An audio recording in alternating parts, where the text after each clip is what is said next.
subby wubby ooh.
All right. Chat, what up? How you guys doing? Hello. Good to see you guys. Hello. How are things? Oh, I forgot to change the title. We actually are gonna have Laser joining us again today. So let me just go ahead and do that right quick. Subby wubby A year of subs, a year of scrims pog. Hey, how you guys doing, man? What up? Fail state your friend request, Bessie. I already accepted it, Bessie. Don't worry. I already got it. Tyro, what up? Thanks for the 13 months. Welcome back. Appreciate it. Pendragon, thanks for the gift sub to Polkonic. Thank you, man. Appreciate you guys. Thank you. Let me get booted up. Give me a second now. Go on. Give me a second now. Hold on a second. How you guys doing? Hello. Good to see you guys today. So schedule today looking like a pretty good one. We're gonna have Effigy versus Absolute Chaos to boot up the day. Overheated versus Vicinal later. And then Power Struggle Rangers versus OhTofu's waifus to end the night too. Also, I've been informed that today is apparently the 1 year anniversary of Scrims. Apparently our very first ever Scrim night was exactly 1 year ago today. The 27th of what fucking day is it? Or what month is it? August? Apparently was our first ever Scrim night. So that's kind of interesting. It's our anniversary, I guess. That's kind of cool, right? And also, interestingly enough, I think Power Struggle Rangers and maybe OhTofu's waifus? I'm not sure if the waifus were, but I know that Power Struggle Rangers were a team on literally the very first day. And maybe waifus were too, but maybe not. I'm not sure. But either way, that's pretty fucking cool. That's neat. That is neat for sure. So like, it's kind of... Wait, Discord notification. Did I not ping Discord? Oh, I'm the worst. Oh, I'm the worst, man. But yeah, it's gonna be kind of funny to, like, if you want to go back and watch the very first Scrim Night day and watch, like, I don't know, a team like Power Struggle Rangers back then and then watch them now, it'd probably be pretty interesting to see the differences, you know? Scrams. Also, Laser will be joining us. There we go. There you go. That's the announcements. Easy peasy, dude. I hope you guys are doing well, though. Good to see you. Hello. Let me get everything booted up. Let me also turn off alerts. I think they already are off, actually. Sick. Let me also...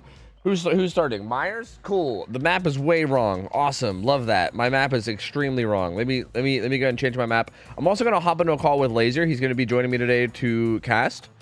That should be a good time. Let me just hit him up real quick and see if he's ready. All right. All right. I feel like I'm forgetting something. I feel like I'm probably not forgetting something, but I'm like convinced I'm forgetting something. because I'm usually forgetting at least something. Okay. Not sure if he's there at this exact moment, but I'm sure he'll join whenever he can.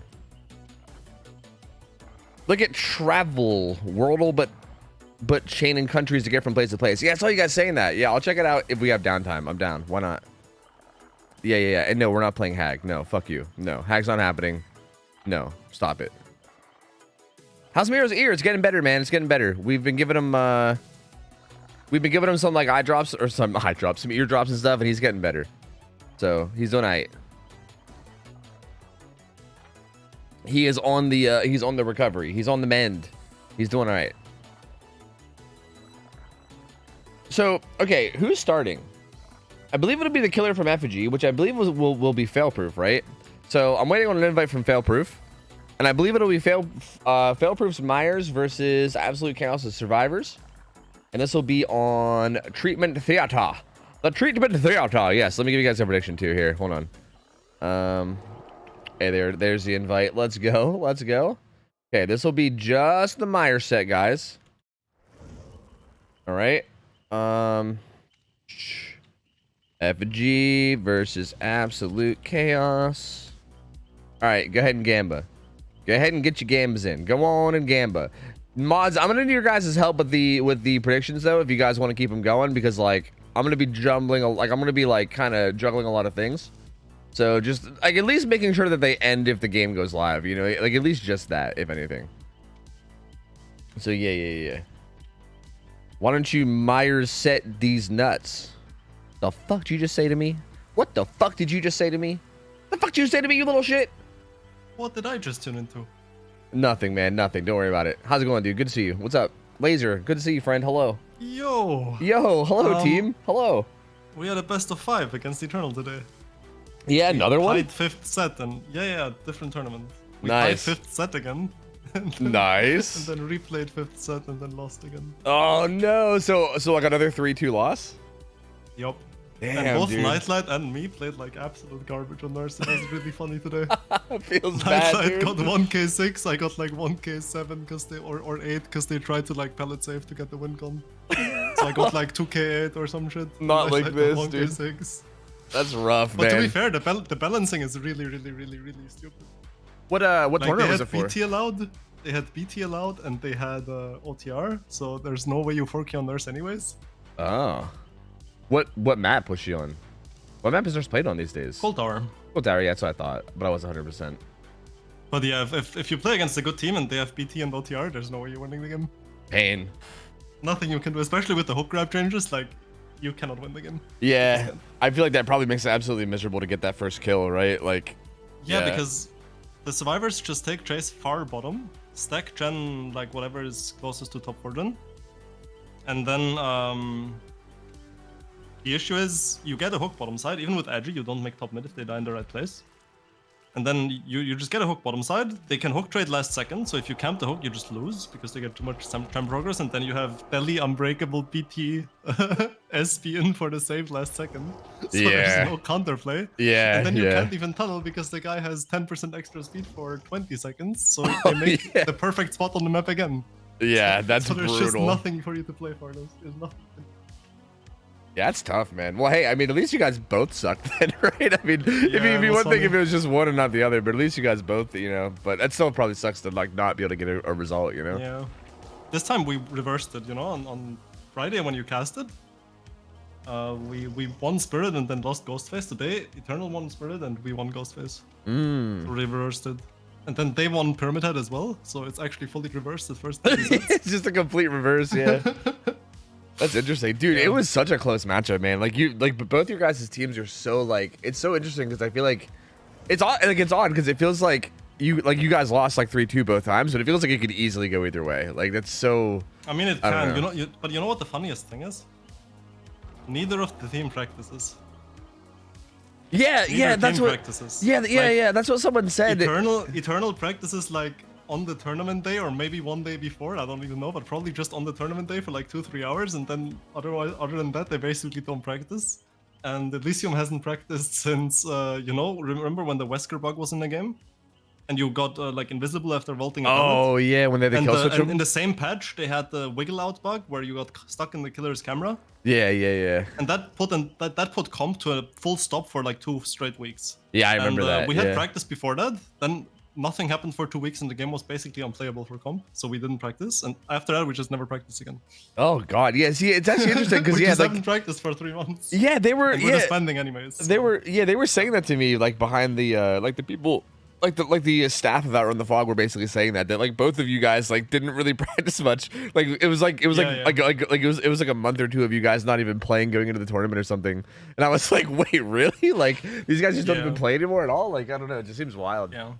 But it's for both teams, so it's fair again, it's fair again. Yeah, exactly. If both teams don't practice, it's fair. Yeah, true. Better team still wins. Yeah, it's a gentleman's agreement to just not ever practice, and then there you go, easy peasy.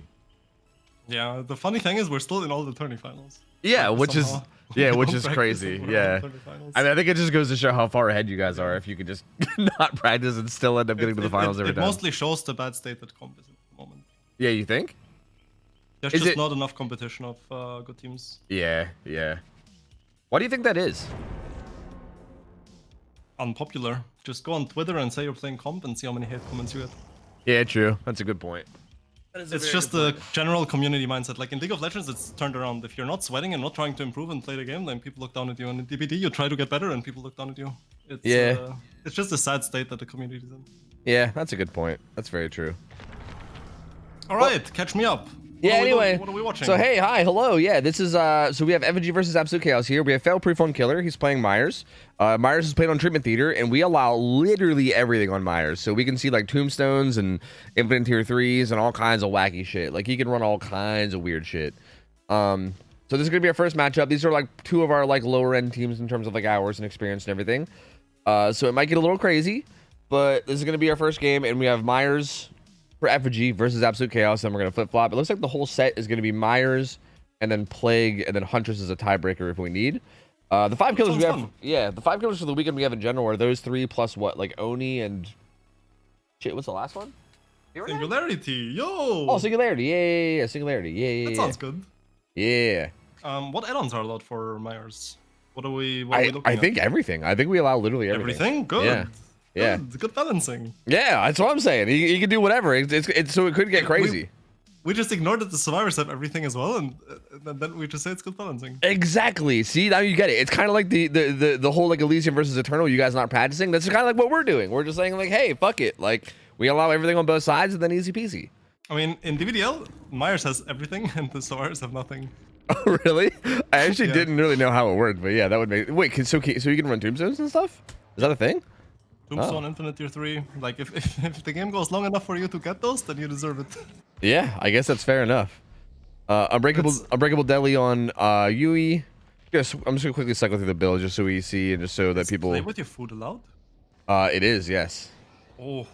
Yeah, I really would have liked to see that. Yeah, I think that actually could have been really good here with the rest of his build. Interesting. He's running Trail of Torment, which is interesting. I mean, I get what he's going for, right? Obviously, like he wants to get his tier 3 popped, so he has Infinite tier 3, and then he wants to have Trail of Torment to kind of like pressure the gens, and then also run around stealth with tier 3. I think I get what he's going for, but yeah, play with your food definitely could be good if he's going to be permanently one-shot downing.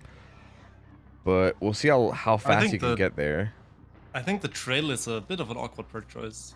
Yeah. You're basically banking on the survivors being bad. Yeah, for sure. Because if they're like aware of it, then it's not gonna do anything at all. Like if they're aware of it and know how to play against it, then it's not gonna do anything at all. I definitely do agree with that. I mean, we had the Ghost Face sets last time, right? Yeah. So even if the stealth works out and people don't know where you are, you still should not get value from it. Yeah. That's the essence of it. You're just banking on the survivors making mistakes, running trail.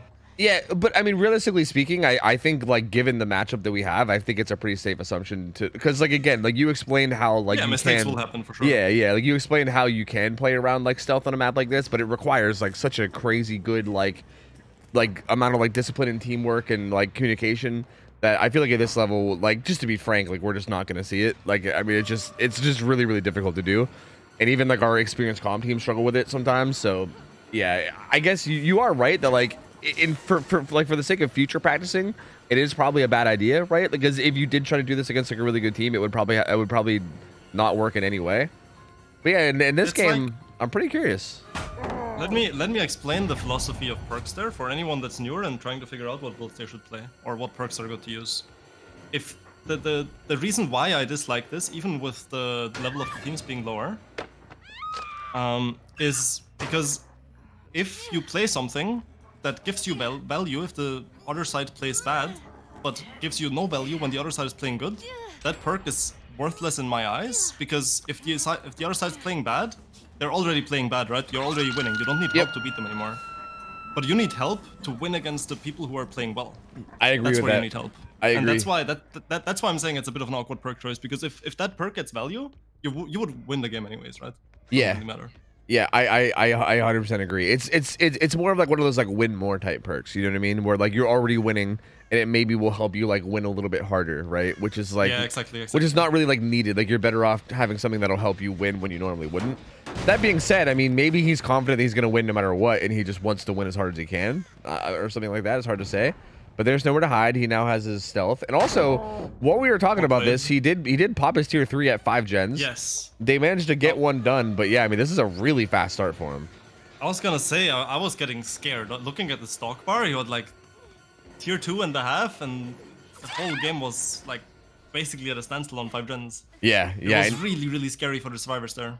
Yep, and even still right now, he gets his second down. It is DS on Maria. Huge. Yeah, that's massive. That's gonna buy them a lot of time, because if she would have got rehooked there, that would have been really, really bad.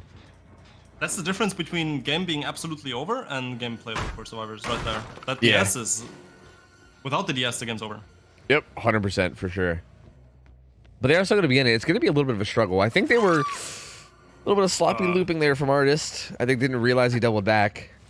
That whole thing looked really weird. Like the Meyer swung somewhere and the survivor died like around the corner. yeah, that was a bit odd. But yeah, I think oh my god, I had something I was gonna say and I completely lost track of it. My brain just blanked. Oh no, what was I gonna say? There's a lot going on. There's just a lot going on. Yeah, there is a lot going on. You're not wrong. Okay, so gen number 2 pops. I was talking about how I think the first down, they seem to be afraid of the tombstone. I thought it was kind of funny. Yes. They like jumped in a locker because I think they were afraid of the tombstone. I think they probably realized by now. Yeah, you definitely do. Because they definitely did feed him a lot of stock. Yeah. Which is interesting because we do allow tombstone. So I actually did like that from the survivor team. Like I will say that is something I like to see from them. So even if the tombstone's not in play, I do think it is worth it to like do that and at least like figure that out, right? Like now they're fully aware. They're like, okay, this seems like more like infinite tier 3 Myers, so let's forget it. But I am glad that they did that, because I think if they wouldn't, it could have been a big mistake had he had a tombstone. Ooh, he still has his stealth, and I'm curious to see how they're playing around this. They're healing in an unsafe spot. Yeah, not really a big fan of this. Not really a lot of vision right now. Looks like Robin's kind of trying to get some vision, but even scared this for this person as well. Yeah, like just kind of blindly walking down the hallways, not really playing like any one of these corners that they turn. There could be a one-shot Myers. 2 people tanking the gen. Oh my god. It's kind of working out for him though. Oh, look at them. Yeah. They have absolute massive confidence. Yeah, agreed. Stealth killer, just 2 gens. Who cares? Yep. Stealth killer with one-shot downs. Hey, we can do the gens faster than he can murder us. Fuck it. I think that's their game plan. Which, to be honest with you, it's really not going that bad so far. They got 3 gens done, and there's only 3 hooks. One thing I also explained, which is doing the wrong thing together as a team is better than everyone doing their thing, right? So if everyone just does this, it can work. Yeah, exactly. And especially if Failproof doesn't play it like exactly the way he should as killer, right? Like you can take advantage of his mistakes and then just kind of snowball it yourself, right? Mimi, exactly. I'm pretty sure that was. Oh yeah, no, that actually was Deli. Never mind. So yeah, that's Deli on Mimi. So no rural teammates required there. At least some awareness coming in here to get a head start on this, which is what you like to see. Has a pretty good pallet here. Yeah. The window. Yep. So once this gets thrown, they should be totally fine. Just needs to be thrown from the window side and not the other side. Yeah. Failproof gonna opt to just walk away from it and go after Maria instead.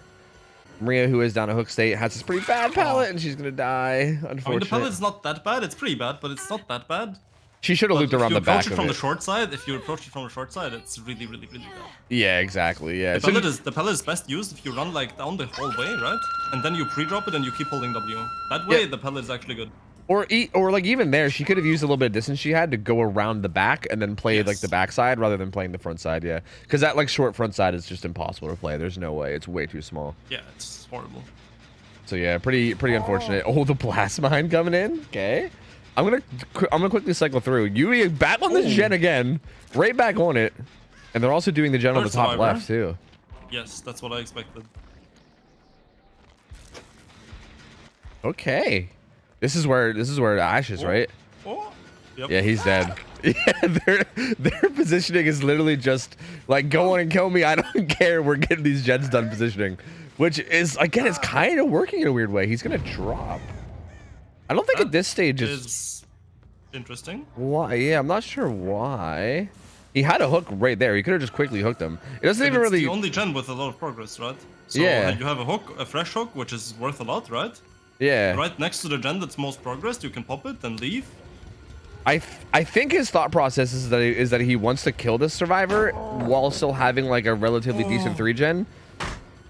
But that is a massive mistake. Yeah, getting stunned edge map there, that was a game losing mistake. Yep. So just to clarify a little bit what they just talking about, like basically that pallet as killer, you can control which way that you make them loop and which way that you're like you can control which side you're on when it gets thrown. So like basically letting the survivor have the side of the pallet that has the whole rest of the map while you're kind of on the edge of the map, and like kicking the pallet from that side and letting them run into the map is a huge mistake when you can do the opposite, right? Like you can force them into the edge map and kick it from the inside of the map and kind of zone them out while kicking it, which is not, yeah. So that was a pretty big mistake. Although, I love this match, dude. Oh, this is so good. This is so good. Yeah, hey, they brute forced it. They brute forced it. I gotta give him credit. They straight up just brute forced these gens. They said, you know what? I don't care. I don't care if you're one shot downing and stealthy sometimes. I don't give a shit. We're just getting these gens done. The killer didn't know how to punish it properly, so yeah, it seemed to work out. Yeah. But we are still in a rough spot right now. They look they're unbreakable, but I don't think they're gonna survive long. Yeah, they're going for unhook. It's another slug. Unbreakable is used now. As the Maria's got the gate open though, they can at least get one hook stage out. If not, well, I don't think. No, he'll make it too. No, he'll make it. Yeah, so they actually get 3 hook stages out. That's pretty massive. I would say considering the spot they were. This feels okay. I know you have dead hard. Yeah, I guess it's fine. They have dead hard. That's kind of fine. Didn't really feel necessary. The Ash was obviously out, so it was a bit risky. But yeah. The Ash was definitely gonna make it, but like, yeah, I mean, I guess they were clearly gonna make it too. By the way, can you check? That looked like BT. I'm not sure if we had BT on anybody. It was not BT. No, yeah, it couldn't be because because it wasn't the Maria that saved, so I don't think it was. I think that was just default speed buff, I guess. Unless maybe it had to have been Hope. Yeah, it had to have been Hope or made for this. Yeah, it could have been. Span, so. Yeah, I think it had to be Hope. It had to have been Hope. Like he had way too much distance, I swear. Yeah, I feel like I was like unsure whether he was gonna make it or not. I was like, wait, is he gonna make it? And then I like cycled cameras and I came back and I was like, okay, never mind. He's just clearly gonna make it. Yeah. Car. Yeah. I think it must have been right. No, wasn't Hope. It was not Hope. What? Ash is just fucking fast, man. He was just a race car, damn. Man does not skip leg day, I guess. I don't know what to say. He absolutely galloped to the exit gate. He did, yeah. Ash the horse. So that's gonna be it. That's gonna be 9 hook stages. 2K 9 hook stages for failproof. Funny anecdote. We had someone reported for cheating on the ladder, and they told us to tell staff that the reason the survivor didn't get as much distance was not because the killer was speed hacking himself, but because the survivor looked behind himself. And due to physics, you run slower when you look behind. So I think what this Ash just did is he just looked straight forward, right? So he ran faster because of physics. I think you're right. Yeah. I think what it actually was is he put a spoiler on the back of his shirt, which makes him more aerodynamic. So then he went faster. I think you're right. Yeah. I think you're right. True. And then he also looked forward to make sure, yeah, perfect aerodynamics. And then there you go. Maybe, I mean, just outplayed. Maybe there was also a turbine in the hand puppet.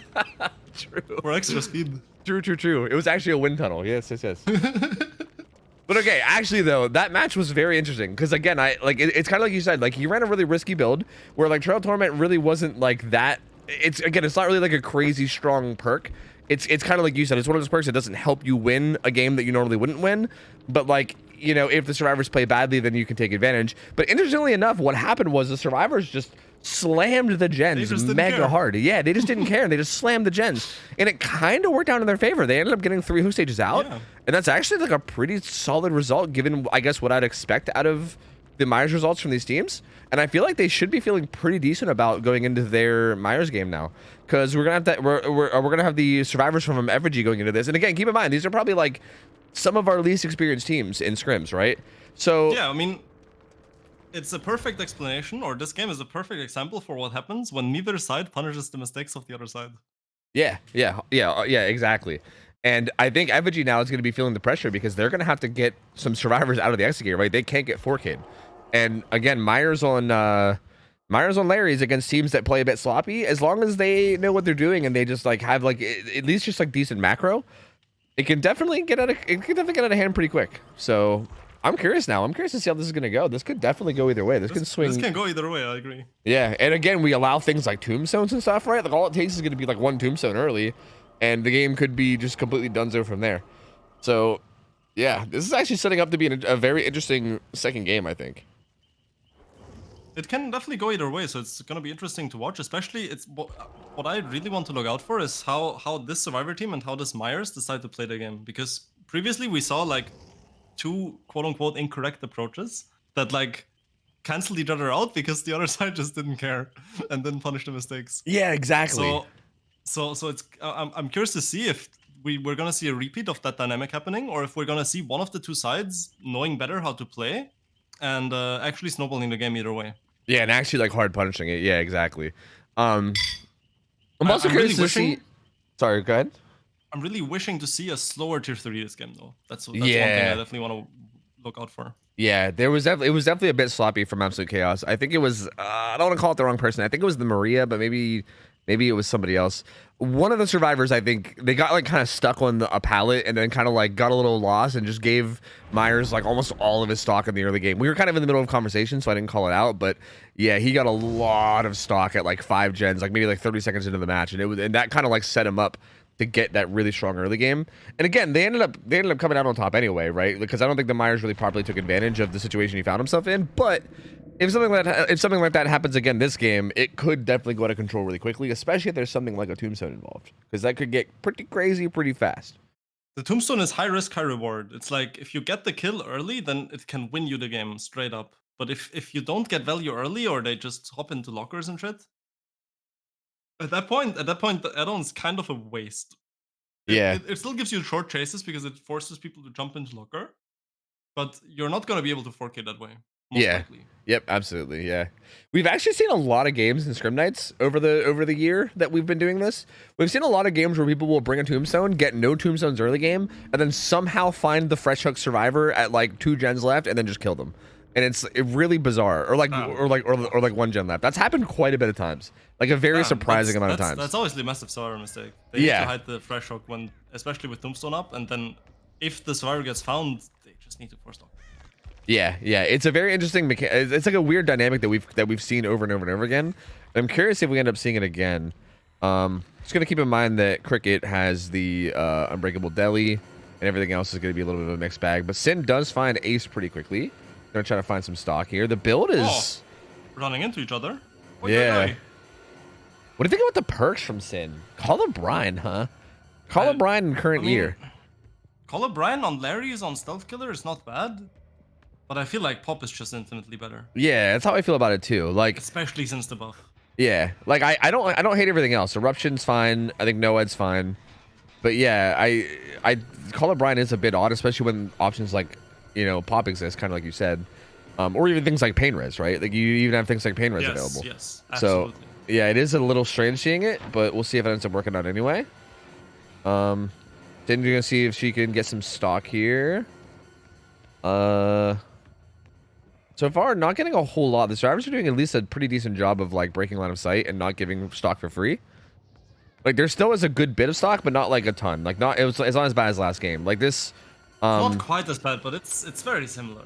Yeah. This Kate's at least trying to do like her best at like breaking line of sight and trying to like Oh, that's a pretty big stock there, though. Especially when that pallet was, like, relatively playable to deny stock.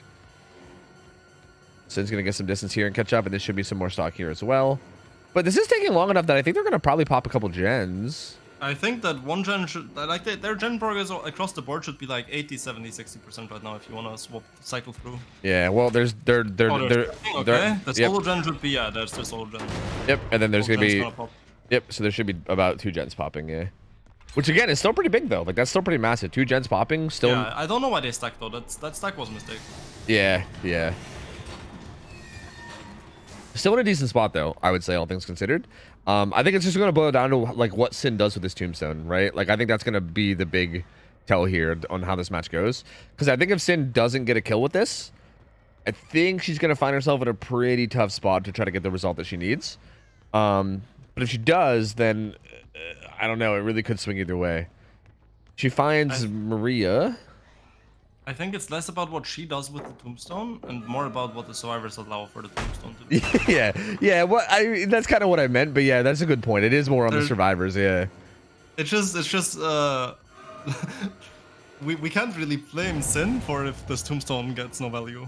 Yeah, we can only blame the survivors. It does depend though, because we have seen some people popping tombstones at like pretty rough times. Like someone will be like basically sitting by a locker, like trying to bait the tier 3 so they can jump in it, and then they'll just pop it anyway, right? Like there's situations like we've seen some situations in the past where like it is a bad time to pop your tier 3 and go for the tombstone, but that exists. Yeah, that does exist. But this is not one of them. There you go. Locker. Maria's dead. Oy, oy, oy. Dead, just like that. Oy, Dead. oy, oy. Yep.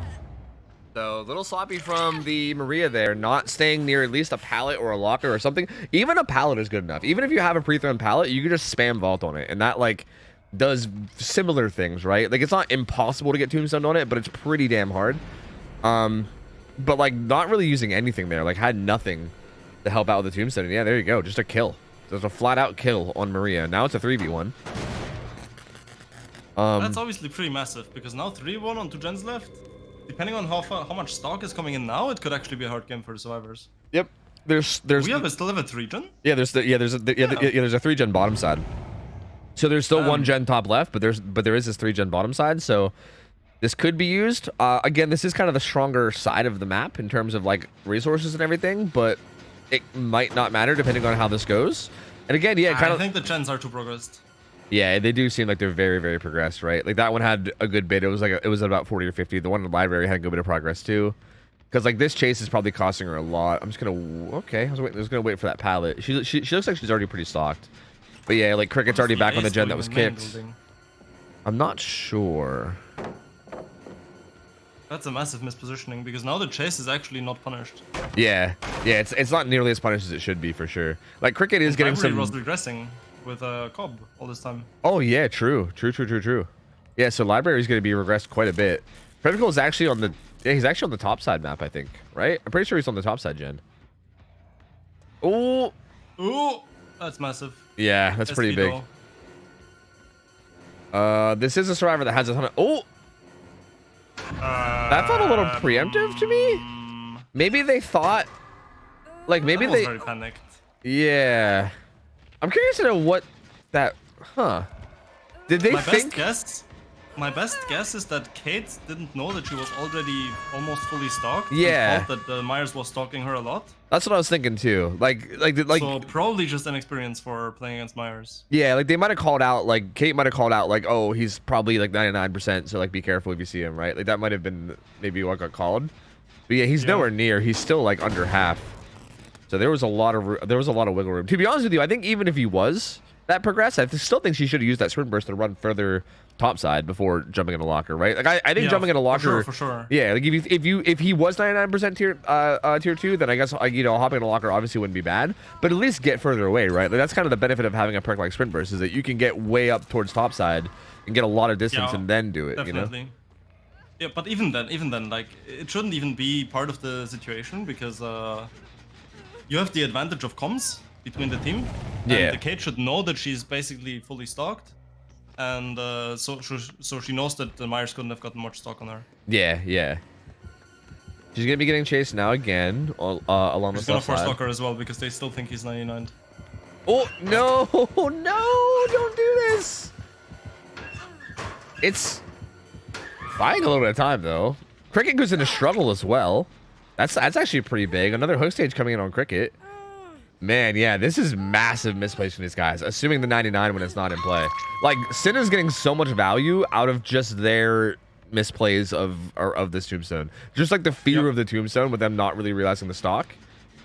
Like, even right there, like, Sin taking a second to stock that survivor right there should tell them, like, oh, fuck, we were wrong. Yeah, like, gets it away. Yeah, like they should be like, oh, wait, we were wrong. He just stalked me and he didn't pop tier 3 instantly. Like, he's not been a 99 this whole time, you know?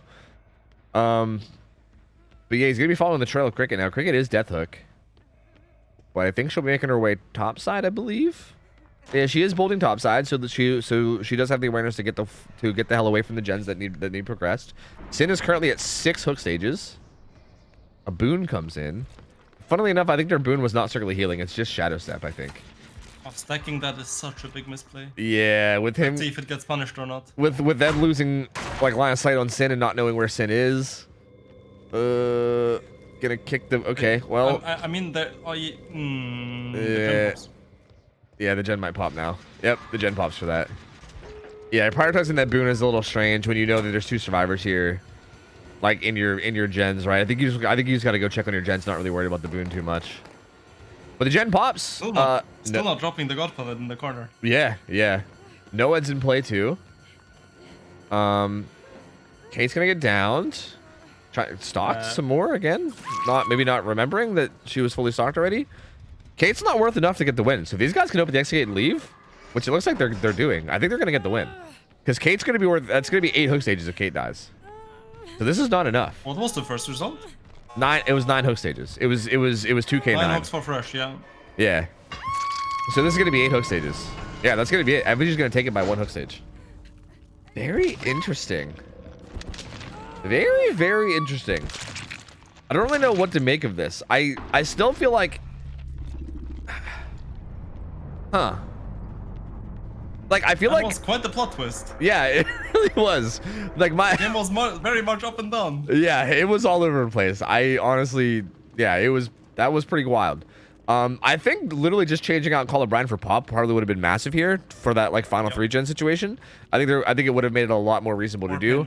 Yeah, or pain res. Yeah, I think obviously her prioritizing kicking that boon whenever she had been away from her gens for like a long time, it was a little bit sloppy too. Because like I feel like okay, there's kind of a thing you have to realize as killer that like. If you're in a situation like that where you have like a 3 gen or you're trying to like protect a certain gen, or if there's only 1 gen left and you need to protect it, you gotta like kind of have a mental timer in your head where like if you walk away from like the gens, you gotta know that like, okay, if they hopped on that gen with like 2 people right away, how long would it take for that gen to get done? And if you're anywhere near that time frame, you gotta get back to that gen to make sure, right? Like you can't prioritize things like kicking boons and stuff when it's possible that the gen is, you know, maybe going to be popping soon. You know, like, even if you're like, oh, yeah, I mean, they probably wouldn't double up on that gen because it wouldn't be the right play. Like, you still should check on it, you know? Yes, 100%. It's, I think you should even extend the statement. You're absolutely right with what you're saying, but I think you shouldn't only start doing that once you're playing a 3 gen or protecting 1 gen. You should start doing that the moment you spawn into the map with every single gen on the map. Yeah, yeah. Like, if you play the game a lot, and especially if you play comp a lot, you're like experienced at the game, your game sense is good, you can predict like plus minus 5 to 10% of every progress of every generator in the entire map at any given time. Yeah, 100%. But I do feel like practice that as well while you're playing is one massive way of how to improve your game sense. Because if you know how far the gens are on the entire map and where everyone is, which you can realistically do with your game sense, at least like plus minus a bit, you know, you're always going to be off by a little bit. But yeah, it's very, very important to practice that if you're a killer player in comp. Yeah, I do think makes so much better decisions. I do think it's important to keep in mind though that like a lot of the people that are in these are like still struggling with things like microplays and stuff. So I know it can be hard, right? Like you are right, but that feels like more of like an advanced thing where I feel like when you're learning, it's kind of like I think you got to baby step your way there, right? I think it's one of those things where it's pretty easy to do with like 1 gen in like a final gen scenario. You are right that you can do it with like every gen in a map, and it is pretty reasonable. But I almost feel like it's one of those things where like at this level they might be more focused on like how they're playing their chase and like how they're like playing palace and like their little micro interactions and stuff. So it's a lot to juggle. But yeah, you are 100% right. Like that is a really good thing to try to keep in mind when going forward and trying to learn, because it could absolutely be massive for sure. Yeah, for when you're learning anything, really, you always want to focus on one thing, right? Yeah. You never want to try to improve multiple things at the same time because you're just getting overwhelmed and you lose track. But if you try to work on your game sense, trying to keep track of every single survivor's positioning on the map throughout the entire game in like your mind is one of the best exercises you can do. And you can practice this in every public game, in every scrim you play, anything. Yep, 100%. 100%. So, going into this next game, we have Plague. Plague. We actually haven't seen a Plague. So we did a few games on Friday, and I don't think we saw a Plague all day. So we actually haven't seen a Plague game yet this weekend. This will be our first one. What's the map? I was actually about to go check that. I actually don't know because we haven't seen one.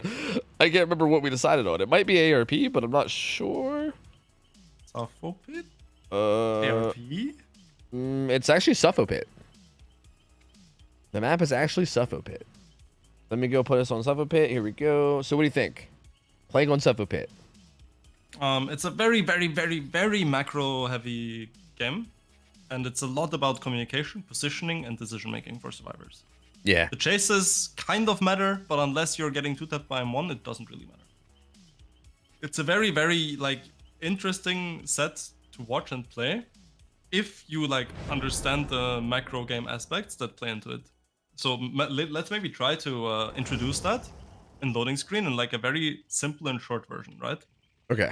So number one, it's a two-sided map, right? So if you get 3 wand and the killer finds out with like barbecue or I don't know, just 3 gens popping, whatever, like anything that gives away the positioning, if you're split 3-1 and the one side is a hook and then 3 people on the other side, that's bad.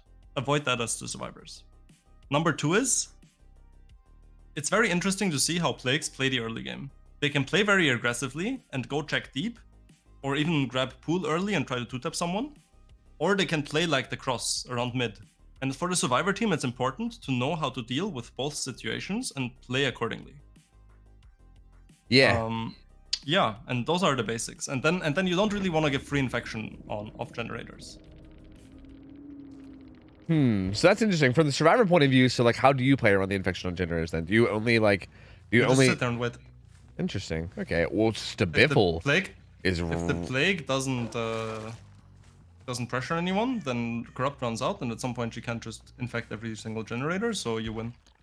Yeah, that's fair. Looks like Deadly Unbreakable is going to be on Skin, the Cheryl. Gonna quickly cycle through the builds. Bit of an awkward choice on that build. Yeah, I agree. I agree for sure. I think Stabiffle in the killer build is really throwing me for a loop. Yeah. That is really throwing me for a loop. I do not understand that for the life of me. Yeah, when Plague, that's a very confusing one because I feel like you're not even injuring people with your M1 like almost ever. But we'll see. I guess maybe it'll be for like gunhook scenarios or something. I'm not sure. I honestly have no idea. And also Call of Brian too. This build just feels very strange in general. Like I'm not really sure. Call of Brian is like a decent choice on Plague because you can infect Gen and then kick it, right? Yeah. But usually you play that with the infection duration yellow add-on, and then it makes sense because you're like either you get infected or the Gen regresses by like 40%. Yeah, yeah, that is true. This way it just doesn't make too much sense. Also, we see the whole team being entirely miscoordinated here. Because the ace is playing aggressively on the Gen, getting infected, and everyone else is basically doing nothing. Yeah, I think what they were trying to do... Okay, so I think what they were trying to do, because this is something that I've said before, is I think that they have like a build on Critical that's very like heavily based around like being chased. So they kind of wanted him to play aggro and take the chase, but also Ramen is not committing to him because... And also I don't think they will because this is Suffopit and it's Plague. Like I don't think that's like the kind of thing that's gonna work here.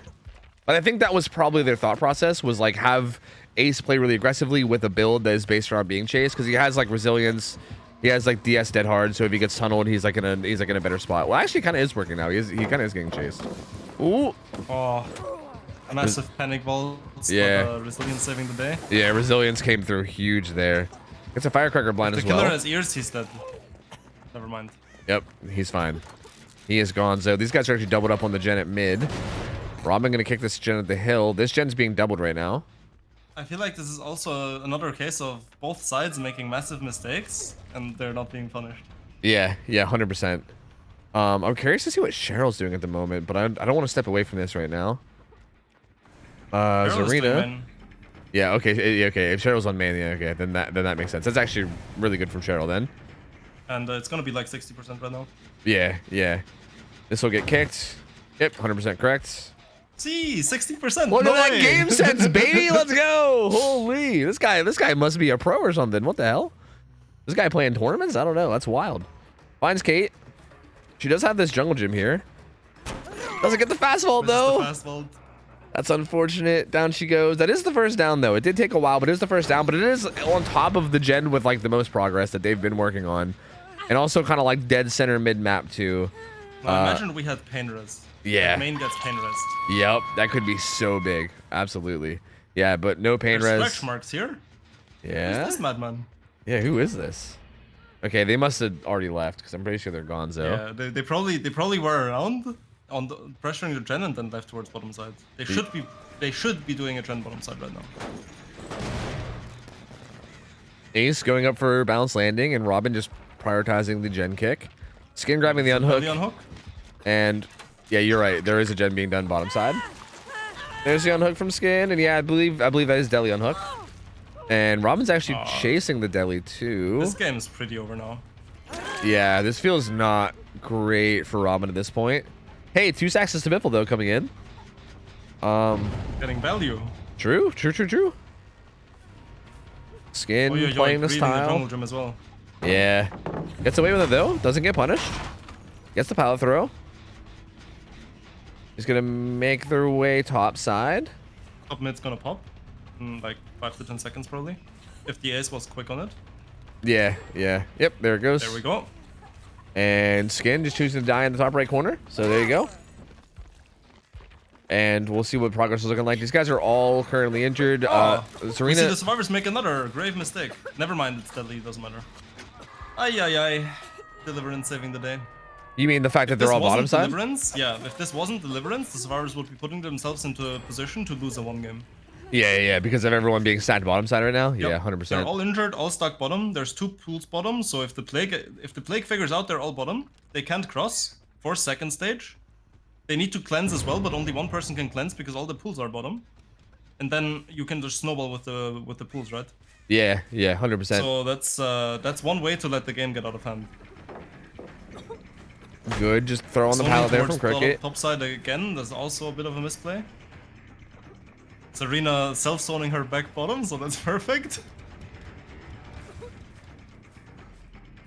Doesn't have the best tile available. Ooh, yep, gets predicted on that vault. She's gonna go down. Up to 4 stacks is to Biffle, though. That recovery speed, baby, coming in. That's gonna be Cricket's first hook, I believe, right? This is just the 3rd fresh hook, if I'm not mistaken. So yeah, 3 fresh hooks. The 10 here pops, so running bottom is actually not that bad. Yeah. So bottom side is actually a pretty good place to be for chases. Although, how many people are here? 3 people are here. It's everyone but Cheryl is here right now, I believe. Cheryl's currently doing a gen top. Yeah, and Cheryl's just doing gen top after deleting, so like this game's over for the Plague. Yeah. As expected, after the unhook, there wasn't an instant hook trade, and also no tunnel, so the game was just over. Yeah, for sure. Like We going have the after. save coming in from Shack now. Right now, they're running in. Oh. Nope, they were a little hesitant. They should have They probably, ran but and they just. No, I mean they ran and the Plague just correctly cut off the rotation. yeah. So Cricket will be going struggle, but Skin will be popping that gen top side pretty soon. 3 stacks and no way out is in play, but that's really it. Like there's really nothing else for late game here. I mean, pool everyone's corruption, injured. though? Yeah, no true. way out, and the pool. Yeah. If the save doesn't come in right now, they're in trouble. Save does not come in right now. They do have a gate Where's the top ace? side though. I think the ace ran top, I pivotal believe. Right now. Yeah, they're. Okay, yeah. Oh no. They're actually putting themselves at risk to getting demolished right now. But Plague doesn't punish it. Oh yeah. Like killing this Kate, slugging, then going top. It's like at least 2 kills. Kate doesn't Like really. at least 2k, maybe more. Kate doesn't get found though. Does get found now. Yeah, but now it doesn't matter anymore because Yeah. they're already healed. They can rotate for the pull properly, and this person is healthy, so they're not instantly dead. Yep. Like the potential was there, but it just didn't really get taken advantage of. Kate's gonna get hit here.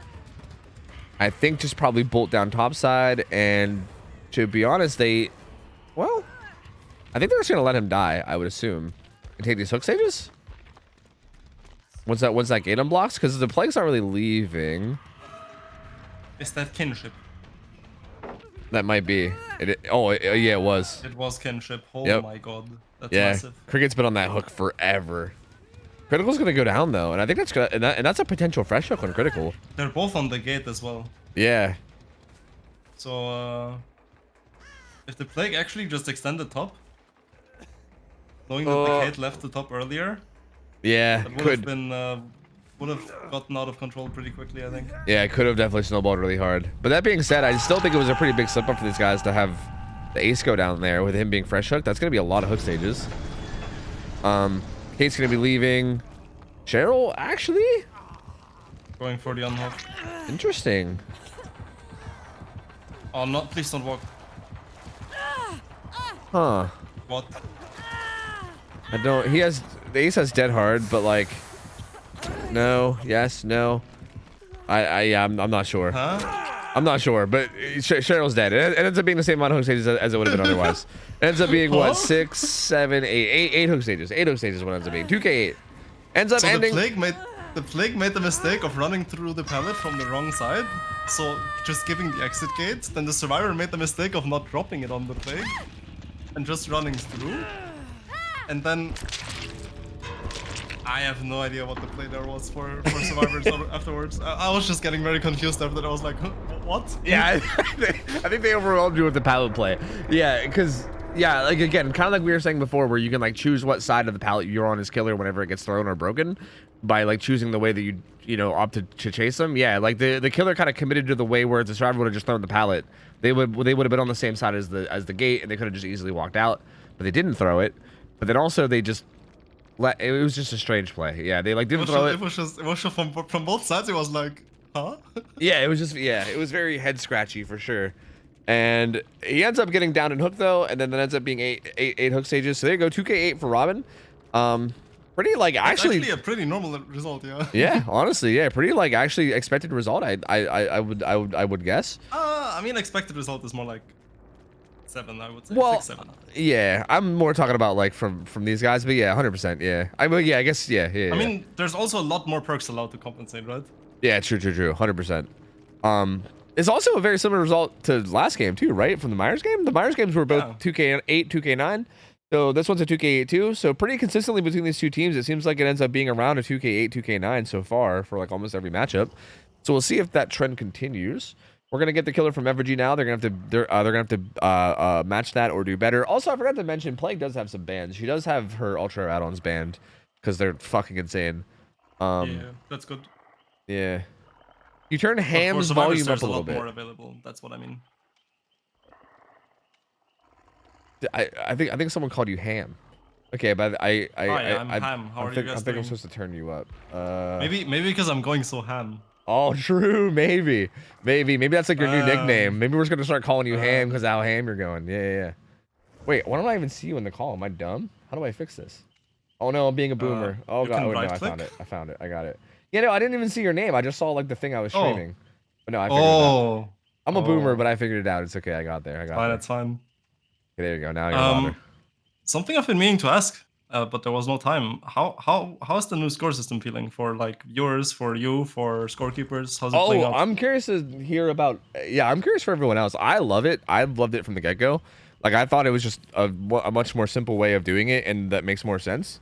But I'm curious to hear everybody else. I feel like people have a tendency to like be a little resistant to change sometimes, right? Yeah, of course. So like I would expect there to be some people that are like, I don't know, I like the old system better or whatever. But I think I like it a lot. I'm really curious to see how everyone else feels about it too. I do think it makes it just a lot more simple, and it makes it also so that like, because again, kind of like you said before, like I think points doesn't really accurately represent how a match went. So like sometimes like we would have people coming in that have never really watched scrims before, and like the first game will end and the score will show like 20-8 or something because it's like a blight, right? And they like 4K1'd, and it's like 20-8, and it's like damn, like the team on the left is losing really badly, and it's like, well, not really, like it's actually kind of like it's almost like tied because that's kind of like expected, right? So yeah, I don't know. I mean, that's one part. The other part is even if you're an experienced comp player, right? Like, I make rules for DBD League, and I played comp for like over 2.5 years straight. And if you give me like a random score of a tournament that maybe I didn't know before, so I don't know the score system perfectly, and I'm just a viewer, and I come in and I see like, okay, like score between sets 15-17. I'm like, yeah, I have no idea what the result was. Like, how the fuck would I know? Yeah, true. That's a good point because I have everyone no has idea how the game went. I have no idea what the win con is. Like, the points don't mean anything because every tournament does them differently, right? And even for players from player POV, you never ever sit there and go like, oh, we're down 17 points right now, so the killer needs this result. Like, nobody thinks about it that way. It's just everyone is like, okay, we got so many fresh hooks and so many stages, so yeah. that's the result we need, right? That's our win con. Yeah, this more like accurately represents how you think about much it. Much more intuitively. Nobody uses points for anything other than having them on screen. Yep, 100%. Yeah, so that it definitely makes sense. I really hope this becomes. I mean, I'm pretty sure DBD League adopted this themselves, right?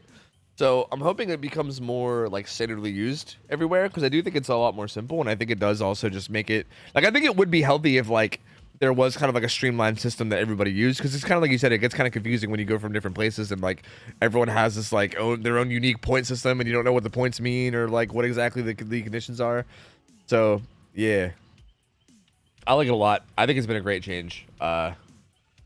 Chat seems to like it too. So I think it's been adopted pretty nicely. Nice, I'm glad to hear. I mean, the longer it's gonna be in use, the more people are gonna be used to it. Yeah, exactly. And, even the people who might be unsure right now, I think they're gonna end up liking it. Yeah. Pretty confident about that. Yep, I agree too, for sure. Like, I think maybe it might just be a little bit. It might take a little bit of time for people to like understand it because they might just not know what the symbols mean and stuff and everything. But I think as people explain it more and as people kind of get the hang of it, it's just gonna get better and better. Yeah, because it's like a shift in how you need to think about it, right? It's not about points anymore. What is X action worth in points? It's all about the things that you actually get into the game, right? For killer, you think about the hook stages, and for survivors, you think about the generators. And I mean, escapes kind of, but it's like the same thing as hook stages, but for survivors. Yeah, exactly.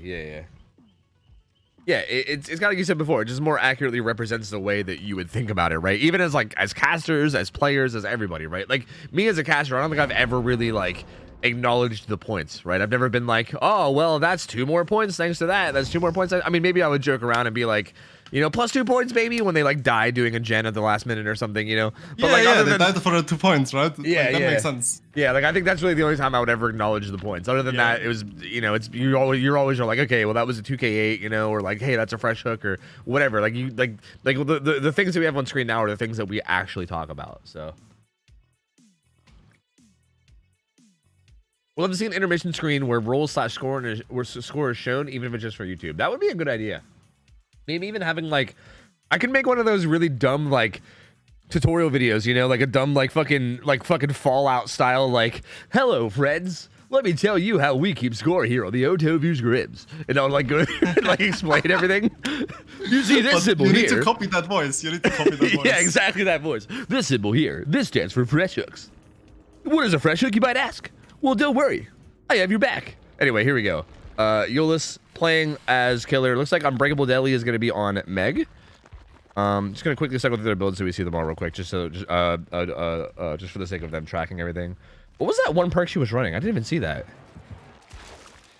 I couldn't even tell what that was. Was that one of the Stranger Things perks that looks different now because I'm on a different account? I'm not sure. Which one? This one. The hell is that? That's Guardian. Okay, yeah, so that is. Okay. I'm so used to seeing the Stranger Things perks as like the actual Stranger Things people. Like it's so weird to see them on this account that doesn't have the DLC. Euless though committing to a chase on Nancy pretty quickly. Has the 20 more seconds of corrupt puke and then an apple, so pretty decent add-ons. I'm assuming the Nancy has a stacked build. Yeah, for like being chased, I would assume. Let's just quickly check. Oh, they actually switched to the Deli Survivor. Yeah, very, very stacked build. Yes. Yeah, extremely Okay, stacked. so this is, yeah. It's a good decision by the killer to not chase the Nancy. Like, if I see someone run into my face in the middle of the map as a plague on Pit, I'm like, I'm infecting this person and I'm never chasing this person ever again. Yeah, yeah. Yeah, because that's very, like, there's very clearly something up there, right? Like, unless it's just Because like... if that's not a super stacked build, that's throwing the game. So there's no way the survivors will be doing it. Yep. Oh, Meg gets found and hit. Kind of surprised that Yolis didn't go for some puke there. You could have body blocked the pallet. Would be a down, yeah. Yeah, like you could have just kind of like played towards the pallet and tried to body block it to make sure she can't vault, and then just try to get your puke and then down her. But instead just takes the M1 hit. I do think the build this time around looks a little bit better. At least has pop pain res. Yeah. I like it. Yeah, No Way Out seems solid as well. I really don't like the switch to this arena there. I think committing to the Meg would have been so much better, especially because the pallet, unless the survivor really knows how to play it perfectly, is unsafe to play. Yeah, yeah. Oh! Okay. Yolis, though, has ears. And Nancy maybe didn't calculate for that, but Nancy does go down early, so this does end up kind of working in the way that the survivors wanted it to, I suppose, in terms of the build. Somehow, yeah, somehow. Yeah, because that ends up working out, and that's going to be the DS Dead Hard breakdown kinship survivor on hook, I think is what the build was. So the killer uses... Sorry, go ahead. Keep speaking, keep speaking. I thought you were done. No, I was just going to say, I think if the killer does opt to like tunnel the survivor, it's going to be pretty rough. Yes. Probably. Very fast unhook from Meg here. She does have... Please don't tunnel this. Oh, nope. Yep. Like if the killer uses any of the game sense they have right now, they should realize again from the start of the game that this is a stacked build. The survivors want you to tunnel this. They absolutely want you to tunnel this. So you just take the hook trade. You just say, "Nah, thank you. I'm taking the 1-for-1. I'm going for someone else." You're not chasing this because this is the way you lose the game. That borrowed time is such an insane perk now. It is absolutely broken. Like that hit was borrowed time. I had to sit there and go, wait, was that dead hard or what the fuck just happened? That was literally, but she seemed fast the whole time too, and I was like, is this DH? borrowed time speed? Well, DH wouldn't matter at this point. She would have to. Yeah, but I mean, we have DS and then DH. Oh yeah. She could potentially DS and DH. Yeah, she might even like. I was gonna say she might hop in a locker. Maybe that'd be too obvious. She's gonna be looping Shaq, and yeah, this actually like. Yeah, you're not wrong. Like, I think kind of missing that game sense from early game is kind of putting this plague in a really tough spot now. Because also, and on top of that, she's really committing hard to this. Oh my God, that was so weird. I feel like she got blinded and almost like we woke up in like a different fucking dimension. Jesus. yeah. That was like one of those Skyrim beam moments, dude. We fucking wake up in the back of the wagon. Grabs puke though is gonna bail from that chase, but I think this is probably. It's too late. Yeah. Right. Yeah, this feels pretty rough from this point. Does grab her corrupt puke. The only person that's injured right now is the person that you were tunneling. That was bottom side. I'm really curious to see where everyone is. Yui's doing a gen top where the plague is coming up to. Everyone else is kind of just running around at the moment. No one's really working on a gen. Pretty aggressive puke there, a little early. Again, looping this the wrong way, like you were saying before.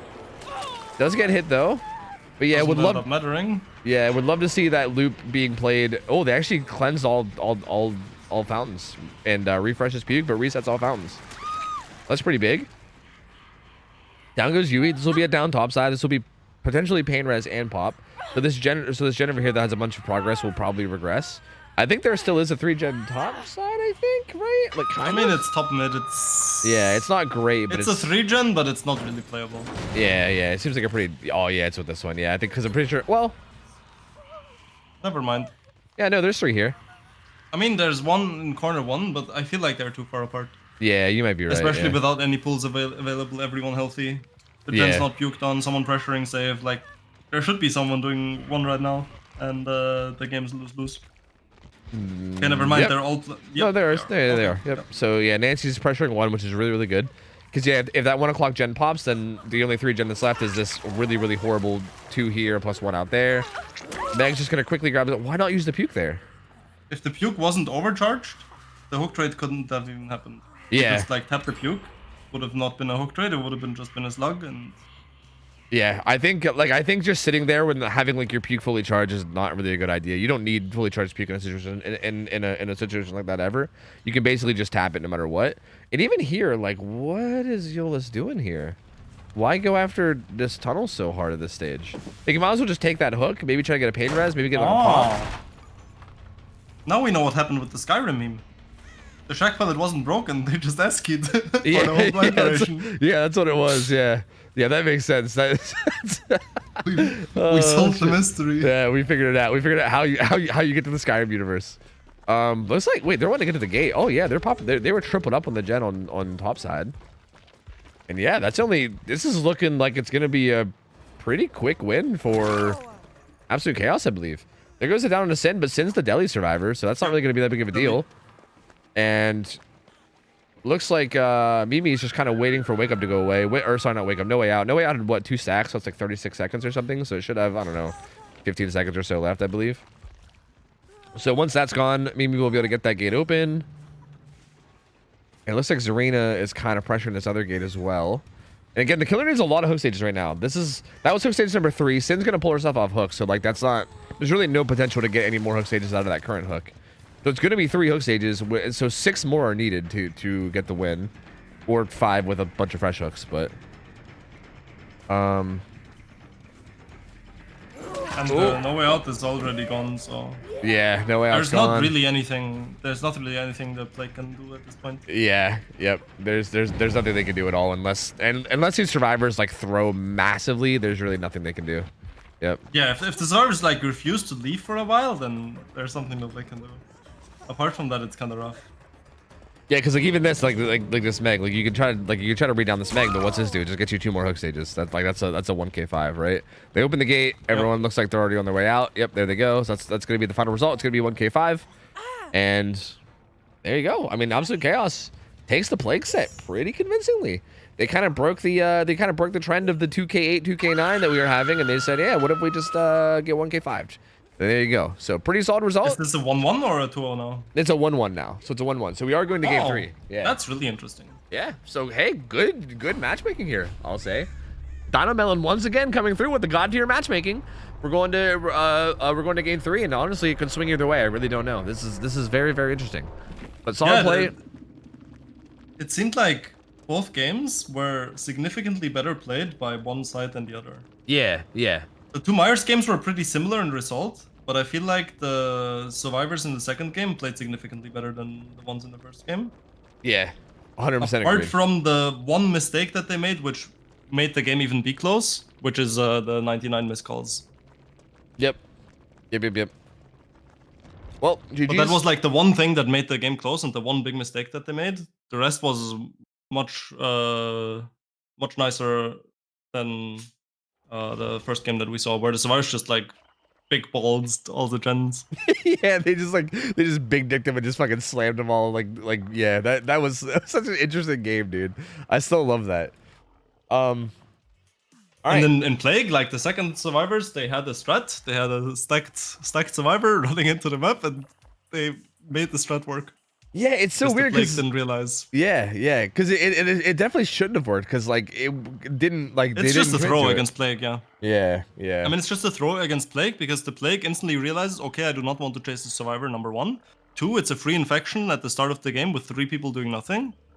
Maybe even get the pellet out of the game before anyone even moves anywhere, and then I just leave and go somewhere else. And now everyone else has to move, right?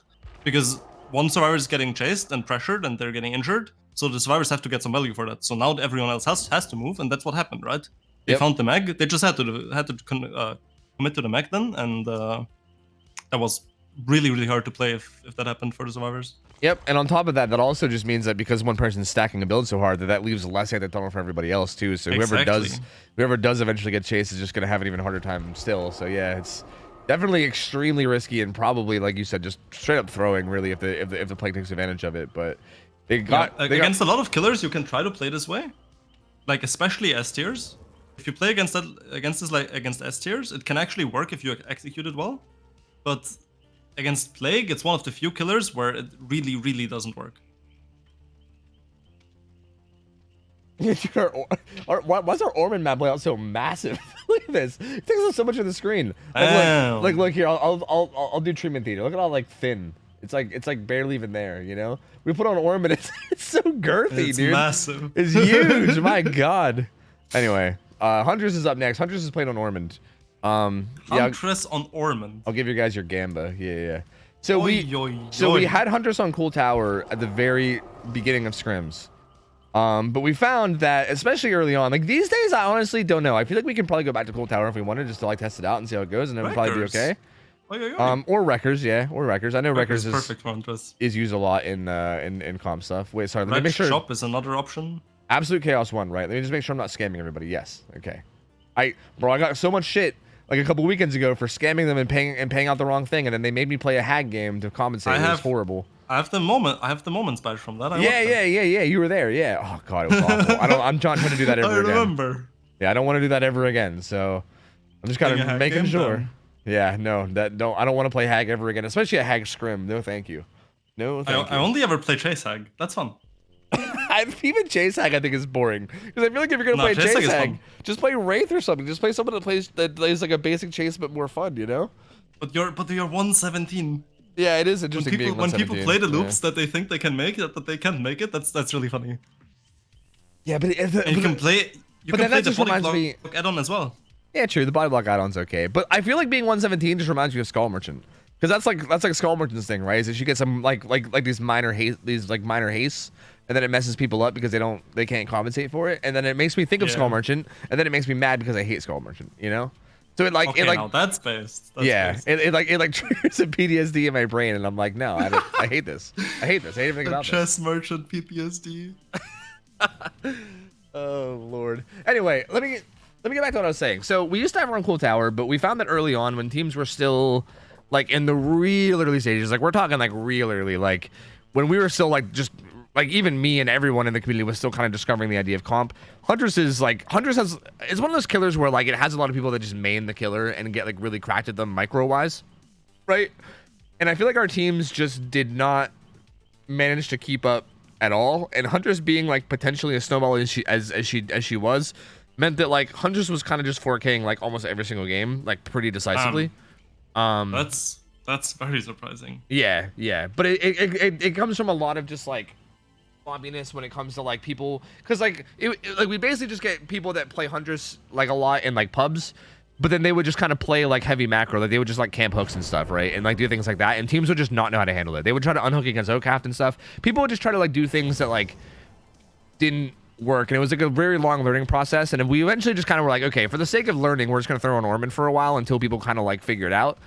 And since then we've kind of just kept her on it, and it's been pretty hit or miss.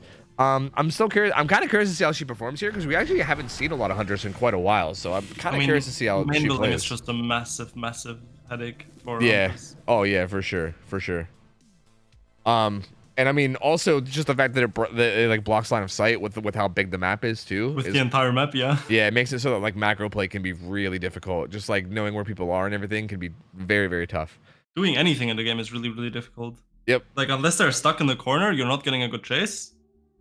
And then the map is so massive, and the main building's right in the middle, and the gens are always kind of shit for killer. So you get a hook, but you can't do anything with it. Yeah, true. You camp it, you lose, you leave, you lose, because the next chase is not going to be as good as the first chase, even if the first chase was good. Yeah, true. Also, just for the sake of balancing, we have Eerie Head banned, clearly, because fuck Eerie Head. Makes sense. And I think beyond that, we don't have anything else banned on either side. Hold on, let me pull up the thing. I had the thing open, but then I closed it like an idiot. Yeah, I'm pretty sure that's the it. Thing.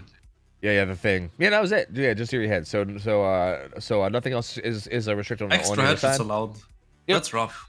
Yeah, because counting headshots in comms, like used 1, used 2, used 3, used 4, used 5, no headshots. That's like a massive part of playing against Huntress properly. That's interesting. So having extra headshots allowed is like, that's the reason why it's banned in comp, because playing around how many headshots are left is super, super important for team play against Huntress. Huh.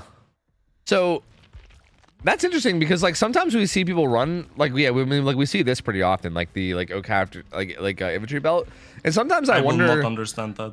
Sometimes I wonder if it's even because I've usually said that it's like not. I don't even know if it's the best combo to run. I feel like you're better off running I like think something else. Babushka is just. Yeah, like Babushka. I feel like half. not playing Babushka is almost a mistake on Huntress. I'm not a Huntress main. I'm not a Huntress player, but I feel like not playing Babushka is pretty much a mistake. Yeah, see, that's interesting too because I was thinking the same thing because yeah, you were talking about like leaving open infantry belt and stuff, but we've seen this a lot, like a lot. But I guess maybe you would say like would you say that you should run like infantry belt Babushka? What do you think the ideal add-ons are if we're allowed to run? infantry belt Babushka, or half Babushka or flight speed Babushka. Okay. Pretty fast opening hit onto artist here. I think I need to cycle the survivor builds at some point. I'm just gonna do it real quickly. Oh, stacked survivor again though, getting chased. Deli, Unbreakable, and Maria. Sorry for doing this mid-chase, so I just want to make sure we have all their perks on record. We missed a hatchet. That was my fault. That was all me. I'm sorry. I just had to make sure we got their builds, because if we didn't see them all, then I'd have been in trouble. But the down comes in, kind of right dead center of the map too, which is interesting, because that means the skin can kind of take this hook wherever he wants. Yup, and this is a hook in between 3 gens. Yep. Kind of 4 gens. It was a pain res too. Also has pop that they can use on this gen right here. The Deli survivor is around here. Yep, this is Deli. Yep, finds Yui. I think was this Deli? I can't remember actually. I think it might have been Sin, but I'm not sure. No, it was actually Maria. It was Maria, yeah, right. Yeah, so actually she was also around there. Yep, but Deli did get the unhook, so that should activate Deli. And actually, kind of nothing happening around the unhook either. They kind of just both escaped scot-free, I believe. Oh no, never mind. Skins on him. Found Artist again. Artist does have a pretty stacked build for being tunneled though. This really isn't the worst position for Absolute Chaos to be in. Skin kind of struggling to get a pallet or a hit here, although this should be a pretty playable pallet for Huntress, I believe. It should be dead. This is a playable pallet for just M1 tank alert. Yeah, so. For anybody. Yeah, this is a playable pallet no matter what. You don't really need hatchets for that one. Yeah, that's just a pretty bad pallet overall. There's the DS. Okay, Maria coming in to take a hit. I don't know about that one. I feel like if you can get like a good body block maybe, but like that didn't really didn't really slow the Hunters down at all really. But does he the hit? Artist is gonna go down again. I don't think she used her dead hard, right? I'm pretty sure she had dead hard and didn't use it. So that's unfortunate. Yes. Oh no, she was exhausted. From what? Did she use it before? Huh? She was exhausted, so she must have used it before, I guess, at some point. Maybe like in first chase? Yeah. No, dead hard in first chase. Oh, did I just miss it? Was I just not paying attention? No, you said that hard in first chase. How? You need to get unhooked for it. Oh, no, I meant first chase after the unhook. You know what I meant. Oh, yeah. I meant like before the DS, you know? But I just... Oh, yeah, I mean, that would be a mistake. Yeah, I didn't see it. She must have missed it, because I don't remember her getting the deep wounds either, so I think she must have just missed the dead hard at some point. She does have kinship active, though, so that's plus 34 seconds of this hook timer. As you can see, this bar has not moved at all. It's just been sitting at the halfway mark. So... good bit of time being wasted here from kinship. Impossible to deal with any of this for the Huntress. Yeah. I don't like what perks the map, there's nothing Huntress can do. Unless they do this. Why are they doing this? Why is this happening? Why did you have one there? What's going on?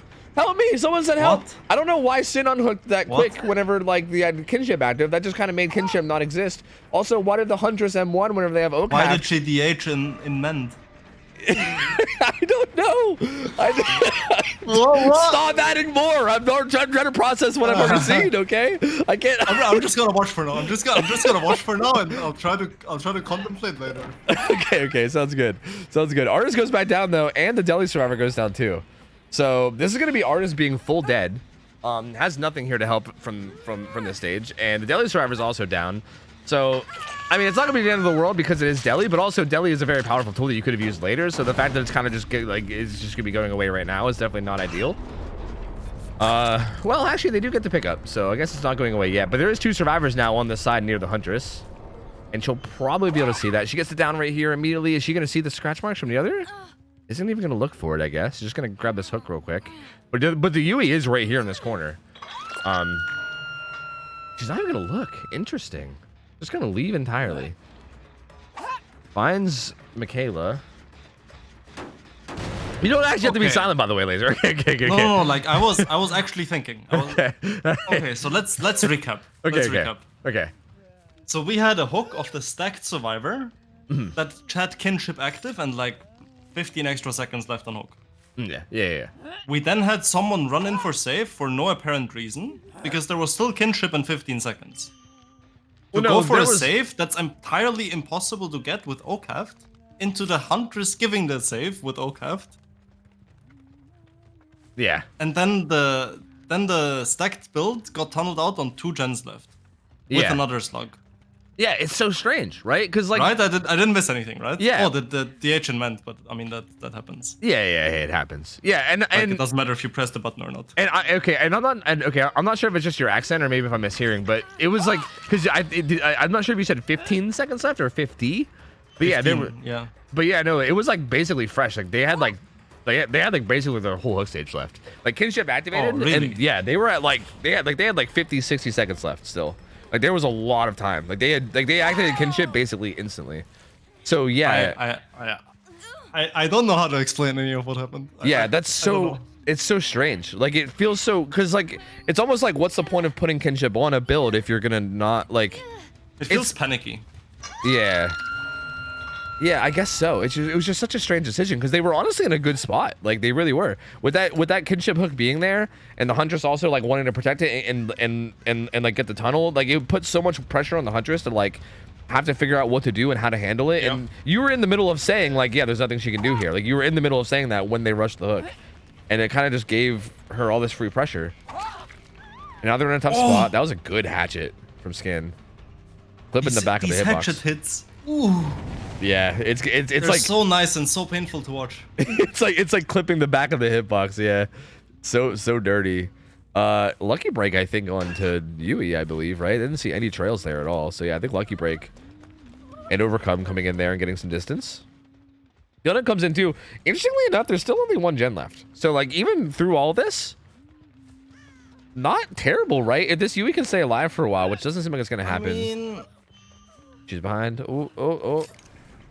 You can throw through these little skis. Does Skin know that? I don't know. Throw through the skis. Do it. It's like no. Nice. Gets the hatchet anyway. So there you go. I mean, they went from 5 to 6 stages to possibly a 4K to whatever this is now. I'm not entirely sure this is gonna go yet. Yeah, I'm not sure either. There's no endgame perks. There's no way out or anything. Both of them with barbecue. So that is massive information. This is massive. Yeah. Oh, hatchet.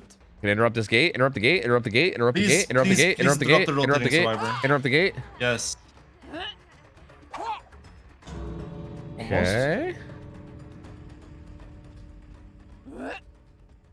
Oh. Are they gonna try to force out Michaela while also keeping Maria in, perhaps? Doesn't want to lose track of Michaela. Your goal is to down the Maria first. Yeah, for sure. Yeah, like you should just get this Maria down no matter what. And like with OhTofu, Michaela shouldn't be able to like body block or do anything to help either. That's gotta be the riskiest thing you could ever do. Oh my god, that was like the only way that she gets out. Is like if you do exactly that. Oh my god. Giving me a heart attack over here. I do, same. Oh my god, the down does come in though. And they do get the unhook because it took so long. Yep, Michaela. So the survivor got out of the exit gate.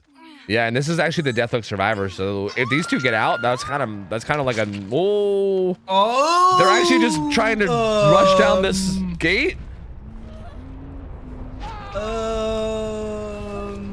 Big spin, big spin. Oh no, it's 3 hook stages out. 3 hook stages out. Okay, so this was one hell of an emotional roller coaster of a game. It was. I don't think my heart can handle one more of those. Oh my god. I agree. I feel like exhausted. Like I literally feel exhausted right now. Like holy shit. There you go. 3K 9 hook stages. It's gonna be the final result. They get 3 hook stages out. They actually get a fresh hook survivor out. So 3K 9 hook stages is gonna be the final result for Skin. And yeah, that's a really good result for Huntress, honestly. Yeah. I still think that was definitely a good result. And Considering how Some of back and those forth. hatchets. Yeah, those hatchets. Yeah, a lot of those hatchets were They real were so gross. nice. Yeah, like literally clipping them right as they turned the corner and getting the hitbox just barely. So gross, dude. So disgusting. Yeah, Skin did have some really good hatchets, and overall, again, I feel like his macro, or sorry, his micro for Huntress was pretty solid. It just Yeah, the macro was good. The macro was a bit questionable. Yeah, from both sides, I think. From both sides, there was a lot of I mean, questions. yeah, but that's to be expected with newer teams. So Yeah. I just saw in the overlay that Skin has 1.1k hours, and for those hours, he played insanely well. Oh yeah, if that's actually his hours, that's very good. Yeah, like that level Like of Huntress play. 1.1k hours, that's really nice. Yeah. That's actually really good. Yeah, absolutely, for sure. That is a huge, like, that's like some prodigy level shit right there. That's some good Huntress for that low level. Or sorry, that low hours, I mean. And we're gonna be going into the second game. This will be interesting because this is gonna decide the whole set. So 9 hook stages, 3K 9 hook stages. This is gonna be for all the wait, what's the saying? All the what? This is gonna be for all the chips, all the. Chat, help me out here. I have no idea what you're trying to say. Yeah, shit. All the marbles? All the marbles. Yeah, all the marbles. That's it. For all the marbles. You've heard that, right? That's Marbles. you're from Austria, right? I think. Yeah. That's an old Austrian saying, right? I'm pretty sure. All the marbles. Trust. Yeah. Trust. I'm pretty sure I've heard that. Yeah. Say that every day. Yeah, exactly. That's what I've heard. yeah, exactly. See, I knew. You knew it. You knew it all along. You were just messing with me. Anyway, here we go. We have is Tunnel. I don't even want to say their name. Is this Dino? I just want to see who this is. Okay, yeah, this is Dino. Okay. I just want to make sure. So we have Dino on Huntress, and they'll be going up against the Survivors of Effigy. And again, I think this will be interesting because kind of like you said, Ormond's a tough map for Huntress.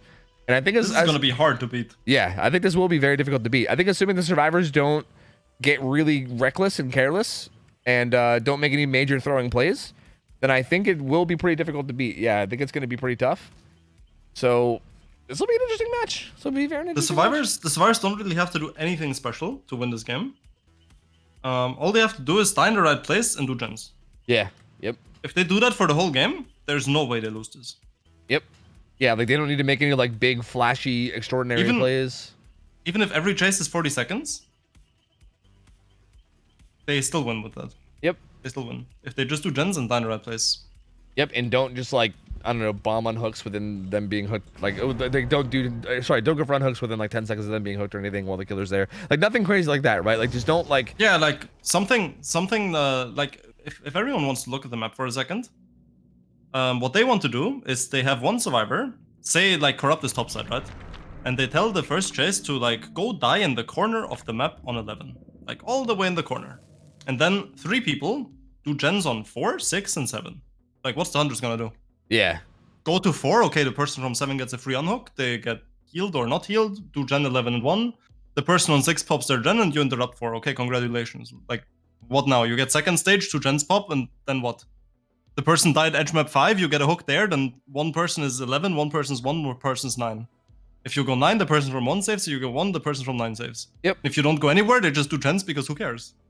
Yep, exactly. We get 3 gens for a hook stage, so that's fine by us. Yeah, basically, no matter what, you should be losing so much. Like, as long as they just die, yeah, as long as they don't just, like, die, like, mid-map, and as long as they just choose good places to die. Oh, Force Hesitation. Huntress has a good spawn. Force Hesi is also a good choice, I think. Let me just cycle the build real quick. Deadly Unbreakable is going to be on Ace. Very heavily objective there, and another decently stacked build onto Skin. Not super stacked, but decently stacked, or decently stacked. No kinship, at least. And they're gonna get spotted first. Here we go. Babushka OhTofu this time around. Never mind. The game lagged a bit. At least the Discord stream lagged a bit. Yeah. I thought it was a hit, but it wasn't. Yeah, it might be a bit laggy. Yeah. If it ever gets really bad, let me know, and I'll try to like adjust some settings or anything. Oh no, it's fine. It's fine. Okay. Charles gonna be getting chased. We have the old Baba Yaga skin, OhTofu and Babushka. So we do have Babushka this time around. Dino's just gonna go ahead and kick the Shack pallet wisely. Good play from Skin to just try to get somewhere safe. And this is exactly what we're talking about, right? These are the corrupt gens. If Skin just dies here, this is currently like 4 or 5 o'clock. Oh, nice. Avoids that hatchet. And yeah, even here, like you can play this window round, but you can even just die. Yeah, you can just yeah, could honestly just run to this corner and die. Yeah, 100%. Don't even try to play the window. Just run into the corner. Oh, Dino. Throwing that hatchet way up to the side and actually lets him get away with that window when he shouldn't have. He's actually gonna just stay alive here for quite a bit. Ooh. Oh, this is a mistake. This feels unnecessary, yeah. I don't think you need to do this. This is survivors throwing the game. Yeah. Potentially at least. Yeah. This feels like they want to like have him juice for like 30,000 gens as opposed to just letting him die and then doing Again, this is exactly what we're talking about. Reload on pick. Force hesitation. Look at how slow she's going. I love, dude. This Force perk is great. This perk is so wacky. It is. I still can't believe it. The first time I read it, it blows my mind how slow it makes people go. It's so goofy, dude. I played. Do you remember the Tome challenge? The Tome what? challenge with the Tome challenge. Oh yeah, with Forced Hezi, you had to down like 2 people within 30 seconds with it. Ooh. Yeah. I did that on Clown. Yeah, on Cloud. It was so funny. They hook trend and I threw a no. bottle and then the survivor with SP made no distance. Someone did that to me on Survivor, dude, and I didn't even realize what was happening until I like. It's so brutal, man. It's so brutal. You go so slow. It's so awful, dude. This is big though. They pallet save Skin, and he's back in it. So like, yeah. This is interesting because I do think it was a massive throw. Like it's kind of like you said. Like I think all it's gonna do was die corner, like die corner map on Shaq's side, and then just force the hook to be in that corner, and then you're good. But instead they like ran middle. They took hits to get him middle. Then you died middle, but then they saved him. But now I don't know because now it's all over the place. Down happens again, and this hook Now can it's go. just a really chaotic game, yeah. Yeah. Now it's just super chaotic. Dino can take this hook wherever. Okay, this is really bad for survivors right now. Yep, that's this is pain res. absolutely horrible. Yeah, pain res pop now too. All this gen progress you got here almost means doesn't mean nothing, but like it means almost nothing because like the killer can kind of just camp it and watch it regress. So all the time they spent here is basically dead now. And they basically got 1 gen. Yeah. Yep. Whereas again, if they would have just died in the corner and then just committed to these gens, they would have got so much more. Yeah, they got 2 gens. Never mind. Yeah, they do pop a gen bottom side though. But instead of 3 gens done for this long of a time investment, they have 2 gens done, and this is regressing. And then there's Forced Hezi, so even if Delhi somehow makes it to a hook trade, it's an instant down afterwards. Yeah. The Huntress just has to realize that at the moment, that they don't have any gem progress. Dino venturing really far away from this hook. Like really far away, even when the hook stage was kind of getting lower. Like, interesting that the way... Yeah. I feel like the way Dino played that was weird because I feel like that would make sense for like the first like 10 seconds of the hook stage if you wanted to like use the first 10 seconds or so to like yeah, that makes sense, like, especially because you saw them heal. Yeah, but like she kind of like hovered around the hook for a good like 20-30 seconds, and then like right whenever he was starting to get close to struggle, she was like, now I'm gonna leave, especially considering her build. That was a good little 2-piece from her, I will say. Yeah, exactly. If you put on Forced Hezi, it has to be for hook trades. Yeah, like you have OhTofu and you have Force. Yeah, you have OhTofu and Force Hezi. Like that is like Force Hezi. Yeah, no, that's right. Yeah. And I feel The thing like is with OhTofu, I want to mention that because before when I talked about Elons, a lot of people in chat were like, Lightspeed ? And nobody said OhTofu ? And I would understand OhTofu ? Much more because OhTofu now is much worse than it used to be. For over a year now, you can actually hook trade against OhTofu. You can unhook. You don't get grabbed anymore. You don't get down before the unhook. Like it was nerfed over a year ago. And ever since then, OhTofu lost so much of its value because you cannot hook trade. You cannot camp a hook anymore and force a hook trade. Is that actually true? Because I still see in most situations people dying with it. Like I see. Like they die, but they don't die before getting the unhook. Oh well, when grabs were in the game, I thought they usually got grabbed. Like I didn't think you would. You gotta get it before getting grabbed. That's what they changed. That's what they changed. Oh, you're saying since the grab. It's not possible anymore. Yeah. No, that okay. I get you. I get you. OhTofu lost, like the main selling point of OhTofu was, I hold hatchet in front of hook, nobody can unhook. Yep. You have to 2-man save and give me 2 downs for it. Yeah. That was the reason. That was the reason why you played it. But ever since that is not a thing anymore, I feel like OhTofu lost so much of its value. Yeah, you're definitely not wrong about that for sure. Yeah, that makes a lot of sense. It's not quite the like powerhouse of a hook camping perk that it or hook camping add-on that it used to be. Also, the situation Dino's finding himself in here is really bad now. Yeah, that leaving 9 stages out of this somehow is I do not know how to do that. Yeah, again, I do find it interesting the way that like the hooks have been played. I mean, I guess the second hook it was kind of rough because at this point you're so far behind that it kind of maybe makes sense to play a little bit riskier. But again, not really getting the value out of like the build that I would expect to see. Live coming in here. And kind of struggling to get any more downs here too. And yeah, needing what, like 8 more hook stages in the next 2 gens, 1 gen. This gen in mid has a ton of progress too. That gen over there, we know that gen over there near where everyone was getting hooked had some progress too. So like this is gonna be tough. Oh, and kicking this pallet too is a mistake. That's such a weak pallet. You don't have to force kick that. Especially not with Hunter Satchets. Yeah, for But sure. even just play them on and it's a free down. Yep, Dino does get this down onto Pi. That'll be a fresh hook on the Pi, but that's probably not going to be enough. They're actually resetting. This will be a pain res, I believe. The pain res coming in on something, probably the middle gen. Gonna reload again, but again, with this being a fresh hook, with Emily needing 1 more gen, this hook is also really far away from like the majority of the gens. Both the mid gen and Shack gen are like so far from that hook that you can't really reasonably like check on them without giving up the unhook for free.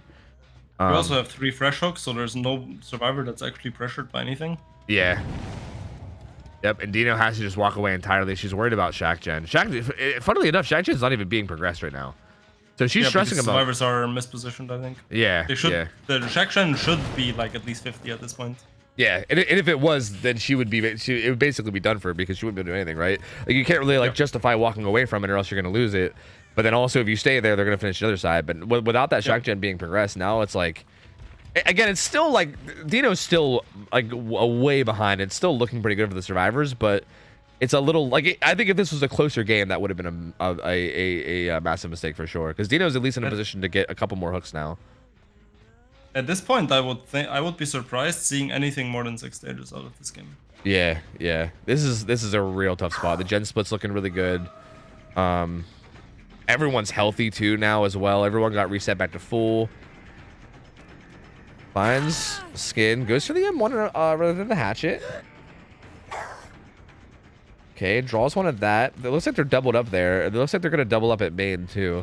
They don't seem to. Main? Yeah, I don't know. Do they not know that Shaq is there? I mean, no, they should. They should have deja vu, right? They should Shaq know where had progress. Shaq also had progress. Oh yeah, so yeah, true. Someone was on it. Yeah. And also, like, they have to be running deja vu. There's no way they don't have deja vu. So, like, they definitely know. I'm not sure why they're choosing to progress main over Shaq. Like Shaq seems like the much more obvious choice. That being said, it's going unpunished anyway because the hunters are coming to this, and it's kind of taking a while. So they're going to be able to get main building done. And yeah, there's just no way for Dino to make anything happen here. No endgame perks. Really, no more hope in sight at this point. I think both gates were also far away from where she is now too. She's currently chasing in like that 10-11 pocket, and I'm pretty sure both gates were on the other side. I think. So, yeah. Yep, looks to be pretty much done and done. So there's down to Cricket. That's gonna be another fresh hook on the Cricket. Yep, exactly like you said. 6 stages. Exactly like you said, 6 stages. The gate at Shack is being opened. The other gate, yep, everyone's already at the gates waiting. Yep, that's gonna be it. They're gonna open the gates. They're gonna leave. That's gonna be 6 stages. So 1K6 versus the 2K8 that we had last game, right? So it was 9-3 fresh. Oh yeah, you're right. Sorry, 3K9. Yeah, that's what it was. Yeah. By the way. One thing that I would suggest for you to start doing as well, because a lot of people have this bad habit of calling it like a 2K8 or a 3K9 or whatever. But what matters is not the kills. What matters is the fresh hooks. The kills do not matter. It does not matter if you got a I don't know if you got a. I guess that's true. Like the kills don't actually add anything to the win condition, right? If you got a 1K7, that can be 3 on the death hook, 2 on one survivor, 2 on another survivor, and 1 fresh out, or it can be 4 fresh. Right? So it would be 3, 2, 1, 1. Yeah. And those are 2 different results. And if you say it's a 1K7, you don't know which of the 2 results it is. But if you say it's a 7-3 fresh or 7-4 fresh, that's what matters. Yeah, that's a good point. That's definitely a better way of wording it for sure. Yeah, I think I'm just too. I think I'm so like focused on kills just based from like years of playing like public matches of DBD that I think that's the first. Yeah. Like I think when you think of a result of a match, does it. Yeah, it's the first thing you think of is okay. Well, how many people do they kill? You know. So yeah, you're not wrong though. For the sake of win conditions, that's definitely the better. Like so yeah. So for instance, that would be like a 9 stage 3 fresh versus even with points. Even with points. Yeah, like yeah. if you have DBDL score system or other tournament score system where the first where the fresh hook matters, then even in those tournaments with points, 2K7 or 1K7 doesn't mean anything. Yeah, for sure. Yeah, that's But interesting. Yeah. everyone's doing it. Like everyone in every Twitch chat, what's the result? Someone says 2K. Like, okay, was it 4 fresh or 3 fresh? I don't know. Hey, that's why we gotta be the change that we want to see in the world, you know? Exactly. You That's know? why I'm saying it. Hashtag inspiration. I'm down, dude. Yeah, I'll start trying to say it myself more, then hopefully it'll maybe it'll catch on. I don't know. I don't know how much influence I have over anybody, but I guess we'll see. Maybe we can make something happen. But that's gonna be the whole set though. That's Effigy taking the 2-1.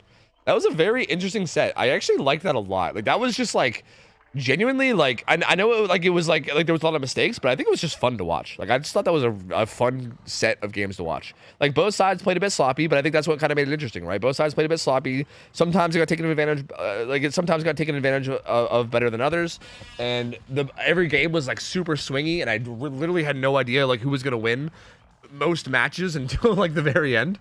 So super good set. I actually liked it a lot. That was very, very enjoyable. Effigy takes the 2-1 though. It was definitely one hell of a roller coaster. Yeah, it was. So that made it entertaining to watch for sure. Yeah, it was super swingy, and that's gonna be that set going. Effigy's gonna take it 2-1. So GG's, good try from Absolute Chaos. They put up a pretty good fight. Effigy just a little bit further ahead, and it's gonna get them the win. And we're gonna be moving on to Overheated versus Vicinal. So this will be, this is probably like, again, this is like 2 of our better teams. Overheated has been like a very, very good team that we've had play. And Vicinal was a team that we've only seen once, I think, but you were there. It was last week. You casted them with them. I think that was the only time we ever saw them, but we saw them last week. It was like G-Bot and everyone. It was like that team. I know that Nos is playing today again. Oh, really? Okay. She was modding the 1yon events I was playing this week, both the Nurse and the Spirit event that I was playing Killer in. And when she mods events that I play in, we always sit in VC to have less boring for us. Gotcha. Wait, so she's playing? Yeah. She told me she was gonna play on Sunday, and I should definitely go cast. Okay. Oh, okay. I see. So there's some inside stuff going on here, huh? Mm-hmm. I see. So if you're like extra harsh on a certain survivor, then I should know that there's a reason why. Is what you're saying, huh? Yes. I see. Okay, well this should be exciting. We have Plague, and then we have Singularity. I'm excited for the Singularity games. I'm real pumped for that. Same. And then I want to see how much the survivors know about the Singularity counterplay. Yeah. I'm curious to see how everyone plays around it. It's very, very interesting, and I'm also curious to hear you even just talk about it too. Here we go. We're gonna have Rosé playing Killer First Overheated versus the survivors of Vicinal, and let me get everything going. I also gotta play some ads because, you know, Twitch is great, and I gotta play some ads. So let me get that going too. But hold on. There's so much to do. Let me give you guys a prediction here, and then I'll play some ads. You guys can go ahead and gamble on whatever you think in terms of who you think is going to win. I'm going to play some ads. I'm going to check everyone in the lobby, and then hopefully we should be ready to go pretty soon. This is Plague, right? Plague set. Vicinal versus Overheated. There you go. Go ahead and gamba. All right. Ads are going to play. I'm going to hold this lobby hostage until the ads are over, but I think everyone's going to be hopping in. So yeah, it'll be Plague Suffo Pit, and then it'll be Singularity on ARP. What map is I think Singularity is usually played on like Ormond or something, right? From what I've seen, I think. Well, I don't know. That was COTF. Is there even a usual like it's Wreckers or Dead Dog. Okay. That's interesting.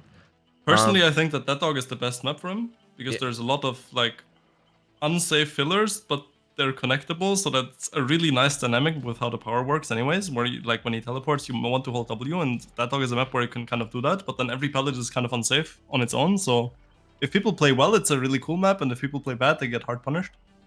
Yeah, that's actually pretty interesting. Wreckers is just a normal one. Yeah, I feel like it opens up a lot of like room for like not getting just like free. Like I feel like sometimes on other maps where you can't like transition tiles easily, it feels like he'll teleport on you, and especially if he has the haste add-on, which we're all going to be running clearly, it feels like sometimes you get in a situation where you're kind of just taking damage no matter what, right? Which is like, I don't know. Like I do think it's more interesting to have maps like kind of like you said, Dead Dog, where there's like a lot of connected tiles to where maybe getting teleported on doesn't necessarily mean you're taking damage no matter what. And then, but you make it to a pallet, but the pallet you make it to isn't safe, so then you have to continue out playing. You know, so yeah, I think that's pretty interesting for sure. Yeah, no, I know that our Singularity is on ARP. We're just talking about like other like places and where he's like normally played in like most other places, because I was kind of curious. I really don't know. I haven't seen a lot of Singularity in like it's like the standard mapping comp at this point is Wreckers, but in my opinion, Dead Dog is better because it allows for more skill expression. Yeah, that seems it makes sense. Like just you giving that quick explanation, it makes a lot of sense. It sounds good to me too. Yeah, I kind of do like that. So I'm curious to see how this plays on ARP, because like we're kind of just trying out ARP for him, and then based on how things go, I mean we're gonna just adjust for the future. So we'll see how this goes, and maybe next time around we can consider trying Dead Dog, because that does sound interesting to me. I think ARP might actually be pretty hard to play for survivors as well. Yeah, it does feel ARP like is a very like snowbally, swingy way for both sides, I feel like, because with the cams you can camp the choke and mid insanely well. So if there's any opportunity to camp the choke in the game, I feel like the survivors are in a really rough spot. But then again, if you hold chase mid-map, you have like 4 connected tiles with 0 distance from each other. So I feel like you can just kind of connect everything, and it's going to be really hard for the singularity to get it down. Yeah, absolutely. So I feel like it can absolutely hard snowball both ways, and it might be really hard to play for both sides and kind of uncomfortable. Yeah, that's kind of what I see about it too. I feel like the expected result from this, I feel like is either gonna be like horrible or amazing, right? Like I feel like it's like that's kind of how I'm viewing it. Like I feel like it's either gonna snowball really hard in the favor of survivors or snowball really hard in the favor of killer, based on just like like the little mistakes that they make and like the little positional mistakes. Because again, a map like ARP, you make like a little mistake position wise, and then suddenly it's a massive thing. Yeah, it gets out of hand so quickly. But vice versa, yeah. I think if survivors just play it well, and then with the map being as big as it is, and if you just can't like get anything going early, it's gonna be really hard to actually make anything happen late game. Yeah, I don't know. It really could go either way. Do I need to invite someone else? Is there something wrong here? No one is joining. It's fine. It's surely fine. It'll be fine. There we go. There we go.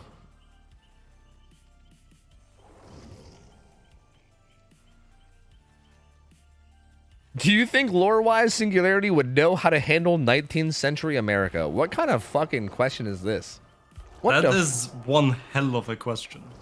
What specifically about... I'm not even getting into that, dude. You know? Because you put him on Dead Dog Saloon. Oh, okay. I get what you're saying. Okay, so you're going for more for like the Wild West vibe. Okay. You know what? That's better. That's better than what I was hoping for from that question.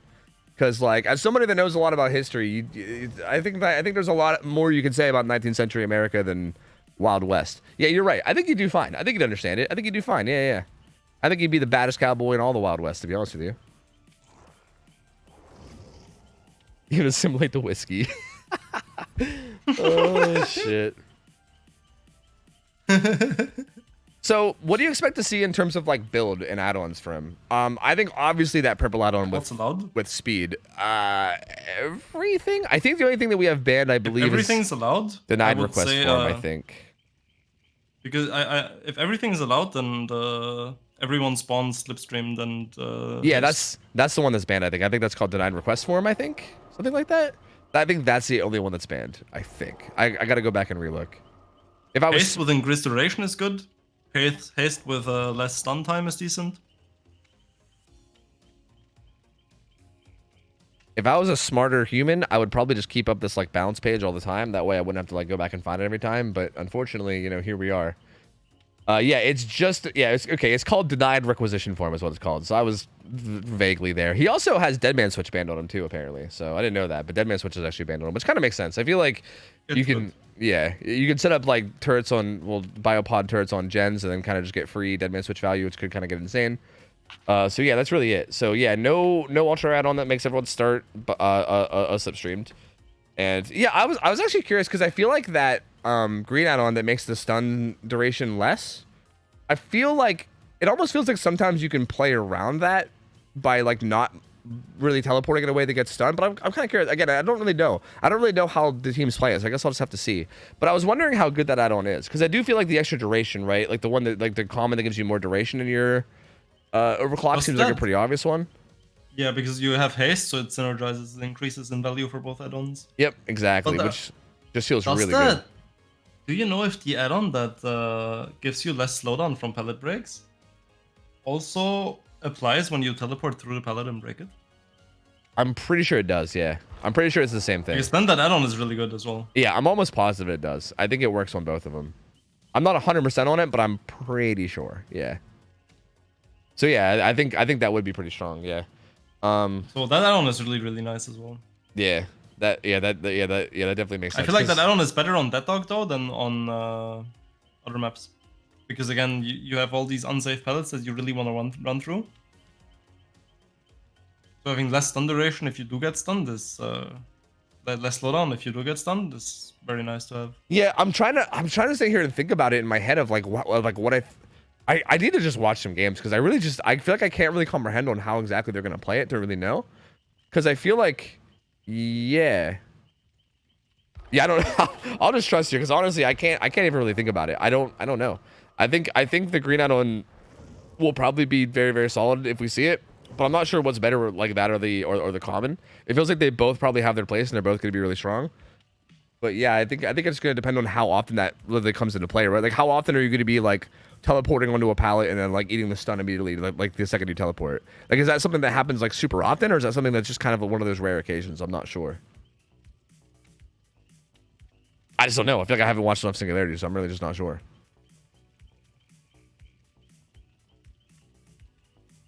All right, so we got the full team in now. I think we got Ronnie in here. Let's go. We've seen Ronnie play a lot in scrims in the past. Man's a juicer. This one looking kind of weird right now. What the fuck is Rosé? Okay. Because of the players, it's basically it's Tremor plus Jukebox. Yeah. But it's not Tremor main roster. It's like just Tremor players and Jukebox. Interesting, huh? Interesting. Yeah, I think I recognize a lot. We've seen Jukebox a lot. We've seen Slasher Killer a bit. I know Ronnie used to play on a different team in scrims, and we know that Ronnie's a fucking juicer. And Zaphis is a name that I recognize too, so I know a lot of these players. This should be interesting.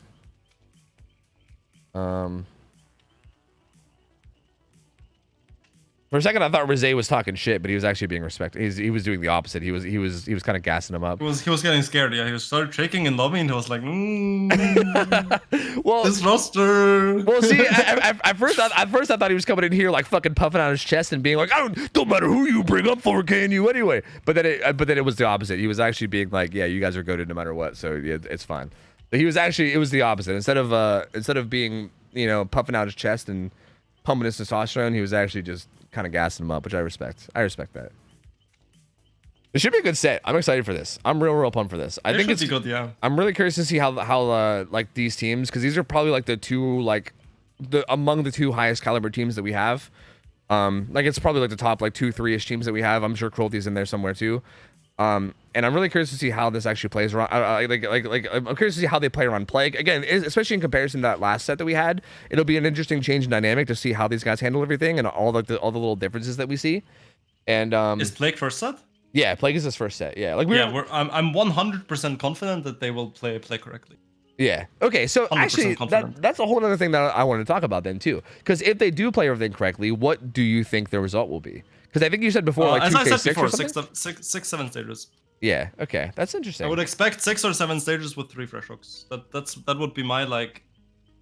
If survivors play well, that's the average result. If the killer gets like some ridiculous 3-gen and a hook in the middle, then it's a 4K. But if that doesn't happen, it's gonna be like. I would be surprised if the result strays out of 6 to 8 stages. I would be surprised if it's anything outside of that. Yeah. If it's less than 6, it has to be like the Plague somewhere fucking up. Maybe if like the survivors get perfect early game and the Plague doesn't find anyone at all, and I don't know, like they get 80% of a gen for free, maybe it can be 5 stages. But anything other than like some really unfortunate circumstances, anything less than 6 would probably be the Plague going for some goofy shit. Yeah. And anything more than 8 stages, the survivors just have to massively misplay.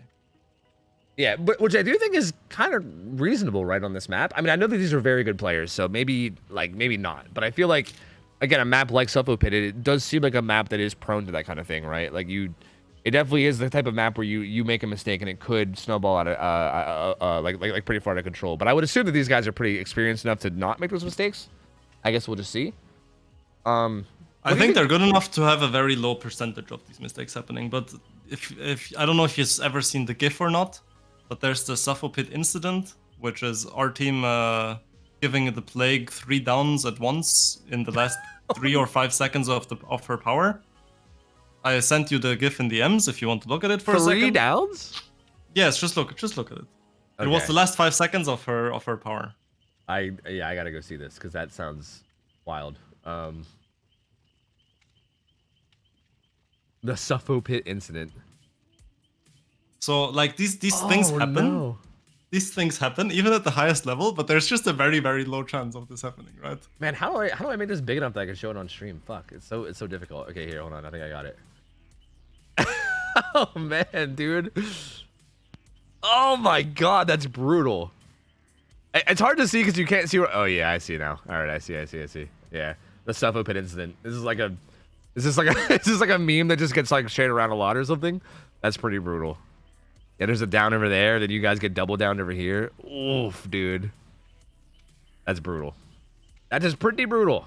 Yeah, I mean, anything could happen. Like, I do think Plague is pretty snowbally, and I think that's an important thing to keep in mind too. Is that even like really, really good teams, like even like the best teams in the world, they still make mistakes. I mean, shit, man. When I casted your guys' set on Outrun the Fog on Friday. But both you guys on Elysium and fucking Eternal, when you guys greeted those gens, I think Eternal did it game 1 and I think you guys did it game 5. I was like blown away, dude. I couldn't believe. I was like, what the fuck am I watching? It was crazy. But like, because you guys play so like tight and solid and perfect, and then when you guys do that kind of shit, I'm just like, what the fuck am I watching? Like, how's this happening? Like, what is going on? But I mean, I think it does happen, right? I mean, it's just miscoms. Yeah, it's just miscomms and like miscalculations and everything. Like it can happen. Eternal. Right? For Eternal, I'm confident it happened because of the Infectious Scream. Without the Infectious Scream, they would have popped the gen. But with the Infectious Scream, they didn't get it, so they didn't calculate that into their comm. That's what I think happened there. And for the Wraith set on our side, it was just a miscomm.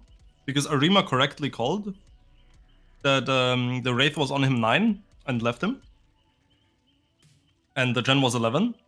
But neither Grenout nor Xeno heard that the Wraith was 9, and they both thought that the Wraith was still 7 where Arima popped the gen, and they thought he was leaving from Water Tower. So they said, yeah, we commit, we get this gen. Because they thought the Wraith was like 15 meters further away than he actually was. Wait, so did they just not hear the call out? Like what? Yeah, how did, they just didn't hear it. Oh, pain, dude, pain. I'm kind of curious. Is there like... this might be kind of a weird question to ask. So, like, you guys are playing, like, from all over the world, right? Like, you're in, like, Austria. I know that, like, some of them are from, like, Russia. Is there ever, like, an issue when it comes... Because I'm assuming you guys... Do you guys call them in English? I mean, English is a pretty, like... Yes. It's a pretty, like, standard language that everybody at least kind of, like, learns as a second language in a lot of places. Is there ever, like, an issue with that? With, like, people struggling to understand each other just because everyone's speaking, like, a second language and stuff? Because I always wondered if that was kind of a thing with a lot of the EU teams, you know? Like, you'll get teams... Like, even, like, Eternal, right? Isn't, like, Zaka Spanish or something? Nightlight's, like, Polish. Zaka Spanish, Nightlight Polish, now living in Germany. Then you have Pedro and Dan from Portugal. You have Babu from Russia. Yeah, like, that's so crazy. Like, I feel like that's... Like, I always wondered, like, how much of a role that plays in terms of just, like, having comms and whether that, like matters in terms of just being able to understand each other and stuff. These builds are interesting, by the way. I'm curious to get your thoughts on this. It's a good build. Yeah, I'm curious if we're Our gonna struggle against Plague is good. Because you can die on pallet, you have SP stealthing for the save anyways. Yeah, because you want to deny power, right? And if you pallet actually... save out of power, you die on pallet, power is gone. Very nice. That's okay. That's actually pretty fair. Yeah. We actually do allow a background player too. We saw some teams using that before. I don't think we're actually seeing it this time around, that's though. disgusting. Yeah, and we did see a team a while back using that pretty well, and it kind of like sparked some discussion on like whether or not we should ban it or not. But then we haven't seen it since. So I was like, you know what? If we see it some more, maybe I'll think about it. But we haven't seen it since, so we still haven't banned it. I've been waiting to see it again. I've been waiting for like a team to like abuse it so that we can see like more of it. It's really strong on weaker killers on teams that are well coordinated. For anyone else or on stronger killers, I wouldn't recommend it because it's a very, very gambly play at that point. Yeah, I think we saw it against like a Wesker or something, which I don't know how you'd feel about that, but yeah, it was. It's okay against Wesker, but I wouldn't really go for it. Yeah, all right, because he can grab, right? So you can't even reliably down a pellet. True. That's a good point. Looks like Jukebox gets found and is getting chased topside. This is where at least most of the corrupt gens are. It's kind of a weird split of corrupt. But there's two blocks top. Yeah. The spawns were really weird. The plague spawned mid, and then people spawned both bottom and top side, so it was like perfect start for the survivors. It was impossible for the Plague to know where they spawned or where to go, so she never could commit to check any side in death because she would just lose the entire other side of the map. And then now we also have the issue or the situation for, you see how none of the other survivors are infected? Mm-hmm. And how I talked about you shouldn't get on enchants that are infected. They waited the infection out. And we also see them correctly split across the map. We see the Delhi player already stealthing on the same side. Because if they get 3-1, right, and the killer seizes with barbecue, which is allowed, they lose the game of it. But this way, they are in a good spot because they have their correct split. And now the Plague, if she wants to get any more pressure, needs to go to the other side of the map and pressure someone of the gens where people are not infected and give a free unhook. Okay, so with that being the more standard play of like people not getting on gens until the infection goes away, wouldn't Hematite Seal be more meta? Like, is that's the why apple... that's why people play it. Yeah, I'm kind of sort of like apple seems nice. Don't get me wrong. Like it's a great add-on, but like I feel like Hematite Seal seems insane. Then that's like 30 more seconds of free gen time. Like that's wild. 30. Then. That's 30 extra seconds you have to commit to M1 first chase without anyone doing anything. Yeah. And if they do, you can capitalize off the injuries you get and snowball. Yeah, so that's interesting. I'm surprised to not see Hematite Seal then, because if that's kind of how the standard play is, I feel like I would just immediately throw Hematite Seal on for sure. That just seems like so much free value. Yeah, the most standard one at the moment I think is duration plus apple. Yeah, that's what he has right now. Infection, duration, and apple. Okay, yeah. So you're saying like Hematite Seal with apple, okay? Yeah, I would expect to see like corrupt duration with Hematite Seal, but yeah, I guess duration apple... is also not bad though. Like, yeah, corrupt full duration is also not bad. Yeah, this is a but tough... you 100% want apple. 100% want apple. What? Okay, can you explain a little bit more as to why that's so important? I'm just kind of curious. Because you only have one power, so you can confirm one hook stage or go for one fast tunnel out chase. But you need two. You need to either confirm 2 hook stages or confirm 2 fast chases, right? For the tunnel out. Okay, that makes sense. It's just like having those like 2 different power-ups is just like a million times more valuable than having just the one. All right, yeah, that makes a ton of sense. I'm surprised that wasn't an eye. That's an instant tunnel out. Yeah. And that's Delhi denied, and that's slug as well. Yeah, that's pretty huge. I'm actually surprised that wasn't a... yeah, I would go for the pick at this point, correct? Yep, off the record, also being completely circumvented and going away, so pretty massive. Do you think there was any bit of a misplay there around, like...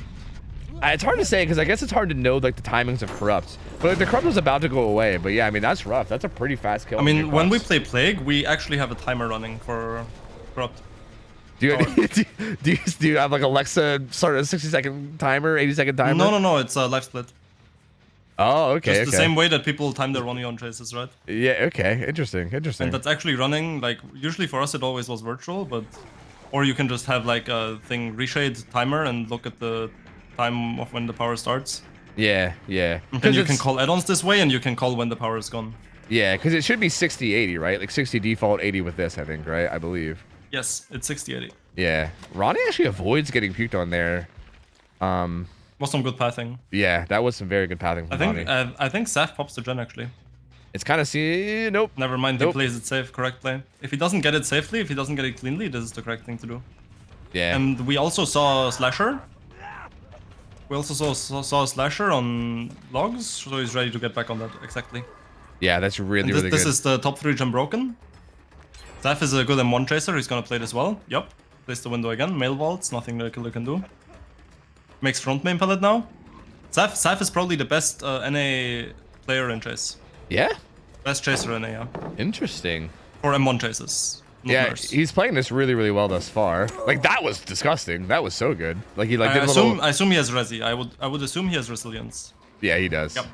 Yeah, that was such a good like fake that he was gonna like not like it was a good like fake of a fake. But yeah, he's playing this really well. And yeah, they broke this topside 3 gen, and Rosé is in a really tough spot now. Like, he needs to get this down now. Zaphis bought so much time with that chase. Like, that was a lot. A lot. And this might be another pain res. Popgo's Whistle will be coming in too. But the gen split's looking pretty rough. There's like still kind of a janky ass 3 gen on this top side, but it's decently jank. Because there was kind of a 4 gen up here, but like this middle gen was one of it. Actually, this is really not as gen as I thought it was. This is actually a pretty okay 3 gen here. The more I'm looking at it. This is a really good 3 gen if it's main building. Yeah. Well, main building's not there, so but it's pretty close to main. Oh, he's actually. I mean, this is actually a really good 3 gen, yeah. Yeah, I'm kind of surprised at how good it is. I didn't think they had a good one, but yeah, Rosé actually still has a pretty solid setup. He makes the pellet now. Yeah. That's massive. Doesn't quite get that infection in time. Massive mistake. They popped the gen they popped the gen on 10 for this, 100%. And he gets the M1 too, so he's gonna get even more distance away. He's Gonzo. He's out of here. Never mind, they split gens, they don't pop it. If they stacked that instantly, they would have popped it. Yeah, Zaf is gonna be heading further to the map. Never mind, he has God Pellet. Uses God Pellet, he should make 9 of that. Never mind, he does not. Yeah, I don't think he does. The wall is too long. Yeah, the wall is too long. Yeah, he's gonna go down. He might be able to carry him back into the top side too, and I don't think they're gonna get another pain res. Yeah, it will probably be a pain res. res. Oh, their trap pressure is massive though. Yeah, this is getting a good bit of progress right now. Slasher can just play really aggressively on the unhook. We'll see if he does. He's not currently. He's doing the gen bottom side. Is he gonna hop off now with the kick coming in? No, it's still bottom side. The gens are all top. Oh, they are all top. Wait, really? I thought there was still one bottom side. Yep. I mean, there is one bottom side, but but he's not working on it. Okay. Yeah, I didn't realize. I thought he was bottom side, but I guess I didn't realize. Okay, so Rosé sees them all too. Yeah, he's pretty safe pull too. He's not even gonna get down for it. Yep. This is very important as well. And now Slasher still cranking this gen top. Rosé probably knows, and I think he's gonna have to bail. Yeah, he's gonna have to bail and come back. He knows that this is being threatened, so he's gonna have to come back. Rosé is going for like best result and not safe play here, because if he can hold this 3 gen, he gets a 4K. But if he plays for it and he doesn't hold it, he gets so much less stages than he could have had if he plays different. Yeah, that makes sense for sure. He should still have a pull of corruption somewhere, right? I think he has but it's bottom side most likely. Yeah, I think it's like far bottom. So yeah, that makes it rough. But like if he would commit to somebody far bottom, he could potentially down them and then grab the pull of corruption, and then probably get a good bit of stages, right? So is that kind of the idea behind it? But instead, he's trying to hold down this 3 gen. Yeah. Ooh. They pop gen for this. Yeah. This is fine. Yep. Ronnie's just gonna go corner. He's just gonna buy as much time as he can. And yeah, he's gonna go down for this, but they're gonna trade this kill for this gen popping for sure. Yeah, Slasher's already on it. He's got a ton of progress. Ace is actually on the other one too, so they actually will probably pop both. Maybe. Well, Pop might interrupt. I mean, there's no pain res anymore.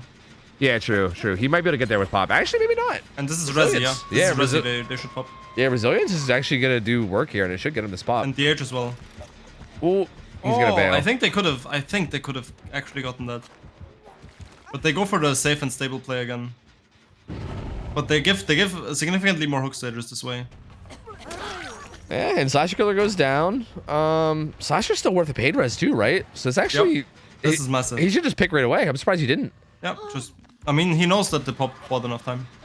They don't get this. They don't get this. Yeah, they don't. You're right. This is Delhi though. Now it's a 4K. Actually, probably not a 4K, no. Yeah, with him being Delhi, yeah, I'm not sure if it's necessarily a 4K. But it should be a pretty good result. It's looking pretty solid right now. They still didn't get that done. Pop kit or pain res came in. He couldn't pop it because they didn't actually stop the regression. They're just full sending bottom side, and he's coming down too. Yeah, because Delhi's top. Yeah. They can just stack the gem bottom. The moment the killer interrupts or hard commits, Delhi happens top, and then it's lose for the killer. Yep, he's gonna go grab his pool. Yep. Now the killer has to go top or the game's over. I feel like they can just run water tower and end up forcing lockers, so there's no slug. I feel like the game's pretty much over no matter what, right? I think at this point you just go for stages, don't you? Because I don't think at this point you can stop the gens no matter what. Like you go top side and they pop bottom, you stay bottom side and they pop top.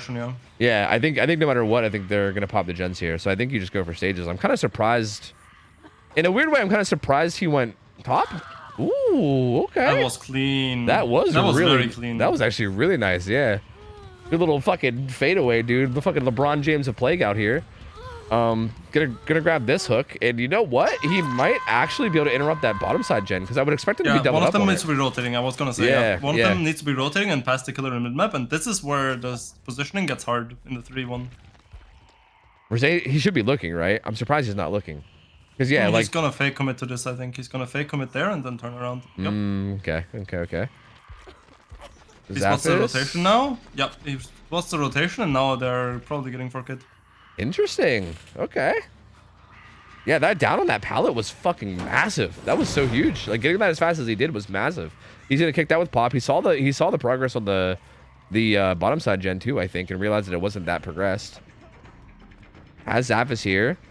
Now Zavis can't get the save. And what's Ronnie doing in this scenario? Do you think he rotates down to try to go for it? Does he try to just crank up the gen? To make it Yeah. Just try to crank it out. Good dead hard. I think even without the dead hard, they make that gen. But that was a good dead hard regardless. Ronnie will finish that gen. Yeah, but the dead hard gives them the opportunity to get out because there's no way out. Yeah. And Zaf can play this pallet, and then he has one more god pallet around water tower, and he can also run bottom side. And track is still up. He had a dren as well. Actually, no, not a dren. He just had a lot of distance.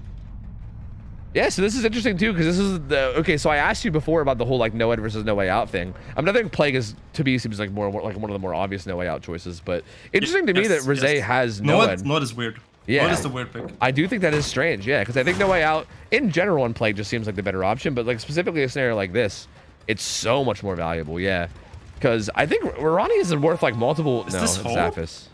It is. Yeah, this okay. That explains the distance as well. Has a god pallet here too. Yep.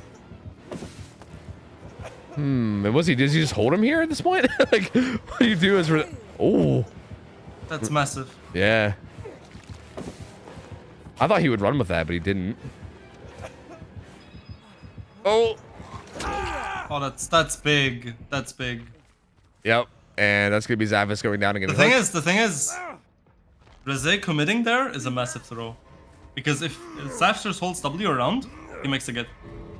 Or hat trick. Yeah, it's interesting, especially because of hope, right? Like, committing that is a massive throw. I kind of thought he would make it even after that like pallet swing. I'm surprised he didn't run for it after that, especially with him having hope, right? Like with him having hope, and then after he swung at that pallet, I thought he would just bolt after that, but he kept playing it afterwards too. At least. You have to go for it at least. Yeah, it's very interesting. Because if you get out there, you die anyways, right? Like there's no way you get out. It then can collapse timer. You don't go anywhere. Yeah, because I honestly thought Rosé would just stay on the side of the gate and just kind of like wait for endgame timer. But regardless, he gets the same result anyway, and they end up getting one host stage out, but it's a 3. Sorry, nope. I'm gonna do it. 11 stage, 4 fresh.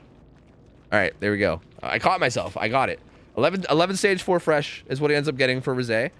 And that seems really solid to me. That seems very solid. really good result, yeah. Yeah, that felt very good from Rosé. Survivors did not go for the unhook at all and just did gens and let the power go to waste.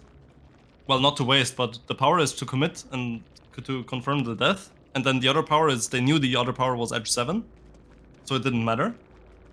And then they just get the gen on 1 to like 60 and the gen on 10 to like 40 by the time the kill happens. At that point, the Plague has no power, no injuries, no infections, and a like 4 gen to play, but two of the gens are already progressed far enough to not be able to be contested. Yeah. So that's really interesting.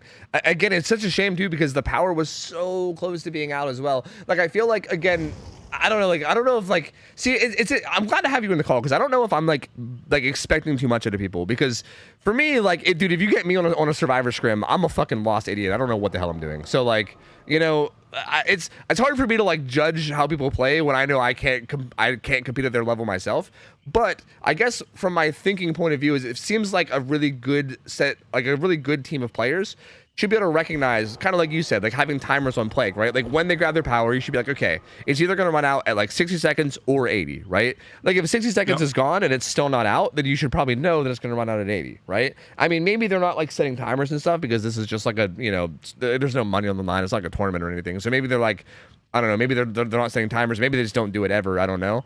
But I feel like that's one of those things that I think also could have saved him as well. Because I think if the save maybe just happened like 5 or 10 seconds later, I think the power was just about to run out whenever the save came in, and he still had a little bit of time on hook. Like, I think there was a window where the save could have happened without there being a power, and the survivor on hook got off the record too. They could have got so far. They could have got so far. They could have bolted down bottom side if the power just wasn't in play. So, I still think that going for the unhook is a mistake. Just no matter what, you think it's a mistake? Especially because Slasher was already perfectly positioned on the gen on 2 the whole time. If he just progresses that for the entire hook stage, I think it's better than going for a save. Especially if you don't know if the Plague power is gonna run out or not. Yeah, well, they were in a really good spot at that point. Yeah, that is pretty fair. Yeah, like if they pop that gen at 2, then yeah, I mean, I think trading or not even popping it, even just having a ton of progress on it, yeah, it does put them in a really strong spot. So yeah, you're not wrong. You're not wrong. I think regardless, it probably would have been better. So that definitely bought Rose a lot with that very, very quick kill. And then also getting a lot of pressure on the unhook survivor too. So interestingly played, and now I'm curious to see how it plays on the other side. I actually don't know who's playing killer for Visceral yet. I guess I just gotta wait for an invite. I wonder if are they like waiting on me to accept the? Oh, they probably are. Is it Juke? It might be Juke. So let me add him. Juke is actually Daishi, by the way. Oh, okay. Thank you. Used to be him. We've seen Juke play twins in the past. So interesting. I feel like they main twins play yeah. like that.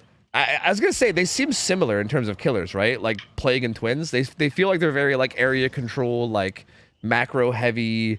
Like I don't know. They kind of remind me of each other in terms of how they play. So yeah, this should be interesting. I feel like the skills that you get from being a good Twins player or being a good Plague player, they probably translate a bit to the other killers. So this should be an interesting game. I'm curious to see how Juke plays this. My game seems darker. Did I turn something off? Shit. Did I? Oh no. Oh, you know what? I think I did. Why did I do that? Oh, I remember. Here, I got you. There you go. Yeah. Ah. Someone turned the light on. Yeah, dude. I turned off the lights. My bad. Nice cut, Tofu. Thank you, Flacco. This man. He's always gassing me up. My man. It was just night mode, you know, because it's late in EU. You're just being nice to the EU players. Exactly. Giving them dark mode. Yeah, I was just giving them dark mode since it's late. Exactly. See, I'm just that caring, you know. And I'm so caring that you guys should all just give me your Twitch Prime subscription. I'm not gonna go there. Never mind. I'm not doing that. Never mind. I'm not gonna do the thing where I sell it for Prime. So we have Rosé, Swift, Flacco, and V. So this is pretty much the main roster that we usually see for these guys. And again, I feel like these guys seem to be in a pretty good position to be able to take this, right? Like, I think that was a very, very solid result from their killer. And I think given what we expect... This is definitely on the survivors to lose. Yeah. This game is on the survivors to lose. Yeah, for sure. So I think if they just play this solidly, I think they could definitely take this. And that's really interesting because I feel like that survivor team that we just saw was a really solid team, right? I've always heard that like Tremor is like one of the better teams in NA. Yeah, they're top 5 in the world right now. Oh, are they? Oh, sick. So yeah, I mean that's pretty huge. Then they should be feeling pretty good about this. I'm curious to see how this plays out. I mean, that being said, it's not like it's decided. Obviously, Juke is gonna have something to say about this, and this might still not end up being a win for them. But I think they're definitely in a position to win it. That's for sure. If they could just play this solidly. Yeah, based on the result, it's definitely something. It's on the survivors to lose. Juke cannot win this out of their own power. Yeah, like basically, even if Juke plays it perfectly, if the survivors also play it perfectly, won't matter. Yeah, which is interesting. That's very, very interesting, because it's not unreasonable to have that, right? I mean, I think these guys have probably practiced Plague a lot before, and also this map. I'm sure they know the map well. Suffo Pit is a very common map in pretty much everything comp, so I would expect them to have a lot of experience, and I think it really could swing either way. I'm curious to see if we see any more like funky builds, right? Like we didn't see any value out of the Power Struggle Flip Flop last game, which is a shame because I was hoping we would. Because again, it's such like a weird, funky thing, and I love seeing that kind of stuff. I know that like maybe for you might not like seeing it because I know that a lot of that stuff is like strong and a lot of it is like banned from like most leagues and stuff.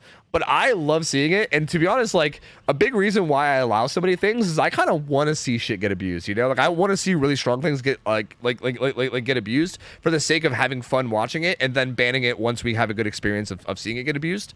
So I'm kind of hoping for some funky stuff. Yeah, for the setting you have, it's good. Yeah, for the setting you have, I think that's a good approach. Yeah. Like I want to see people. I want to see people, and I also want other people to see it in its like, I don't know, in its glory or whatever, or however you want to word it, right? So that people could understand like why things are banned and everything too. If we ever do have stricter balancing in the future, right? So yeah, I'm hoping for some pretty funky stuff, but I'm not sure. I'm hoping for some Hematite Seal too. Like I'm hoping Juke runs Hematite Seal and not the add-ons we saw in Rosé. I would guess that Juke likes it, so I think the chances are not bad. But based on Juke's playstyle, I would not be surprised to see it. Yeah, it would definitely be a smart thing to do. Again, Twins player, I can't help but just feel like if you're a Twins player, a Twins Plague player, I feel like is just probably thinking about macro first above everything. I don't know if that's like a wrong assumption of me, but I feel like that's kind of the No, like, that's correct. That's what I think about when I think of like playing in Twins players. Is just macro, macro, macro, basically. What the fuck? What the fuck is going on in here, dude? Nervous poops are diff. What the fuck, dude? I mean, it's not wrong, man. Nervous poops, dude. Fucking nervous poops, like fucking anxiety poops, worst poops. I mean, I don't even know what they're going on about, but like, he's not wrong. I mean, that's straight facts. Straight facts machine. I don't know. I don't know what to say about it. You know. All right, just waiting for them to ready up. I'm pumped for this one though. I'm pumped for this one. I'm pumped for this one, and I'm also pumped for the singularity match afterwards. This should be really, really good. I think this whole set. It's definitely gonna be great. Yeah. Yeah, this whole set's gonna be really good. I kind of hope we go to the third killer too. I'm gonna quickly switch because I can't remember who it is. Executioner. That would be good too.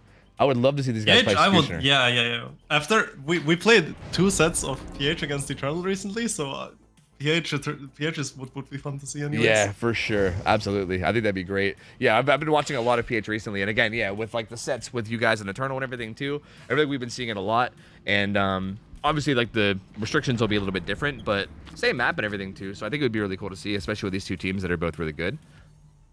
But we'll see. Let's not get ahead of ourselves yet. We'll see how this match goes.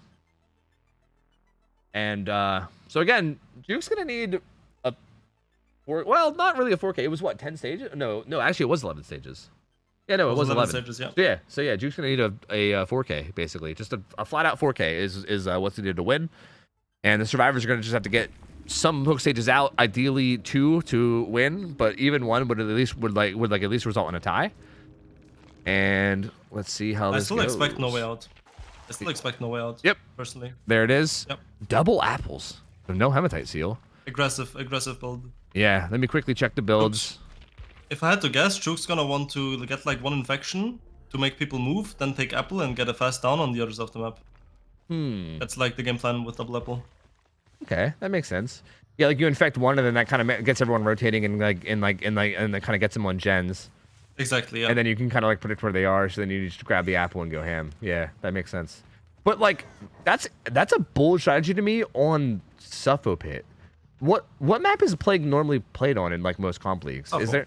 Oh, is it Suffo? Okay. Yep. So that's interesting Suffo because is the classic map at the moment. I feel like the middle of the map being all those maze tiles feels like Suffo would not be the strongest for like corrupt puke, right? Like, I don't know, maybe I'm wrong about that, but I feel like you still can't really run power. The only thing you can run power on is if you have enough distance with main building pallet pre-dropped. Huh. Interesting. Well, I guess we'll hopefully see that then, because I feel like to me it seems like you should be able to, but I guess maybe I just don't understand it right. And we'll see. Here it is. There's Flacco getting puked on, and yeah, you're 100% right. Insta leave and then now puke on gens 1 more time. Ideally find someone and then take pull. Oh, so far. But though. I would expect for they actually got on a gen. If the person gets found that wasn't on a gen, it's massive.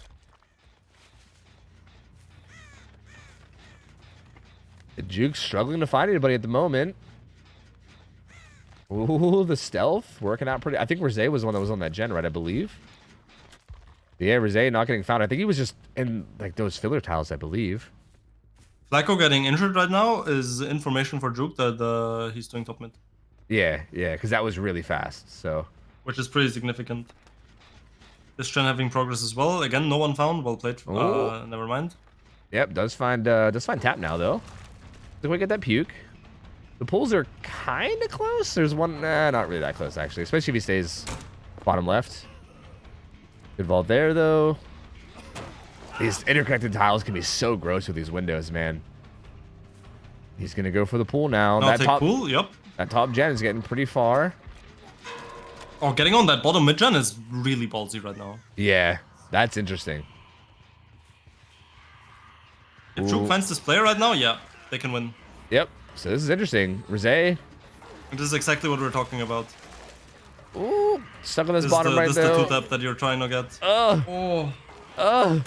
There we go. Gets it. Well, it doesn't matter. Still hook, pin res. Gen set on bottom side is alive. Yep, that for the gen that didn't get pain rest. Getting this pain rest is massive because it slows down the rotations everywhere. It keeps someone else longer on top. And now if tap gets found, it can actually be really big. Yeah, we'll see if he does. Pop coming down on this gen that has like barely any progress. Tap just now going injured. He's actually just doing the gen on the opposite side of the moment. Flacco's like mid-map too. Oh, does he... Yeah. Took side. Okay. 100%. All right, so they know where everyone is now. They sorry, they don't know where everyone is, but they probably have a pretty good idea of where people are. Gonna go grab this pool as well. 60 more seconds of puke. Rosé gonna be going to struggle soon. All right, how do they handle this? Tap is gonna get some head start away from this. Rosé is most likely gonna go struggle no matter what. Ooh. Juke has to go back now. See, like right there, I'm surprised I didn't see a pallet throw. Maybe it's just like a 50-50 type thing where you don't know if they're gonna swing or back keep. now. It's yeah. This is really. Oh good for yeah, Juke. this is massive. This is Got massive. second now. Power Yep. can insta hit both of them off hook. Do you think this A should have just bailed from this? Oh, that was iframes. Oh, This is a massive mistake. Oh This is a yeah, massive that was mistake. huge. This is big. Yeah, that was. This is really big from Juke. Oh, interesting. Like, that's a massive mistake. Yeah, I mean, I think Juke should have probably Charging positioned... that second power too early, and then not getting the hook trade plus the insta down, and instead having this happen. This is really bad. Yeah, because that could have been an instant down plus Rosé going into deep wounds immediately, and then probably killing him. Like that could have been huge. Yeah, now it's looking a little less good. No more power. Oh, can't quite get that. It kind of gets a little confuzzled there and doesn't get anything going there either. Again, a bit impatient by Juke on that short thing. You just have line of sight or through the gap, and then you just camp the pallet to make sure that if they vault, you kill them, and if they hold W, you just hold W around and go in. Yep, does have another pull corruption though. Is gonna grab this. I guess maybe head back bottom side. There is still 3 gens bottom side, right? That one on the hill I think has not been popped. Tap is working on it. It's at about 50. Ooh, the unhook coming in here from Flacco. Doesn't get hit on the unhook. Who's he going for? He's going for Flacco. Flacco should be a fresh hook. Correct position at this point. Yeah. Getting the fresh hook, getting the pain res. We'll have pop as well. So this will definitely give him a bit more pressure, a bit more time to play with. Or sorry, them. Sorry, my bad. Oh, did I bug? I bugged him. Oh no. I bugged. The That's TOFU me. moment. That's me. I cycle my cameras too much. I can't help it. Don't worry. The plague just allowing this unhook. Being a good sport. Okay, there we go. Unbugged. God damn, dude. I gotta stop doing that. I cycle my cameras way too much. I'm so curious to know what the survivors are doing all the time, and then I'll cycle through right when the unhook comes in, and it's so bad. Nice, that's big. Get the pop, get the pop, get the pop, get the pop. Yeah, not prioritizing the pop. That's interesting. Instead, just goes for the hook. And this will be... She was still on the hill. She could have just walked down. Yeah. Pain res isn't going to come in. It's not really going to matter. This is a topside gen anyway, so that's not really too relevant based on how this match has been going.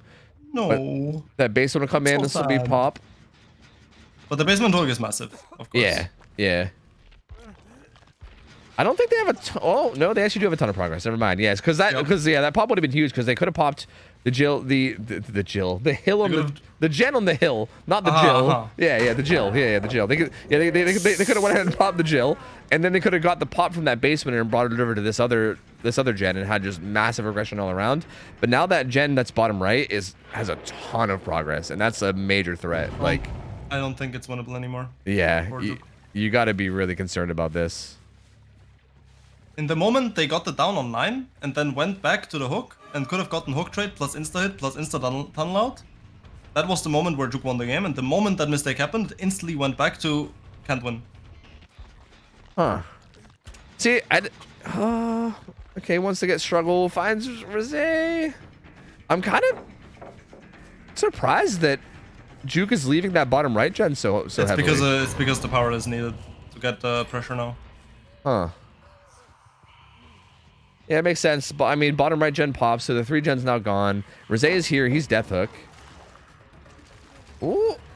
Tries to get the old fadeaway, doesn't get it, but gets that down. So there you go. Rosé goes down. That will be death hook on Rosé. That's an instant hook, and then we need to interrupt the gen there. Yeah. Now it's kind of winnable again. Yeah, it feels like it's still relatively there. It's kind of winnable. It's still not a great gen situation though. But it's kind of winnable. Yeah. There still is this massive split of gens. Let's get some information on one of the survivors jumping down there. Okay. Flacco, not injured yet, though. Doesn't get hit by that. Moment. Probably will get injured soon, I would. Well, actually, he might have just got, did he just get sick from unhooking? Because maybe not. He should maybe have a good bit of progress. He's going to get hit by that corrupt puke. Oh, that was really close. It was really close. Well. Yeah, that was so close. Power runs out. Oh, man. And now what do you do? They're pre-running across the map. Yep. Yeah, they're currently split two top side, one bottom side, and this feels so tough. Because what do you do? You basically just have to get it down like instantly, but how do you do that? No power. These guys getting a good pre-run. Yeah, it feels like this is problems though. This is problems. They're dying. Yeah. Yeah, yep. And they have one person progressing bottom side, but I feel like that's not that fast. This is just bloodlust right now. Yeah. And there's only one person bottom exactly. So yeah. the gen doesn't pop. Yeah. So the fact that there's only one person progressing gens instead of two here is pretty huge. Down does come in. I'm curious to see the progress of it though. Ooh, resilience is doing work with this. It has a ton of progress. I think it's still going to be issues because this isn't going to be pain res. I don't think. Yeah, but it's no way out. Oh yeah, and true. Force action, no way out. There. Oh yeah, that's true. I think no way out. That's true. I forgot because we didn't have that last match. And I was really surprised about it. But no way out's going to be massive here. Yeah. So Swift's going to get put on hook, and there you go. I feel like just through game sense and everything, you should probably assume that most likely both survivors are bottom. It's Flacco.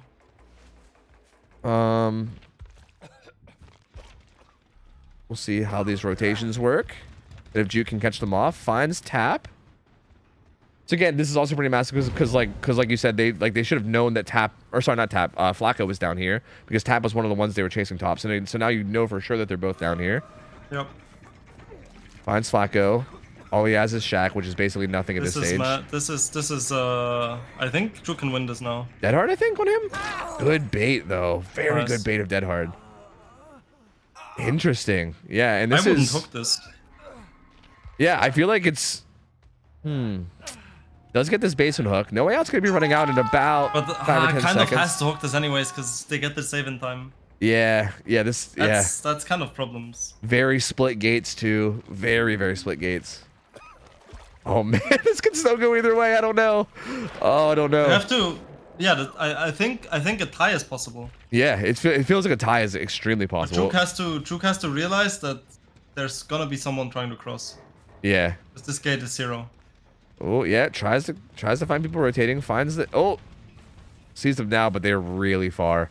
This feels like the gate's gonna be open in time. Yeah, like that top right gate that Juke just walked away from is gonna be open. So this is gonna be a tie, maybe. Not going for the save. Interesting. Okay, this can be a tie now. Yeah, interesting. That's a mistake from survivors. Yeah, because if they just force that unhook, then at least one of them should be able to get out and get across the map, right? The Lithe coming in. Oh, that's big. They're gonna try to get Hatch. They might be able to get it. No, they can't. It takes 15 seconds after the death. Oh, I forgot about the guy on hook. For some reason, I was just thinking about the guy leaving. You're right. That was a bit of a mistake on my part. Jukebox will just be able to get in front of this and body block it. 15 seconds. It doesn't even open. It's not even close. It's a tie. So, interesting tie. So hey, you know what that means? We're guaranteed going to set 3, baby. We're gonna see all 3 sets no matter what. Let's go. Let's go. I'm excited for that. So hell yeah. Hey, I ain't gonna argue about that result. I'm happy with that. There you go, 3K11 from Juke, and solid. I mean, again, especially considering that we said that it was basically in the survivor's hands and everything. There was that pretty big slip up, I would say, around that unhook scenario that happened that you called out earlier, where they could have puked and injured, or sorry, they could have downed the unhooker and got the unhooked into deep wounds, but instead got kind of nothing out of it, and then like let them all get away. Well, got the down eventually, but yeah, like I think that was a pretty big misplay. But other than that, I think Juke played it really well. Survivors also doing a solid job in getting themselves out of the situation they were in and getting at least a somewhat decent result. Although, yeah, I think even unhooking at the end there, it felt like it should have been the play. Because I feel like... Yeah, because if you unhook, only one person dies and the other makes the gate. Yeah, which would be the exact hook stages they needed to get the win. So, unfortunate, man. They might end up kicking themselves for that. But that's going to be tie. So, there you go. We're going to go to the next set tied up, and we're going to be going to the Singularity set. And I feel like the Singularity set is probably the one killer set of the whole night that I'm the most excited for. Is these two teams playing Singularity. It's gonna be really interesting to see for sure. Yeah, this one is gonna be really interesting and real spicy. So I'm pumped for this one. I think we'll be this? Who like what team? Who picked Singularity? I think it was Visceral. I'm pretty sure. Because yeah, I'm pretty sure the team that picks, like I think the team that picks the killer will play the killer first based on how everything goes. I'm pretty sure. Like I'm pretty sure Overheated picked Plague. Yeah, right? that makes sense. I'm pretty That makes sure. sense. If Dino or anybody in staff wants to correct that if I'm wrong, feel free. But I'm pretty sure. Yeah, I'm pretty sure Vicinal picked Singularity and then Overheated picked Plague. Yeah, I believe. So this should be interesting. Is Juke gonna be the Singularity player too? Maybe. Most likely, yeah. Okay. I don't think any of the Tremor players played because they didn't want to play Singularity in our COTF matchup. So I would assume that Juke is playing. Yeah, that would definitely make sense too. And hey, Singularity kind of fits into that whole Plague Twins thing that we were talking about earlier about being heavy macro, so it would make sense. Not really. No. You don't think? I think Singularity is a lot of micromanagement with the cams and the teleports. Yeah, I but think Singularity is a very, very micromanagement heavy killer. There's some micro game to it, of course. More than just a pure M1 killer because you have cams and you get the information from it. But I feel like it only helps you to play the macro better and not really forces you to play the macro like on Twins or Plague, where the macro doesn't really matter much. Yeah, I guess that makes sense. Like I feel like Twins and Plague are almost like all macro, whereas yeah, Singularity is like the macro helps you play the micro better. So yeah, I guess that's fair. Either way, I need to take a step away. I need to get some coffee and play some ads, so I'm just gonna do that real quick. So I'm just gonna be stepping away. You can, if you want to talk to my chat, feel free. If you want to go take a step away and relax yourself or whatever, feel free. It's up to you. It doesn't matter to me. I'm just gonna put up something on screen real quick so that people know I'm stepping away. And yes, sir. Yep, I'll be back in a couple minutes. Be right back, guys. Yo, chat. I need like 20-30 seconds. But after that, type some questions in chat you want me to answer. And if there's something I can go into that doesn't take too long, I'll try my best to answer it, okay? Give me like 20-30 seconds and I'm reading.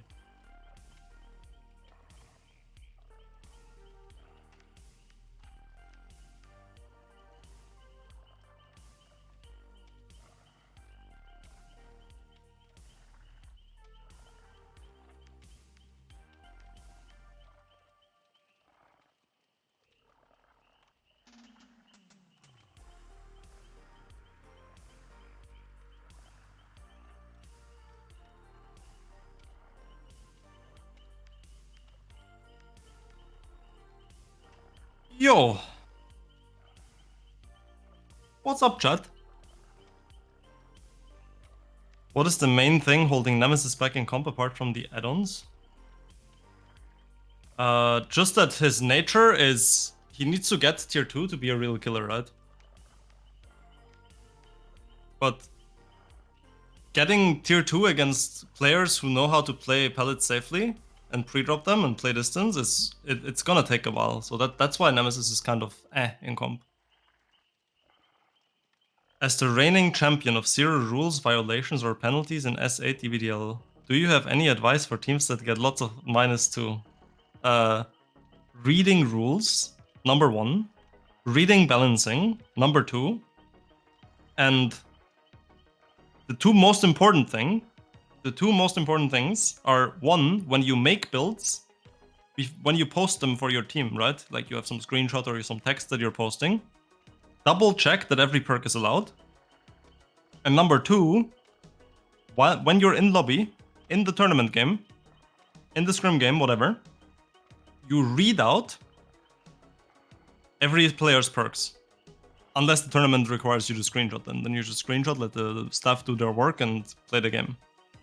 But if you sit in lobby, then like I always do this for my team. I go like, yo, read out build, virtual, go. And then he reads out his build, and on my second screen, I'm just looking at the perks, right? And if everything is fine, as in the screenshot, then I tell him, okay, you can ready. And then next person, yo, Zeno, tell me your build. And then Zeno reads out build. And then if it's correct, I go, okay, you can ready. And that way you can make sure that your builds are correct by double checking. And then you can make sure that you double check every perk that's being used in the game. Hey Laser, can I ask why you didn't play the Spirit today? I didn't play the Spirit today because, I mean, I woke up like 2 hours before the tourney game and nobody practiced at all. And I'm a player that's like has a tendency to be worse without practice or warm-up, as you can see with my nurse performance. If I have 0 warm-up, then I'm like much worse than when I'm warmed up.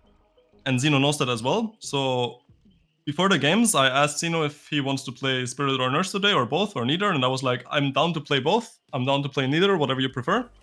And Zeno was like, I think I have a higher chance of 4King on Spirit than you, and I entirely agree with that. Zeno has a much higher chance on 4King on anything. Because it's just more of his like playstyle. I'm more the consistent expected result guy. So that's why Zeno played Spirit. How did the series go? Hens, it's the same old. We like Eternal won Spirit, then we won Ghostface, then Eternal won PH, then we won Nurse, and then we tied the demo set.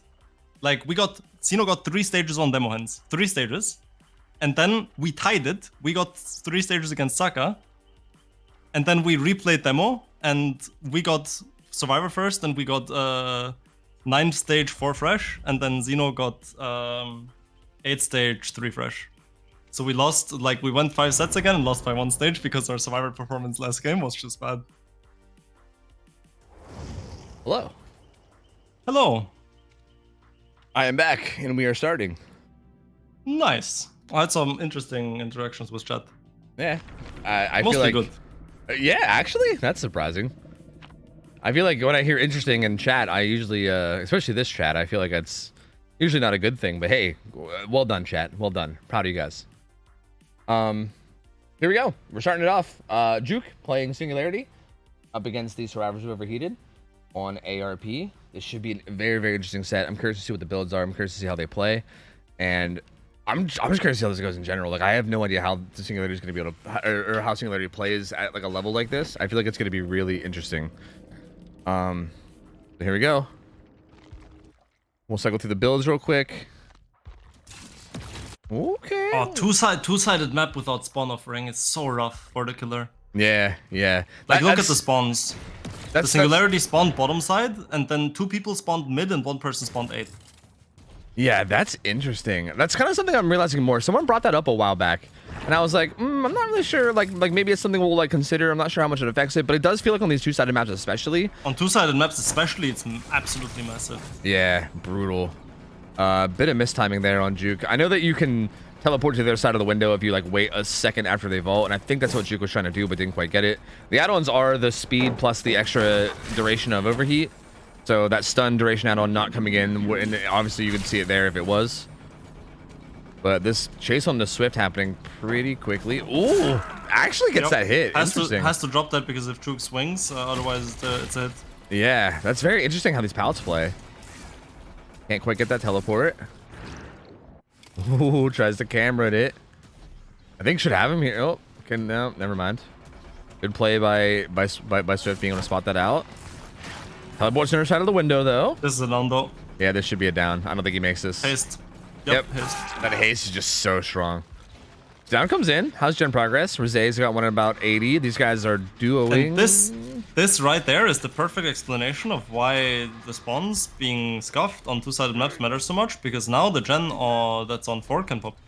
Yeah, that's very, very rough. This would have been impossible if the spawns were normal, with how the game went. Ooh, pain res happening though. So the gen at 4 is actually not gonna pop. He got hit by pain res. He's gonna hit him with it does have a ton of progress though. So like I think your point still stands, because having the amount of progress it has is still significant. It definitely is not like, it's not nothing. It's still definitely a problem, because even right now, like while this is all going on, I'm not really sure what Rosé is doing, but he might just be working it. Yeah, he is. So yeah, 4 might still pop. Yeah, if the killer goes there, the Unknown comes in. If the killer doesn't go there, there's no gen setups to play around. Oh, okay. So find Rosé. This is gonna allow the unhook to happen. Teleport's on him. Pallet throw happens after the teleport though, and the hit comes in. Interesting how that got played. Can't quite get this teleport. Does now though. Rosé has his pallet. Oh, it's not gonna be able to use it though. Down he goes. Interesting. A bit of a, I think he misplayed that a little, but again, it's tough because like I feel like these Singularity chases are played so weird. I have no idea why Chuk picked up, because there were scratch marks on the wall edge map. I honestly didn't even see him, so I mean, so maybe Juke didn't either. I don't know. Gets the read down pretty quickly though, but that's still a pretty big time waste. This hook's gonna come in on to Rosé. This could be pain res. How's the progress looking? Not a whole lot right now. Looks like I didn't just bug him out, did I? Whew. Okay. Goops up Swift. Currently looking around. Oh, no. Scratch marks. More scratch marks. Yeah, they're in there, but just can't quite get the angle needed. They're still trying for it though. Really wants to get the teleport into that survivor. I think that was Swift in there. But can't do it. Okay. It's hard to even keep up with this camera movement. I feel like I'm getting lost on where I even am. Doesn't quite get that teleport. Yeah, this is what I mean. This is what I mean with micro. Yeah. Oh, kind of didn't catch them on the rotation there, but okay, but catches them off there. Might be able to get this teleport, but I think that's too far away. Yeah, no, there's no way. Also, the line of sight break is there too. Rosé is almost in struggle. Body block. Don't think the safe comes in time. Oh, never mind. Bit of a fumble. Now hit as late as possible in the unhook. Never mind. Wait, if the body block was done properly. Wait, does that matter? Like if you hit late in the unhook, does it still go down? I thought like if you were in the middle of pulling, I thought the bar down, actually, yeah. Yeah, I think the bar would pause. I would guess, but I wouldn't know. Yeah, the bar pauses while the unhook happens. Yeah. But, yeah. Yeah, I figured it was kind of like slugging, like when you're picking up a slug, like it pauses temporarily or whatever. Yeah, it does. This is rough now though. Rosé doesn't even go struggle, and they get the unhook. They're also full resetting over here. That camera is currently EMP'd, so it can't be used. It'd be replaced. Juke did see where all three of them were though, which is still pretty significant. Like, did see them triple resetting. Oh, good avoiding that one from Flacco. Ace gets hit. Nice. He's making his way down towards the side of the map where the unhook is though. They're doing a good job of getting split. Gets to teleport onto Rosé here. And he's gonna get damage for sure. So there goes. It's an EMP though. Yep, the EMP comes in. He's gonna need to be regrouped at some point. The unhook also comes in. Interesting, because now I feel like the map is wide open, so it feels well. Actually, there's three on this top side, right? Yeah, there's like a 3 on this top side. I mean, it's not the best, but actually, it's not decent. bad. Actually, yeah, it's kind of all top left. There's nothing even really on the top right. Oh, that's massive. That's huge. Yeah, that's massive. That was balanced, right? Or no, it was just sprint burst. It was SP. Yeah, so it doesn't manage to get away, and that's going to be another hook on this top side on a survivor that's already been hooked before, so that's going to be struggle stage coming in. We saw the ace's positioning. If the ace doesn't get found out, that never mind, he does. Yep, he would have been does. so important for the ace to not be found out here. Yeah, I'm surprised he was playing that. If the ace stealths, the survivors are actually in a good spot. Yeah. I'm surprised he played that so like in the wide open like that. Maybe he just assumed that the Singularity was going to walk away and start checking cameras or something. I don't know. But doesn't end up working out.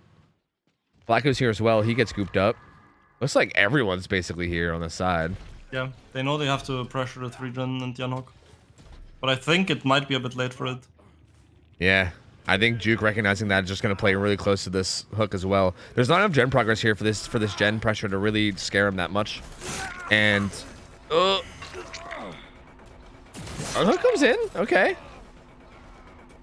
And they actually managed to get away pretty decently. So they just go for the double unhook. The timing. Yeah, can't quite get the teleport. Oh man, these maze tiles too. Oh, okay.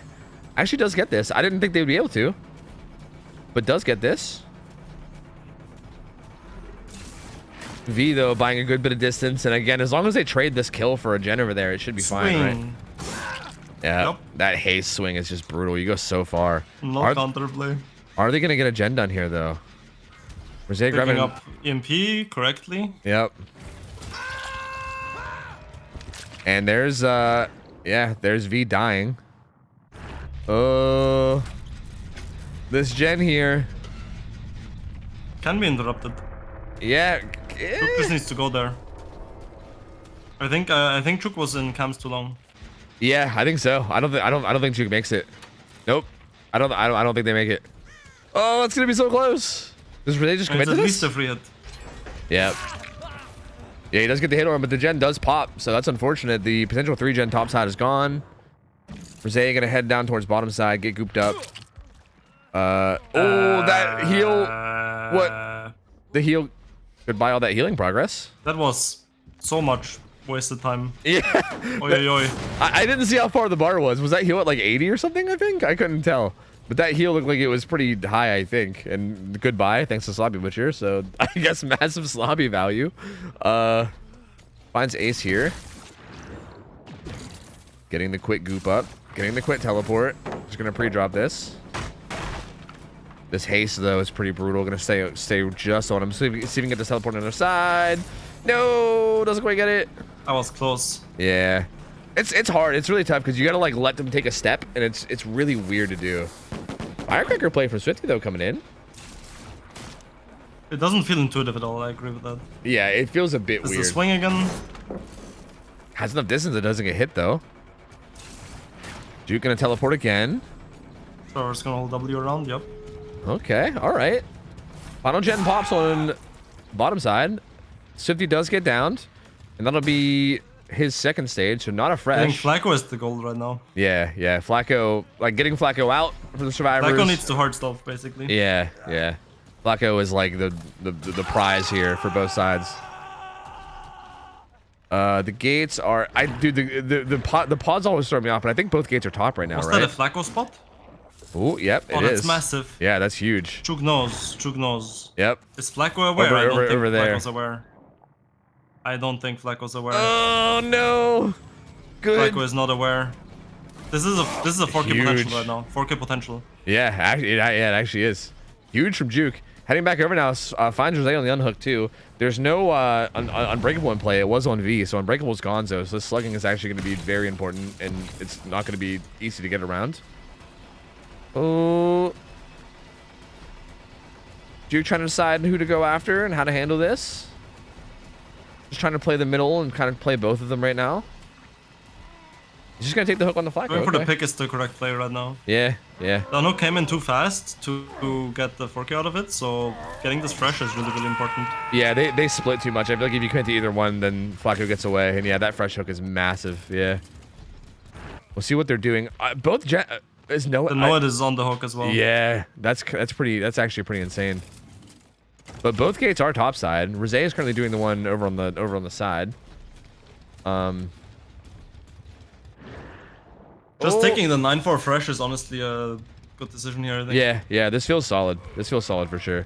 And I think the survivors are just going to be able to get these guys out. And yeah, I think that's the best they're going to be able to do from here. There's no way they get this unhook. I mean, with no one being right beside it, that hook is definitely secured. And there you go. So 9 hook stages and all 4 fresh hooks. Pretty, I think pretty solid result. Again, I don't really know what to expect out of these games because I don't really know what to expect out of singularity matches. And I like think what this is above average for Killer. That's what I would assume. I would assume that too. I would guess that this is above average. This felt like Juke made a lot of good plays and took advantage of some like mispositions from them pretty well and kind of got a pretty above average result. I would assume. So good play. And Overheated still does get some hook stages out, but we'll see if it's enough. They're gonna have their killer coming up next, and we'll see how they can do. And solid game, man. That was really cool though. I think Singularity is an interesting killer, super interesting killer, and that was fun to watch. I agree. liked it a lot. I think 7 to 8 refresh is about what I would expect. Yeah. So I think it seems, again, if we're correct, then I think this feels pretty winnable for Vicinal, assuming they play it correctly. But we'll see. Or yeah, for Vicinal, assuming they play it correctly. But we'll see. We'll see how this goes.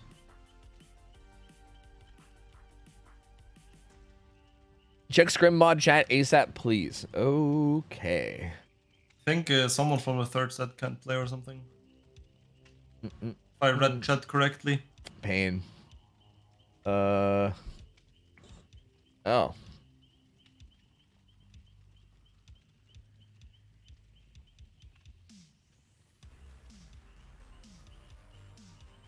Yeah. It looks like one of the teams had to drop out and couldn't play. Pain, dude. Pain, dude. We don't have half of our survivors. Pain, dude. Waifu's had a problem, won't be here for set 3. Yeah, that sucks. We could just do like show matches and stuff if you want. We could do scuff scrims. Yeah, we could. We could. So Some are scuffed scrims. So I've had this idea of something. Okay, so this is going to require a bit of talking, but I think it's okay because we have some time to fill anyway. So I don't know how long you've been following this stuff I've been doing scrims, but basically we used to do scrims not team v team. It used to be like just a best of one. Like we called it King of the Hill. We basically have people sign up as a team of survivors, and we'd have people sign up as killer, and basically they would play a best of one. The win condition would just always be 9 hook stages no matter what. And then if the killer won, they would stick around for another game, and we'd rotate in a new group of survivors. If the survivors won, we'd rotate out the killer, bring in a new killer. And the most you could win is 2 games, and then we'd rotate you out, right? So you'd stay for one more match no matter what. And that's kind of how we did it for a long time, for many, many months. It was like King of the Hill style scrims, where it was just best of ones. It was like way less competitive, but it was also like just like a good like introduction to the general playstyle, right? And that only within the past like few months have we adopted like the actual team v team, where both sides take turns playing the same killer, and you know you actually have a full team of survivors and killer. That's only been pretty recent, but a lot of people have talked about how much they miss the old style because it was a really like accessible way for people to try, right? Like for instance, as a killer player now, it's kind of like a lot of people want to try their hand at scrims, but they don't have like a team to sign up with.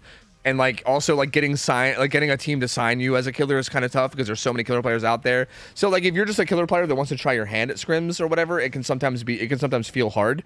And an idea I've had was basically just a scuffed style like scrim day where we just do scrims King of the Hill style, but just super scuffed. I basically just get survivor teams, right? Like as long as the teams of survivors are good, solid teams, then I could just literally just pull killers from chat, right? I could just be like, hey, chat, any killers want to try their luck against this team of survivors? And then they could just come in and see how they do, right? Maybe they'll get shit on. Maybe they'll be able to do okay. But it would at least kind of give them a chance to, like, show off what they can do. And, you know, also then if someone does come in and play really well, maybe then a team from scrims will notice them and maybe they can get, you know, like they might get hooked up with a team.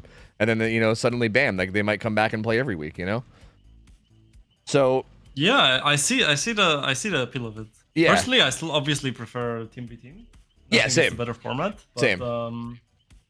I can see the appeal of that for like new players coming in. It's definitely more like accessible. Yeah.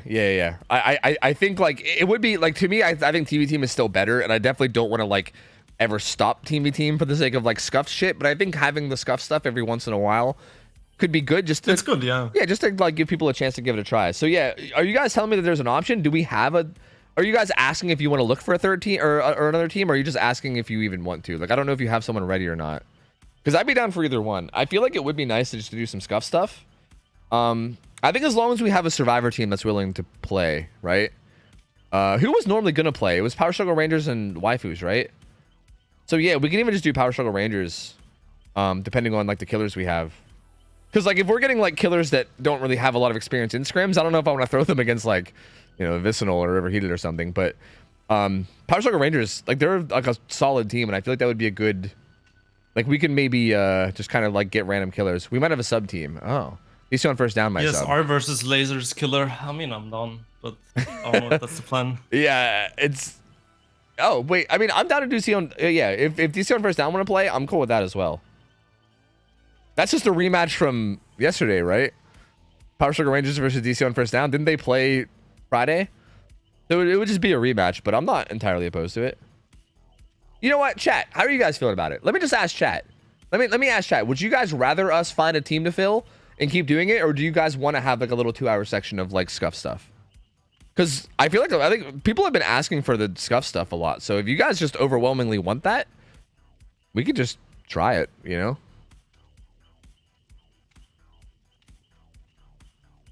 Here, I'll make a poll. Here, hold on. Let me let you guys vote. All right, we can be a democracy here. Fill team or scuffed. Hopefully you guys understand what you're voting on here, because I'm not explaining this anymore than I am just by typing this. I'm just gonna give you guys a minute to vote. Okay, vote fast. You guys only have a minute. A poll's already active. What do you mean? Oh, someone else already made one. Never mind.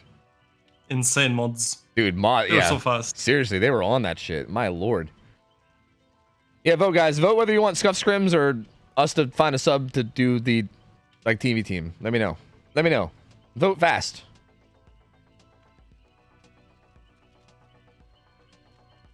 I wouldn't want to screw the team that's here out of their scheduled matches if there's a fill. Well, the idea is that we would use them in the scuff scrims, right? Like they could be the team that the killers go against. I guess maybe their killer would get cucked though, right? Like maybe their killer players would get cucked because they wouldn't get to play killer. But they're survivor players. But I mean, even their killer players are just their survivor players. It's like Georgie and Tyro, right? So unless they were really excited about playing killer, I don't know. But even then, they played fucking Friday, right? They all play. Dude, Power Struggle Rangers already played Friday. It's fine.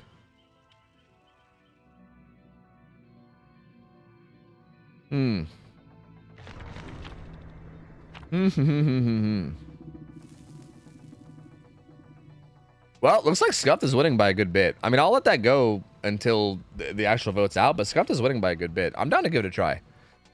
And if anybody in Killer is feeling particularly confident and they want to like give their try their hand to this stuff, especially if it's somebody that like isn't like a normal like comp player already, right? If there's someone that like just does like if there's someone that like does well in pubs, right? If you're one of those people that like think you have what it takes to play in comp and you want to come try your luck, I would love to have that because that would be probably the most fun of all to cast. But anyway, we'll worry about that after this game. Let's just focus on this for now. Rosé, Singularity, needs more than what, nine hook stages for fresh, I believe. 9 for fresh, yeah. 9 for fresh. So interesting. Has pop in the build, so a little bit of a different build. Has pop. I feel like pop on Singularity feels like I can't tell if I like it or hate it. Let me just quickly cycle through the survivor builds real quick. Ada is rocking Deli. Fingering printing the boxes. Yeah, just no, never mind. I'm not even gonna go anywhere there. It's fine. Fine, Zappis. He's got a pretty strong tile. He's got this short wall jungle gym. He's currently not gooped. Rosé used all of his pods on top side, I believe, right? I think this is top side. Bottom side. Or yeah, bottom side. Yeah. And I'm curious to know how you feel about that too, because I'm kind of the opinion that if you do this, then you can't really use your pods and chase at all to like goop up someone you're chasing. And if you do try to do that, it's gonna reset one of these, and it might reset like an important one, right? So like, I don't know, especially because like a lot of these ones that he doubled up, like he has 2 here, but they're not like they're both EMPable. Like if you're gonna set 2 on the same gen, you should probably set it like that. Just reset one of his pods somewhere right there. So like. Yeah, I feel like the over-setting up traps, like, setting some is really good. Because we saw the one on track, we saw this one happen. It made a lot of sense, right? Yeah. I'm a little... overly setting up is, I feel like, counterproductive. Yeah, I'm a little torn on this. Juke gets hit while grabbing that EMP. That was worth it, for sure. Yeah, because this will definitely help a lot in chase. And they do pop 1 gen on top side. Has the window. Because now it's just a normal Mon killer, right? Gets away with a lot of distance on that window, but should die here, yeah. Bloodlust coming in. That'll be a hit. Down goes Juke. If it was a male survivor, it was not it. Yeah, interestingly enough. And also why are there 4 female survivors? Juke also has the EMP for the unhook too, which will be pretty nice. And that's a good question. I don't know. Yeah, there is 4 female survivors. Not seeing the 4 male squad that we were seeing before. But hey, maybe they just like their mains, you know? I respect it. Hook comes in, pop. Pain Rise actually happens on that gen nearest to Rosé, so that gen's gonna regress a bit. Still does have these 3 gens bottom side. They're progressing this one on the bottom left a bit. I mean, it's barely progressed. Yeah. Hook comes in. True. It's just gonna get kicked too. That's so a pop, and I feel like that's too slow. I feel like it's too slow. I feel like they're gonna get out of this side of the map. Yeah, it feels like it gave him a lot of room. Like, where's Rosé at the moment? Or not, sorry, not Rosé, Juke. Juke's in Shack. Juke is in Shack. Huh. That is not what I expected. Same. Rosé finds... That is very much unexpected. Yeah. The hit? Maybe that's the idea? I don't know. Rosé finds Ada, gets a hit onto her, and she's gonna bolt across the map. Juke's going there now, though. 2-8. Never mind. They EMP'd Shack, and they're just healing. So they get everyone healed up in Shack. Rosé knows that they're all 3 here. Huh. I mean, they'll be able to get to their side of the map, like no matter who Rosé chases. Probably gonna stick to Juke because obviously hook stage down already. But yeah, if Juke wants to just go down to top side, ooh, could do it. Is this bounce landing? I would assume. Yep. This was well played by Juke, by the way, on the bus. Yeah. Because Shuk did not want to. Shuk wanted to get hit while vaulting over towards mid-map, because then Juke gets a lot of distance towards the other side of the map, while the Singularity is stuck behind the pellet and has to run around. So that's why Juke insta-vaulted back. What? Because with the insta-vault back, the Singularity cannot hit while zoning bottom. Yeah, that makes sense. I'm curious to hear, like, why do you think Juke is staying bottom right now with this chase? Or has been staying bottom with this chase? I kind of expected Juke to just bolt topside. Probably because Juke didn't expect the Singularity to make the mistake of going so far away that he makes topside for free.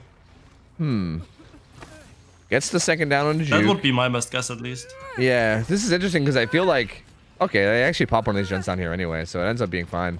The 3-gen bottom side is completely broken up now, so Rosé has really nothing to work with here macro-wise, and it's kind of looking like Rosé's in a tough spot now. This feels like... Yeah, he absolutely is. This is looking border... Like, I hate to call a game, like, before it's, you know, before anything happened, but this is looking very good for the survivors, is what I'll say. It's definitely in the survivor's hands to lose. Yeah, It's not in the killer's hand to win.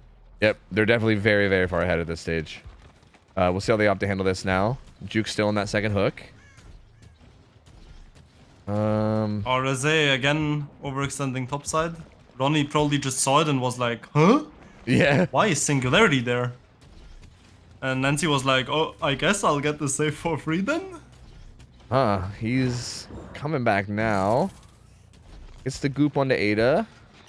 Nancy's work on Shack Gen. Oh, Nancy. Okay, it's Ada going for save and then Nancy going for Shack. For the people coming in too? FTP as well. Yep. And down goes Ada, but again, that's unbreakable Deli and yeah, doesn't matter. Like this adds no all pressure. in the game is gone. Yep. The pain res is all you get. Was that? Oh yeah, no, that was. So yeah, pain res coming in, but yeah, that's it. Just pain res. Nancy's gonna pre-leave Shack a bit. Well, doesn't actually get too far. I mean, she makes it tile. Yeah, she makes it to this corner tile. Ooh, the teleport on. Has his pallet though. We'll be able to make this. See nice camera movement as well. Yeah. So it's a nice sight to see. Yeah, it is. Good camera movement. Oh, should take damage here no matter what, I believe. Okay, unless he swings in early and you punish it, never mind. Very good chase from Zaphis. Slow down, makes window again. Yep. Yeah, I mean, I told you, Zeph is one of the best, if not the best, NA survivor in chase. Yeah, pretty gross to watch, honestly. Pretty disgusting. Makes this window again. Window again, because Killer didn't zone. And Killer's not cutting off either, so we get full distance. And keep in mind, Ada deliverance to a while ago. There's gens progressing right now. Like a lot of gens are progressing right now. This is rough for Rosé. Zaphis is just kind of working this at the moment. This is pretty brutal. First hit coming in here. Finally.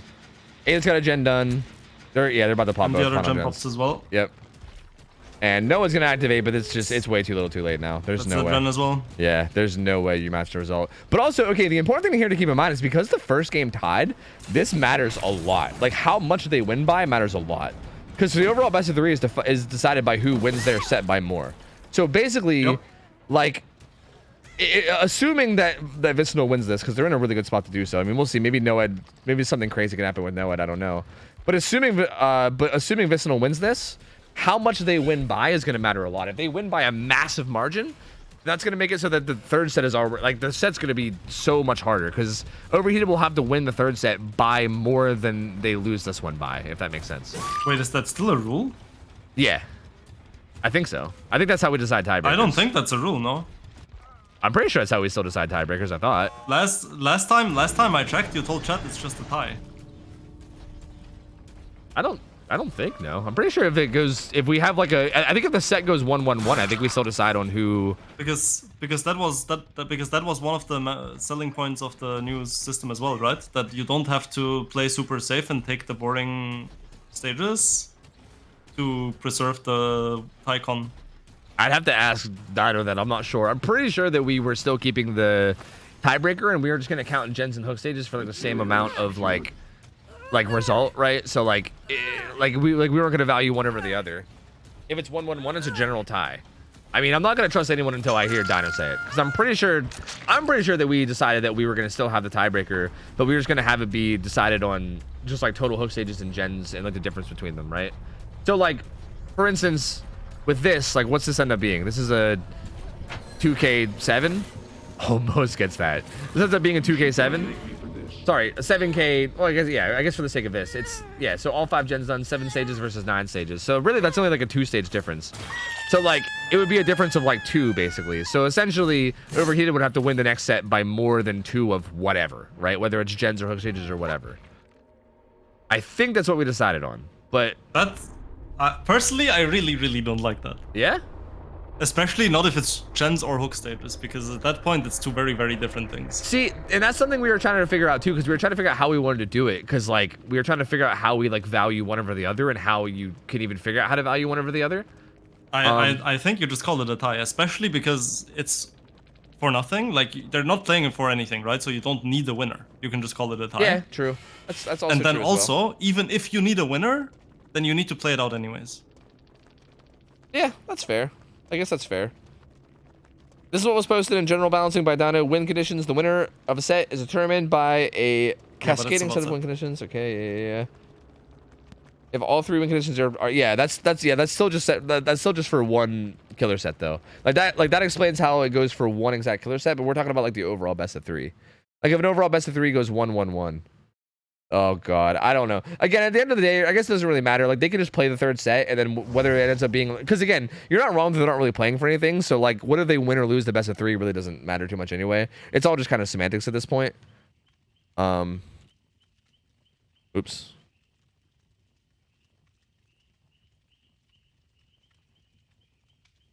Yeah, so it's pretty much all semantics at this point anyway. Like I think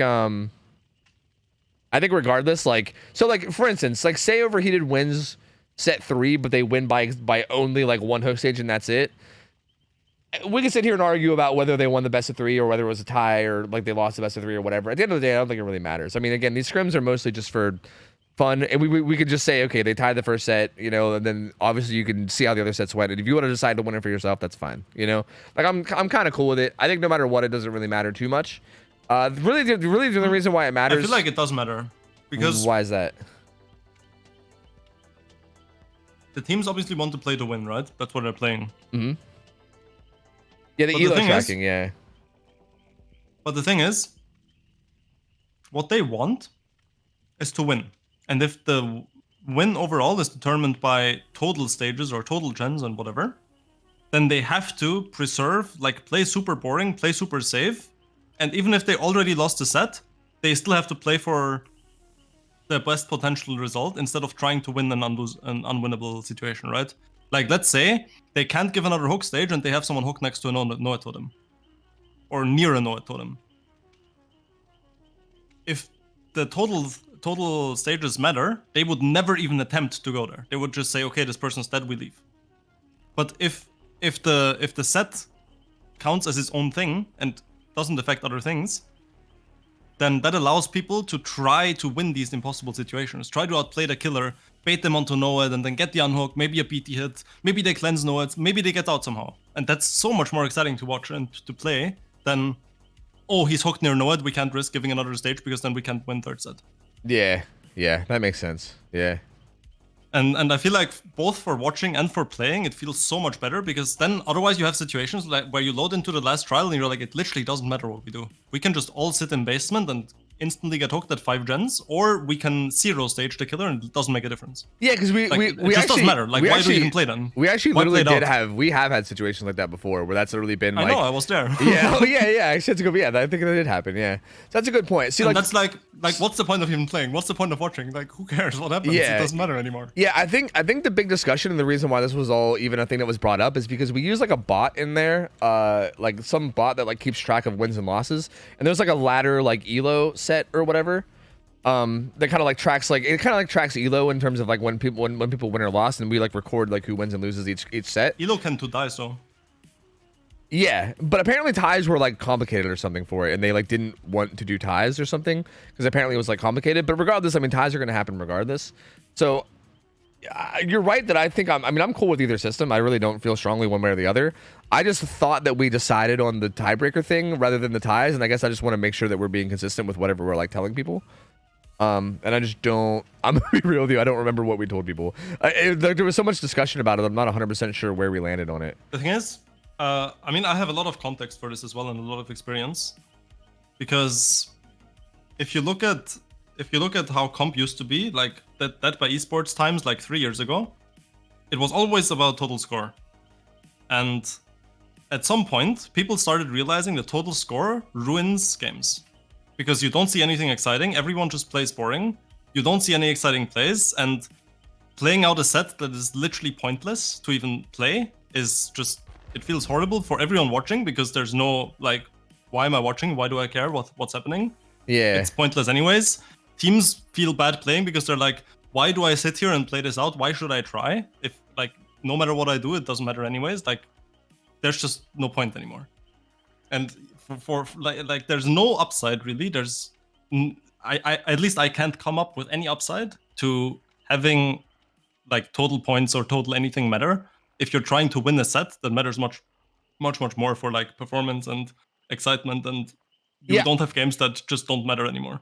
Like, I guess to me, like a big thing that I don't want to see, like I don't like to see, is like when one killer set is decided, like basically one team just kind of stops caring about their result altogether, as opposed to still trying to get the best result they can, even though the set's already been decided. Like, I guess that's kind of like the biggest like upside to it in my head, right? Like, say like the killer just needed like, I don't know, 6 stages to win, and they get those 6 stages, and then like does the striver team still even care anymore then? Like if they already know if they lost, they just still play. So like it kind of gives them incentive to like still play to try to get good stages because of the potential tiebreaker.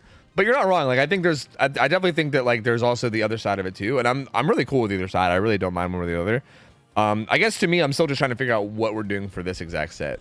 Because I mean, yeah, like that's a good argument, and maybe going forward we can consider it. But yeah, hold on. Oh yeah, I didn't do all the prediction shit anyway. Because I feel like I should probably just like let these guys know, right? So like I think I want to make sure that they know what's going on in this match in terms of like win condition. Okay, singularity set, yes. Invincible won that, yes. So not scamming. Good. Someone said something in chat as well that kind of makes sense in that regard. Is imagine in CS:GO or Valorant if somehow the round differential from previous maps mattered in a best of 3. Yeah. I mean, it does. It's not the same thing because it's impossible to tie in those games. You know, you just keep playing rounds until one team wins. So it's impossible to tie, so it's not the same thing, but it's like the same spirit. And also, you know what? It would make it a lot easier for me to have to explain these fucking gambas too, right? Because with these goddamn gambas, I'm always like, hey guys, you're betting on just the set and not the overall best of 3, because they can win the set but still lose the best of 3, and it's just fucking stupid. Because yeah, it's you know what? It would simplify a lot of things, and I think I'm kind of on board. You know what? Like for the sake of this, yeah. I'm just gonna say yeah. Just play for the set win, and if.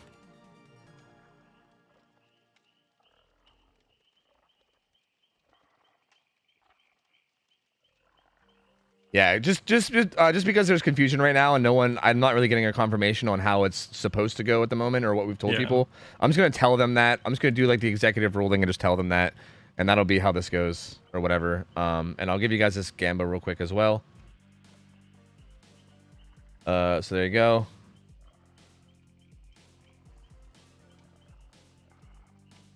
I mean, if you need it for like the elo bot or whatever, you can still calculate it afterwards. Yeah, and we'll figure out whether, like, I don't know. I'll talk to Dino and everybody later about it to see, like, you know, how it goes, or whether it is, you know, like what he wants, or whether he wants something else, or I don't know. We could have like discussions about it later. Personally, I feel like the best thing to do, apart from of course time restraints, is if someone actually goes 1-1-1, they just replay the tight set until someone wins.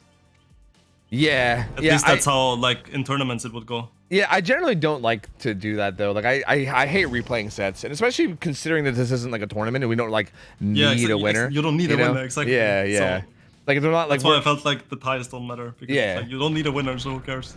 Yep. Like if they end up tying, then it's like, okay, it was a close set and they tied. Like I think that's a fine way to end it, right? We don't. It's not like someone moves on in a bracket, you know. So yeah, I think we're totally cool with that. Also, just to let you guys know, I think we did decide, because I'm pretty sure that Scuffed Scrims won the pool, right? Yes, they did. So I went ahead and told Kurt that yeah, after this set, we're just gonna do Scuffed Scrims with the survivors from Power Struggle Rangers. So yeah, we can just we're gonna have a survivor team from Scrims, and then if you guys want to try your hand at Killer, against like a team from Scrim Knights, we're gonna maybe just be pulling names from chat. Is probably how we'll do it. I'll figure it out, but that's gonna be happening after this. So yeah, if you're a killer player that wants to try it, you might have your chance after this. Deli, Unbreakable, and Slasher Killer. I'm just gonna quickly cycle through. He also had for the people. Looks like Nancy was getting chased. 4 female survivors again. How do you feel about that? Nothing. You feel nothing about that. Okay. I finds Juke doesn't get I was hit, muted. Okay. I thought he was giving me the cold I think it's shoulder. a statement from them at that point. Oh, okay, okay. Yeah, you think so? They're like, we don't need male votes. Ah. We can play the game normally. I respect that. I respect it. Juke takes that stun, and they're currently doubled up on Shaq. Gets that blind too. That's pretty big. Oh, does not get away with that though. Overcome kicking in. Gonna get a lot of distance. Going boss all the way into corrupt. Yeah. Track is being stacked and is being popped for this chase, which is massive. Yeah, Shaq going down is huge. Super for important. Sure.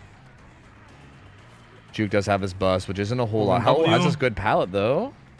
I mean, every pallet's got kind of, you know, not great against Pyramid Head, but not a terrible one all things considered. This pallet edge map was the pallet that Zeno had to run on. Yeah. Oh man, don't remind me. There you go though. Gets that shockwave on the Juke. So down goes Juke. This will be hook number 1 coming in. The gen at Shaq does finish though, which is massive. Pain Res comes in on this gen. Ooh, that's actually that gen was about to pop too. Because that was like 25% away from full, so interrupts that gen. Has pop goes to lose as well now, so could come regressing even more, but that's pretty far from the hook. And I think Rosé will take it anyway. So yeah. That's a free unhook though. Slasher was in position on track. Oh, yep, so there's the unhook. I actually thought the hook was further away than it was, but yeah. Looks like Rosé doesn't want to go after it though. Oh, tries to bait it. Doesn't work.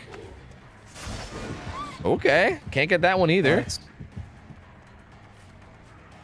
Committing to Zavis on here, not hitting. I thought Rosé would head back to the hook, but yeah, no. Juke gets healed up. Or was it Botany? Yeah, I think it was will make it, right? Yeah, I think so. Gets that shockwave, goes for kind of a risky one there. Yep. Oh. Going for that is throwing, because you just give the survivor the entire map. Yeah, you give him so much. You can only really do that. You can only. This is basement as well, impossible to work. Yeah, because the shockwave's gonna get stopped at the stairs. Like you're not gonna be able to get it through. Yep. You can only really do that spamming when the survivor is on that map and can't go anywhere when you miss. Yeah. If you give them the option to get out when you miss, like that's you throwing the chase. Yeah, you're just giving them like that chase is gonna be easily extended for like another like 20-30 seconds for free. So pretty rough, and that's kind of what you're seeing right here too. Davis doing a good job. We'll take good fake there. Has this window. I think that was a little late. Doesn't get the hit. Another gen pops. Oh man, this chase is rough. Really well right now. Yeah, this chase is going rough. Dav is definitely getting the better of Rosé at the moment. Pre-throws that. Pre-drop because no power. Yep. Didn't Feels zone like it. Rosé's just done using power. Yeah, which is not good. Not interested. You can't win. You gotta do something. You can't just chase him as 4.6 Andy, dude. That's not gonna work. Zaphis has this 4 lane here with the weak side pallet, but still something. We'll probably pre-throw it if he can, assuming he doesn't get zoned out. And I don't think he is getting zoned out. Doesn't pre-throw it. Interesting. Yep, More gens pop though. Only 1 gen left. So many gens have gotten done now. Oh my god, gets that stun massive. too. Oh. Does get away with this though. If he doesn't pre-lunge and he didn't pre-lunge. Yeah, that's one of those tough 50-50s where like you can pre-lunge or you can't pre-lunge, but throws out that shockwave, can't get that going either. Rosé just can't get this going. Zaphis is just getting the better of him in this chase. And he's full committed to it too. He ain't walking away. At this point, I think he's in it. He's in it now. There's no getting away from it. That final gen's gonna pop, and there's adrenaline too. No. Oh, that's massive. That's so massive. God, pallet throw comes in. I don't think Rosé even had anything endgame, did he? Did he have no ed or anything? Oh, he did have no ed. So no ed's in play, but like at this point, I don't know if it's really gonna matter. Did we get the gate open? Is there gate deep 9? No. Well, Slasher's got the one that bus. Oh, this one had a good. Okay, actually, it had one light, I think. So not that much progress. Hey, who's getting chased there? Wait, who was it? It They're was cleansing Nia. Noid as well already. Oh yeah, how's that cleanse coming along? Is there? I think this pod I got think used, the down's right? coming in. Yeah. Yep. Yep. 2 seconds. But still, even if they let Ronnie die, that's 4 stages. That's not very much. That's gonna be a very, very good result from the survivors. So Ronnie's gonna get hooked here. They can just take the 4 stages and be happy. Yeah, yeah. Yeah, like they could try to risk it, but what's the point? 4 stages is a great result. And They there's really no don't reason- need to, yeah. Yeah, there's really no reason to even risk anything. And yeah, they're gonna go ahead and get out with it. And goddamn, that was the fucking Zaphish show right there. Holy fuck, that was a disgustingly good chase from him. Rosé just unfortunately couldn't quite get it going on him, and Zaph just kind of got the better of him. And that was not really much else to say about that one. Like I feel like if any chase goes that heavily in the favor of a survivor, that's just kind of a done set deal. I think everyone kind of understands DBD in that sense. Even in like a public match, that's kind of how it happens, right? You ever take that long to down somebody, you're gonna lose the game, and that's kind of just what happened here. Zaph just had a really good there's chase. there's just not much to go into in this game. It was just a very nice chase. It was just Rosé making a couple mistakes mechanically in chase, and Saf punishing every single one. Yep. And just disgustingly well played from Zaph, though. I mean, I feel like watching his point of view on Survivor is gross. It's fucking gross, dude. My lord. After Also, sorry, go ahead. no, keep talking. I was just gonna say, after you talked him up earlier, I was curious, and I took a look at on his camera every chance I could, and yeah, man, he seems nasty in chase. Absolutely gross. I kind of wanted to say that, like, I guess I'm not really a caster, because if I was a caster, then I would have definitely cursed him, right? Saying that he's like best chaser in A, like he would have shit chases. True, Like, you don't caster. You don't have the curse. Let's go. Are you some kind of a phony? What's going on here, dude? Huh? Imposter caster out here. Maybe you're That's what happens when you're a comp player, you know? When you're a comp player, is? that's not that's just like commentating games. Then it's different. You're not a caster. You're just True. Yeah, in most games I know where there's like, you know, casters and like the actual players. Yeah, there's like it's always like a dumb little. It's like a silly rivalry between like casters and players. So yeah, you're right. Like you're a player, not a caster. You're a player that happens to be casting at the moment. Okay, like I'm the caster. You throw me in the finals of a tournament and I'll just fucking die instantly and throw the whole game. Like I'm not a player. I'm solely a caster. Only I can curse people. Thank you very much. All right, so don't be stepping on my toes. That's my job. That's my job. Thank you very much. This is looking really good for Vicinal though. At this point, I mean, their killer just needs 5 stages. 5 stages 2 fresh is all they needed, or 4 stages 3 fresh. To win this, which is not very unreasonable, to say the least. We'll see. I mean, maybe if Overheated has a really, really good game, and maybe if they can catch Juke on a little bit of an off game, maybe it's still possible. I'm not going to say it's outside of. I'm not going to say it's completely impossible for Overheated to still win this, but it's definitely looking very unlikely. And I think Vicinal is still definitely looking very far ahead. But we'll see. Anything could happen. Yeah, this time it's the other way around, right? It's not the survivor's game to lose. This time it's the killer's game to win. Mm-hmm. Yeah, exactly. So this should be pretty interesting, because usually, like, yeah, we usually see that it's the other way around, so it's kind of nice to see this for once. Juke has been playing pretty well today on the other 2 killers, so I feel like as long as Juke doesn't have Juke just needs to not have a pretty bad game. Again, I think as long as Juke plays it solidly, they should be okay, but we'll see. Also, yeah, I think I saw they're organizing in chat. I think Hens is gonna go play. Is Hens playing Survivor with you guys, or is Hens playing against you guys? Hens play. Chad asked Hens if he'd be down to play a Pyramid Head game. Ah, I see. Against what was the name? PSR? Yeah, PSR. Yeah. Interesting. Hey, I mean, I'm down with it. I'm down with all of something. You know, sign the fuck up.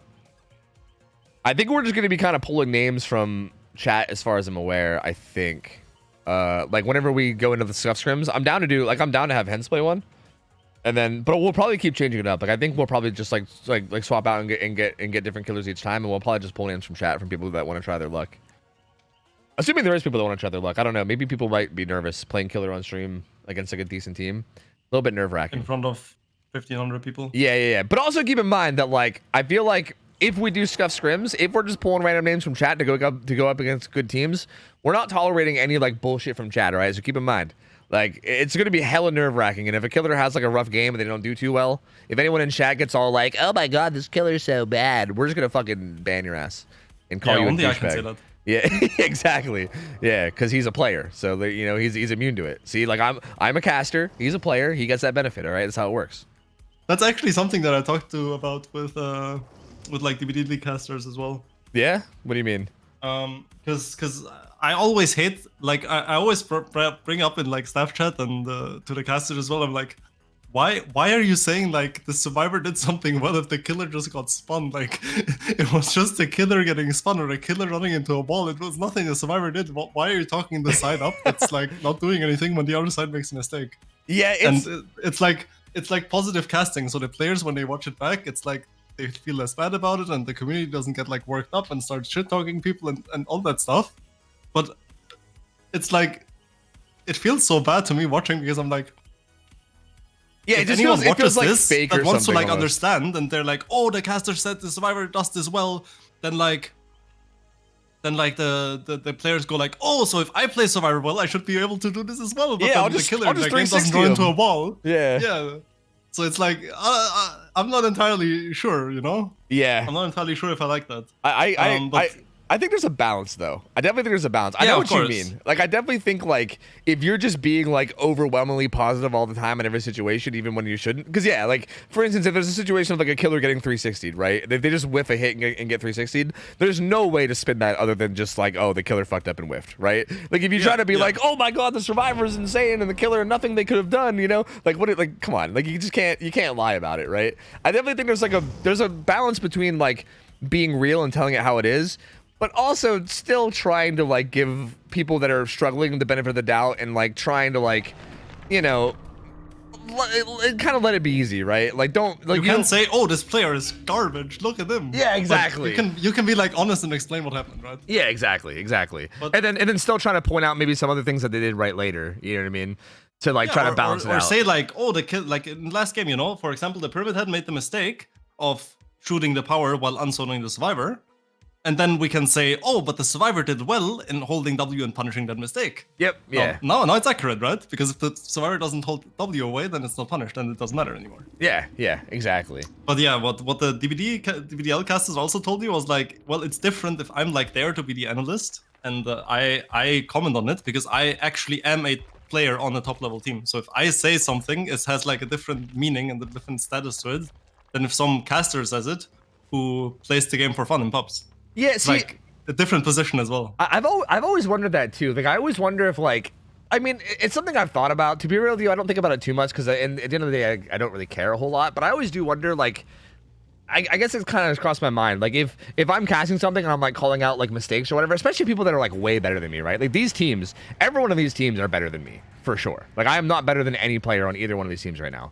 So like for me to like sometimes I do feel a little weird like calling out their mistakes and being like, oh yeah, they played this wrong and this badly and stuff. When I'm like, man, if I was in their situation, I would be making like 10 times the mistakes as them. You know what I mean? Like I'd be fucking shit up left and right. Yeah. So sometimes it feels a little like that might be it too from the casters where they're just like maybe they just feel like it's wrong to like be like even harsh in any way towards people that are just way better than them. You know, it does feel a little odd, but at the same time, I don't really care. I do it anyway because I still feel like I have a pretty good understanding of what is like a mistake and what's not usually. Lucky break on this survivor, by the way. Also, one more thing to note is sometimes when I talk like about players in games, like I'm friends with them and they know me and I know them, and it's like different than if some random person in chat says, oh, you're horrible at the game. Yeah, true. That's another thing too. Like for instance, like the last killer was Rizé. I love Rizé. Like me and Rizé are pretty good buds. Like I feel like I can, like how I would talk about Rizé messing up is different than how I would talk about someone that I don't know in any way, you know? So yeah, that's also true too. And with you like knowing most people from the community, I feel like, you know, especially like real high level people, like if you were casting like a grand finals, I feel like you could just, you know, like you could fuck. I mean, fuck. You could probably be super harsh. You could be like, "Oh, damn, Nightlight got shit on. What a like fucking what a loser. Just got fucking stomped. What a pub. You know, like I feel like you can say shit like that and it wouldn't even matter because you're kind of friends with everybody. You know. Yeah. The thing is, today after our nurse games, Nightlight and I DM'd about how we both played absolutely horrible. Yeah. See, there you go. Yeah. So. That was funny. Yeah, it's obviously like it's just a very dependent dynamic on what's going on. Anyway, V had a really good chase. Let's get back to the game. Yeah, he had a great chase on this tile. Yeah, V played this very, very good. Juke was kind of struggling to get anything going. Did eventually get the shockwave, but it took a while. Where her scratch marks, lucky break, there are none. Yeah, lucky break was on, so the scratch marks were gone. They do pop a gen for it. They're gonna get another one done too. Shaq was not the gen that got done though. They were split on 3 different gens. It looks like. Oh, forced hezzy. Is that forced hezzy again? Yeah, forced hezzy is interesting. That's really. I really liked it on PH as well. Yeah, that's because you can insta hit power both people of hook, right? Yeah, like right here. No. You actually just go for the trade. You just go for the trade. You accept it because you just forced hezzy. Look at how slow she's look going. at the cloud running. Look at how slow she is. Look at her. Oh my god. Where's she gonna go? Where's she gonna go? Ooh. The sad thing is it's OTR, so. Yeah, true. It doesn't even matter. Yeah, the only thing she could have done wrong there is maybe evolve that pallet and maybe get grabbed. Maybe. I don't know if it would have been a grab or not. I can't tell how slow exactly it was. But that's the only thing that could have gone wrong is getting grabbed. But yeah, it doesn't get grabbed. Has off the record. Is going to be out of there. Yeah, that's the slowdown on that's Juke nuts. doing the right thing now. Oh. Yeah, you think going back for this survivor is the right thing? Yes, 100%. Because your win con is to get 3 fresh hooks with 4 stages. Oh right? yeah, true. Yeah, based on the win con. So if you hook this survivor and now you go for anyone else that's not V. Oh! Massive. Okay, now the game is winnable for survivor. Massive. They can actually win the game now. Yeah, Flacco getting a flashlight save. It's still Juke can still win this. Yeah. Juke can still win this. The thing is, especially with all no Juke end. needs is down the survivor, and then go for anyone else with no end and hook them on the totem, and it's over. Yep. Anyone other than like this survivor or Claudette. Yep. This is down right now. Doesn't make anything. Yeah, should be down here for sure. Has nothing. This Flacco's here again or something. I would honestly cage this. I would honestly cage this. Yeah, he is. Yep. So there's a cage. Nope. Oh, and wait. You kind of need to go for anyone other than this survivor. No pain res. Yeah. Like this feels, but it's tough because this survivor was on the gen that had a bunch of progress, so you kind of can't also walk away either. Good down there. This could just be another cage. Cage this. Yep. Cage this again. Or pain res. Maybe. Oh, pain res. Yeah, it was not used before. Yeah. If this is a pain res hook, then this makes a lot of sense because you can stop the Gen 7 from popping. There's one survivor is around there right now though.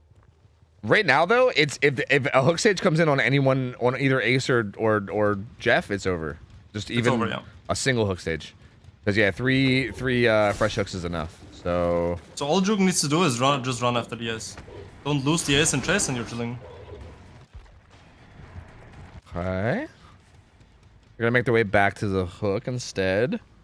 The hook is done by Jeff, so it's also still fine. Yeah. Just go for this instead. Yep.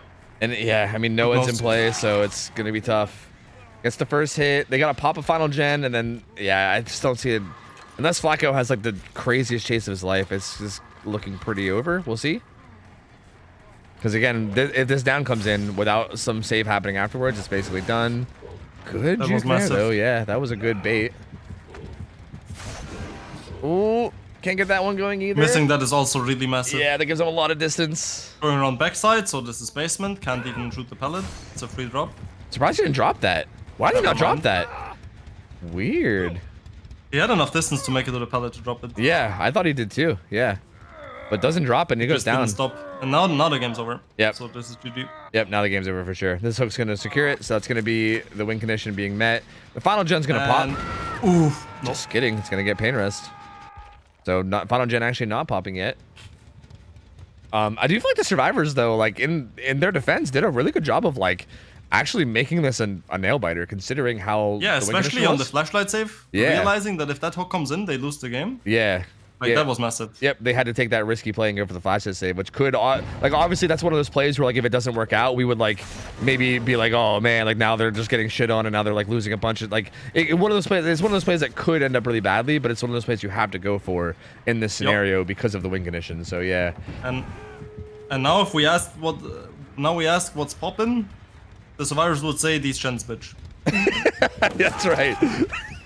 The ace goes down, and that's gonna be no end too, and it's not really gonna matter at this point because I'm pretty sure it's gonna be game over. He might just hook basement. No, he's actually looking for Flacco, but might just hook basement or hook near the no end totem. The no end totem is over on that side. Nope. Poking on Noah is definitely an option. Yeah, it's gonna go But basement is also instead. pretty safe. Yeah, either way, I don't think they're gonna go for the save regardless. I mean, they already know the result. I think they're probably just gonna take the outs and just go. Also, with no one in play, there's even more reason not to. So, solid set though. This is a good set. I like the set a lot. These were some pretty good, solid, close games. Both these teams played very, very well. Vicinal is just gonna be a little bit further ahead, and they're just gonna get slightly better results on both of their wins. And yeah, solid best of 3 from these two teams, I think. And the tiebreaker ends up not mattering. So there you go. The whole tiebreaker discussion ends up not mattering because Vicinal takes this one anyway. So there you go. Easy peasy. They take the 2-0-1. Good try from Overheated. I still feel like they played pretty solidly in every set. Again, it just felt like Vicinal was a little bit further ahead. They had a little bit less mistakes. But this Pyramid Head game, I mean, I think it just boiled down to that one chase with Zaphis. But overall, just solid set. I think both these teams were great and fun to watch. They both played very, very well. And I had a good time watching them. So GG's, solid play from both of them. And I think this is where we enter the scuffed section of the stream. This is where we get real scuffed, I think. I'm sorry I slept through Scrim tonight. Seems like a lot of stuff happened, but I'm here now. Hi, Dino. Yeah, hey, welcome, man. Yeah, some stuff happened, but we're good. We're fine. We lost our third set, and we were talking about the idea of either bringing in a new team or doing scuffed, and I think we're just going to do scuffed stuff. So I think the first game, I think we're going to have... I think the game was organized while the set was still going on. I think we're going to have Hens playing against Power Struggle Rangers, I believe. Is that a thing? I believe that got organized while we were finishing that match. But we'll see. I need to add Hens on this account then. Hens, can you either send this account a friend request or link me here? I'll post a link to it. Or just link me your Steam account. It might just be, you know, I could probably just replace this with Hens333 and that's probably your ID, right? Nope. No, it's not. Never mind. Get rolled. Fucking rip. Never mind. Yeah, I need a friend request. Are you solo escape streaker? Is that you? Probably. I'm just gonna accept it. It's fine. It's fine. Tofu down for some ones? No, I'm really not, honestly. Not at the moment. I feel like, especially with dude, I feel like I've played DVD like twice in the past like 2 weeks. I feel like, especially like, bro, it's gonna be bad. It's gonna be real bad. I am down for some ones at some point though.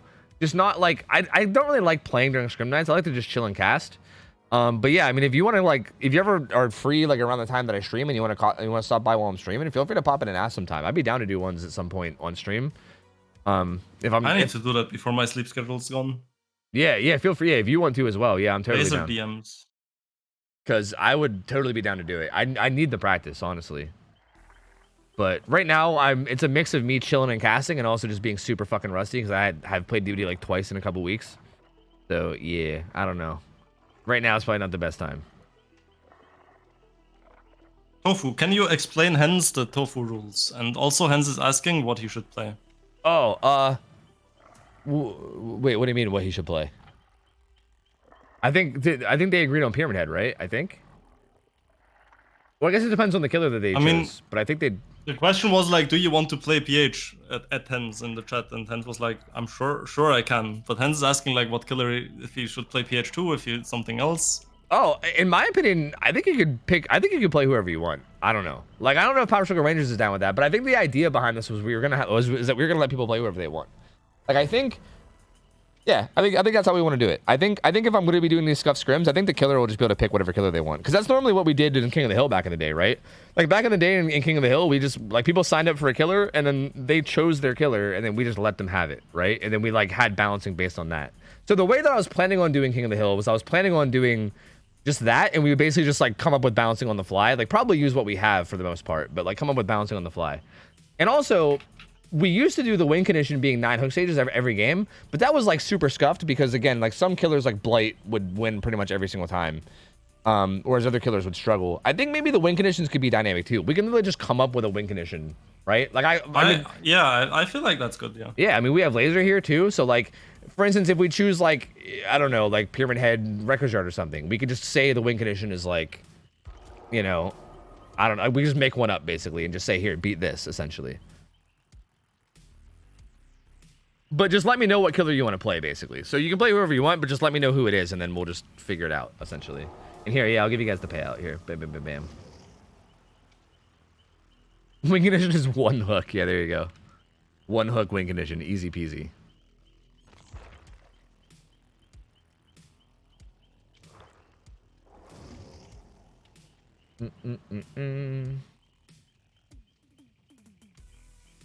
Also, in terms of rules, we don't have a lot of bans, but in terms of like our general bans, for killer, we have Haunted Ground, Lethal Pursuer, the No Ed No Way Out combo is the only combo that's banned. You can't run those two together.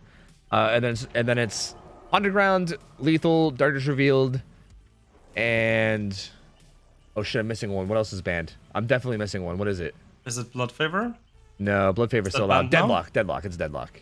Yeah, we actually haven't banned it yet, but you know, we've been seeing it more and more, and I'm starting to get more convinced. You know, it's looked pretty fucking gross on quite a few games, so I think I'm coming around to it.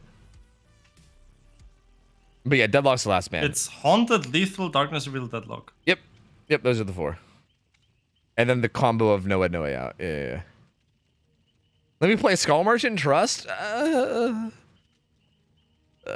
Yeah, actually, I should say we're doing Scuff Scrims, and you're allowed to pick any killer you want except for Skull Merchant. I should have probably put that in there. That's like a fine print of the Scuff Scrims. Oh shit, I gotta play ads anyway. So while we're figuring this out, I'm gonna play some ads. But we can like figure out the win condition and everything. So here, P head please. So all right.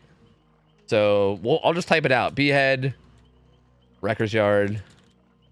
Burn Basement Shack. In terms of bans, there's really nothing. We didn't have anything banned on him, Basement right? Shack on Wreckers, Smile. Oh yeah, that actually doesn't matter. Never mind. It doesn't matter. Allow the killer to bring cut coin. On Wreckers. Do I bring Hatch chest. Offering? There's chest RNG.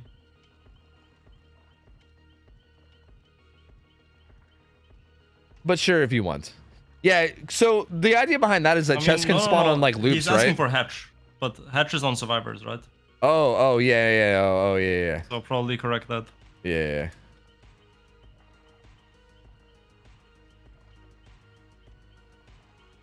I guess he can run cut coin if he wants to, right? Or Yeah, less chest yeah, sure. RNG. So the idea behind that is that like if a chest spawns like around a loop, it can like extend a loop, It right? Is that the extends the idea? loop, exactly. Yeah. So that does make sense. I feel like on any map where you don't need to burn. So ideally, like what for offerings, we probably could force like perfect offerings every game, right? Because there's 5 potential players in the game. Yes, you can. You can force a cut coin on killer, and then basement, Hatch, Shroud of Binding, Vigos, survivors. Yeah, that's interesting. And then all the survivors spawn together. All the survivors spawn as far away as possible from the killer. Hatch and basement both shack. Okay. All right. It's like the most standard comp thing you can do, probably. Yeah, that's kind of interesting. Yeah, so yeah, I don't mind cut coin if you want. So Wrecker's Yard is map. Bans are Darkness Revealed, Lethal. I'm assuming you might already know this. But I DM'd into bans. All right. Okay. Cool. What do you want to say win condition is then? If we're making like a scuffed win condition, how about just a certain? We could just do like a certain amount of stages. We don't even really need the fresh hooks, but we could do that too. We could just say like 9 stages, maybe 8 stages, 9 stages. I think I'm down to say like 9 stages. I think that's fine. I think with Power Struggle Rangers on survivors and Hens on killer, also considering that they're gonna be playing on ping, I think 9 stages. Ping doesn't matter too much on Well, that's a good point on Pyramid Head. Yeah, I guess it kind of matters. Like it kind of matters, but only when you're already playing a hard 50-50 on a paladin. Yeah, if you're it's trying not to even a 50-50 if the killer plays it right. Yeah. If you're trying to do the thing where you like bait it and then stun them or whatever the fuck. Yeah, that's true. I think I'll just say 9 hook win condition. You opposed to that in any major way? 9 hook win con for killer. I think that's fair. All right. I feel like that's fair. Like 8 stages win for survivors, 9 stages win for killer.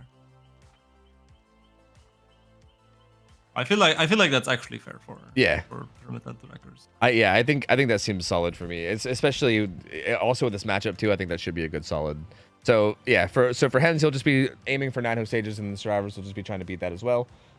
Cool, man. Yeah. Cool. I'm good then. I'm good to go. Oops.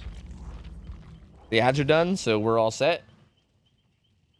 And this should be cool, dude. This should be cool. I'd love to show off my twin. Sure, man. Sure. I mean, I'm down to try whatever. Like again, I'm down to get people in. So if you guys are interested in playing killer, I'll maybe just pick some people from chat after this, because we're gonna be rotating people in and out. So we'll see. Gamba? Oh shit. Let me give you guys a really quick Gamba here. I'm just Gamba. Hens, survivors. There you go. Very fast Gamba. I'm not even typing up shit. Just Gamba quick, okay? Because it's going away fast.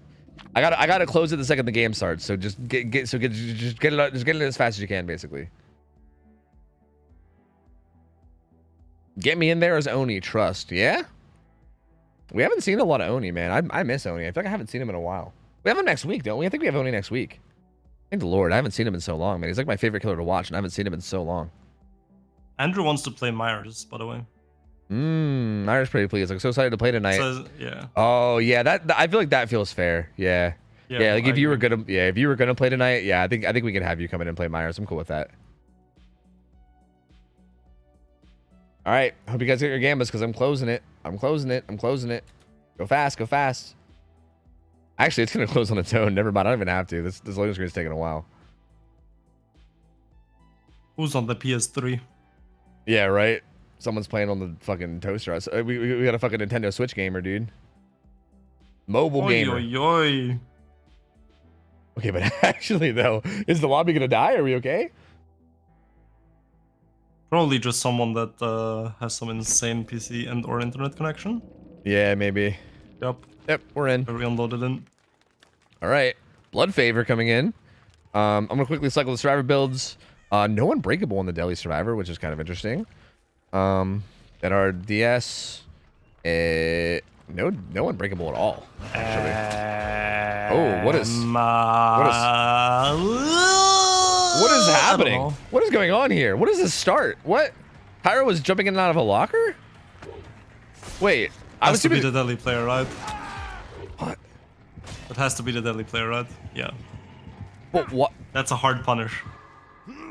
I'm so confused. Why was this? Oh wait, did he catch him slow vaulting in? Is that what happened? Yep. Oh, yep. And I didn't. Then the ace jumped out again and tried to juke the. Then he was like, "Wait, I can juke power in locker," and jump back in, but got hit anyways. So. Okay. See, I was too busy selecting the builds. I had no idea what even happened, but that makes sense. So he tried to like get in there stealthily to hide. Oh, that's a really bad start then. That's a really bad start. Hens should also know that this is Delhi. Yeah. So he should just play around this hook, and knows that he can hard tunnel without enter tunnel. Yep, he got a pain res on it. He's got pop up. I don't even know if he'll really find much value out of it. He also has Blood Favor. Yeah, Blood Favor, the perk that we've been talking about. I'm still keeping an eye on this perk. I feel like I'm already leaning towards banning it because it's felt really strong on basically any killer that has a strong chase. Shit, even on killers that don't have a strong chase, it just feels really strong. Finds to wait though. Playing this 4-lane. This kind of opens up the Definitely unhook. Go back to hook right now. Yeah, knows. Yeah, I'm surprised that the hook didn't come in during that. Looks like Yep, and now the rotation is late.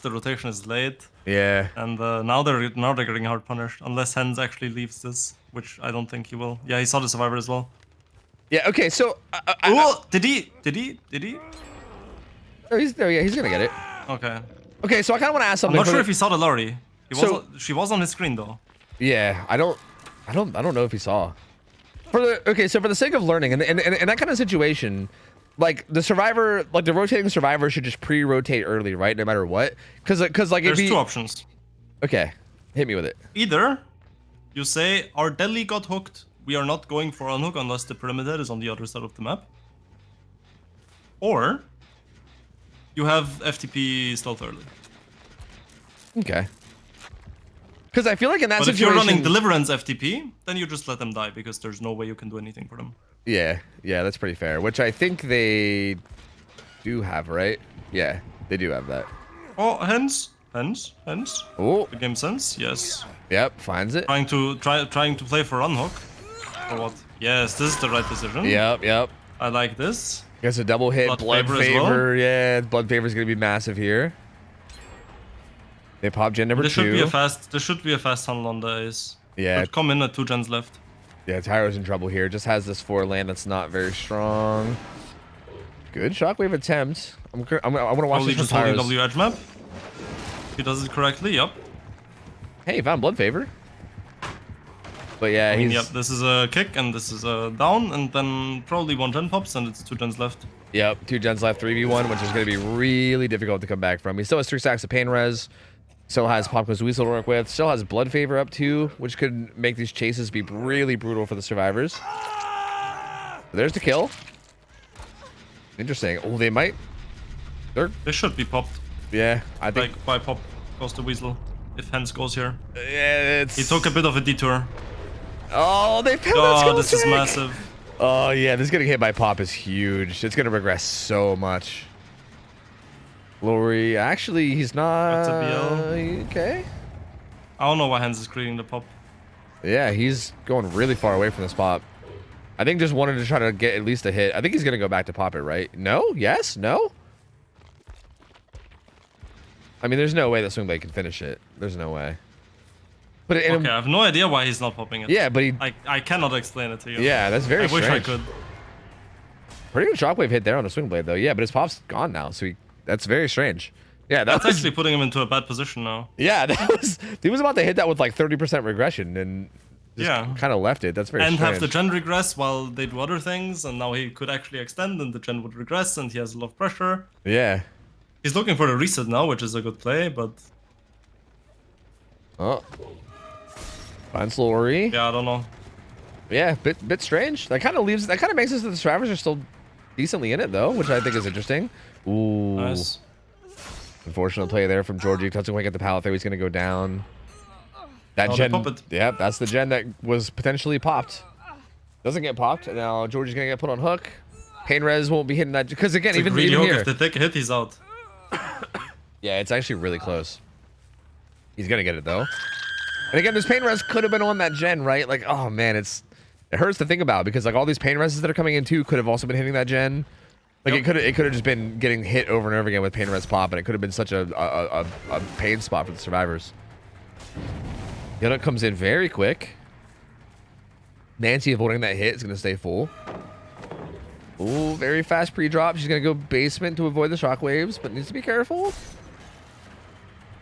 Oh, oh, what is happening? What is happening?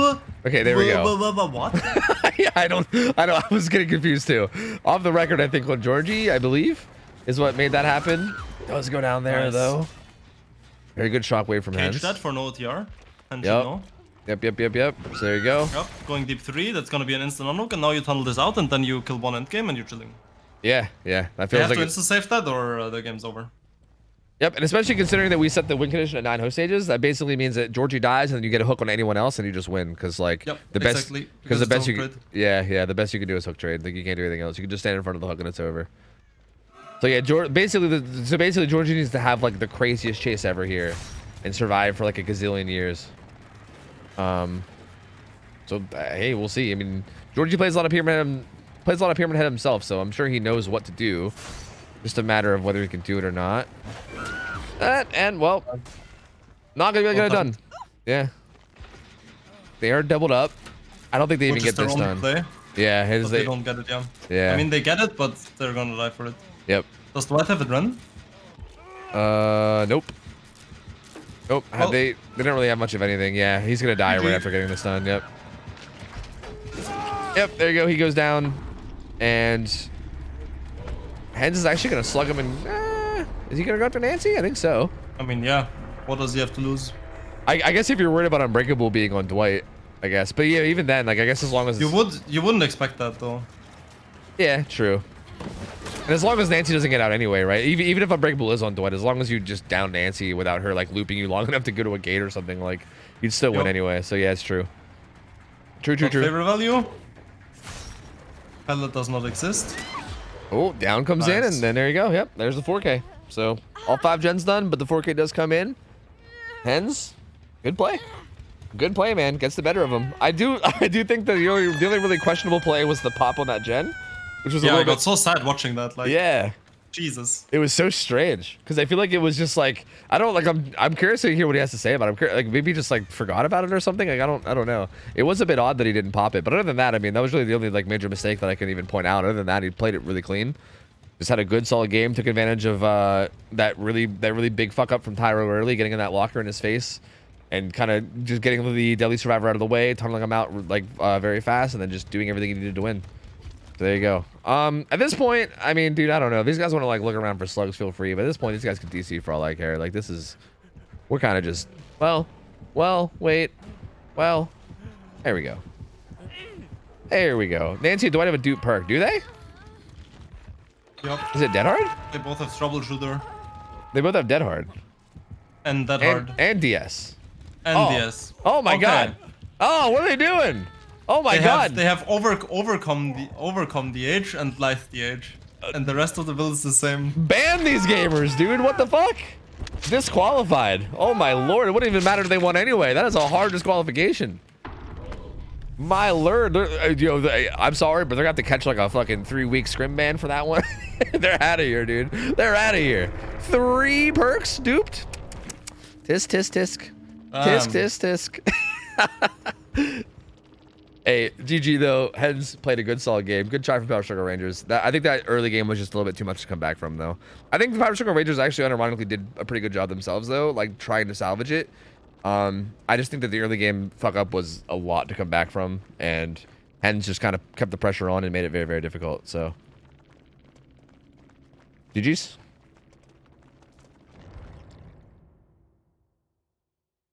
Why ban? I was joking. We're not actually banning them. It was just a joke. Brother, we got a schedule to fill. Leave them alone. Poor Dino, dude. He's like, come on, man. They play every week. We need them. We fucking need them. Anyway, I think up next we're gonna get Outcast Andrew, right? Outcast Andrew was originally gonna play killer, yeah, for the waifus. So I think this will be a good match to get. Outcast Andrew on Myers against Power Struggle Rangers, which is good because I think. Sorry, what's up? Go ahead. Just before Hens runs away, bro. Hens.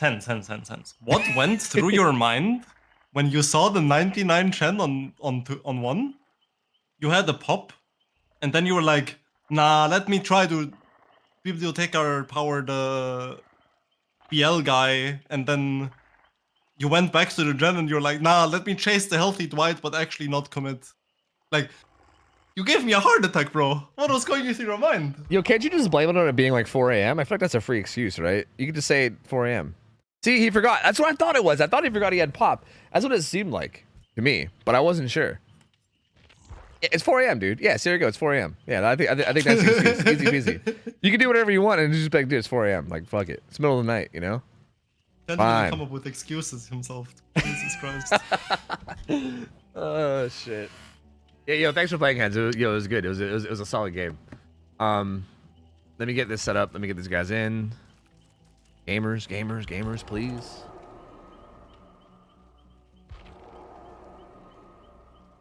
Why does the average Nemesis player camp? He ain't good for camping. I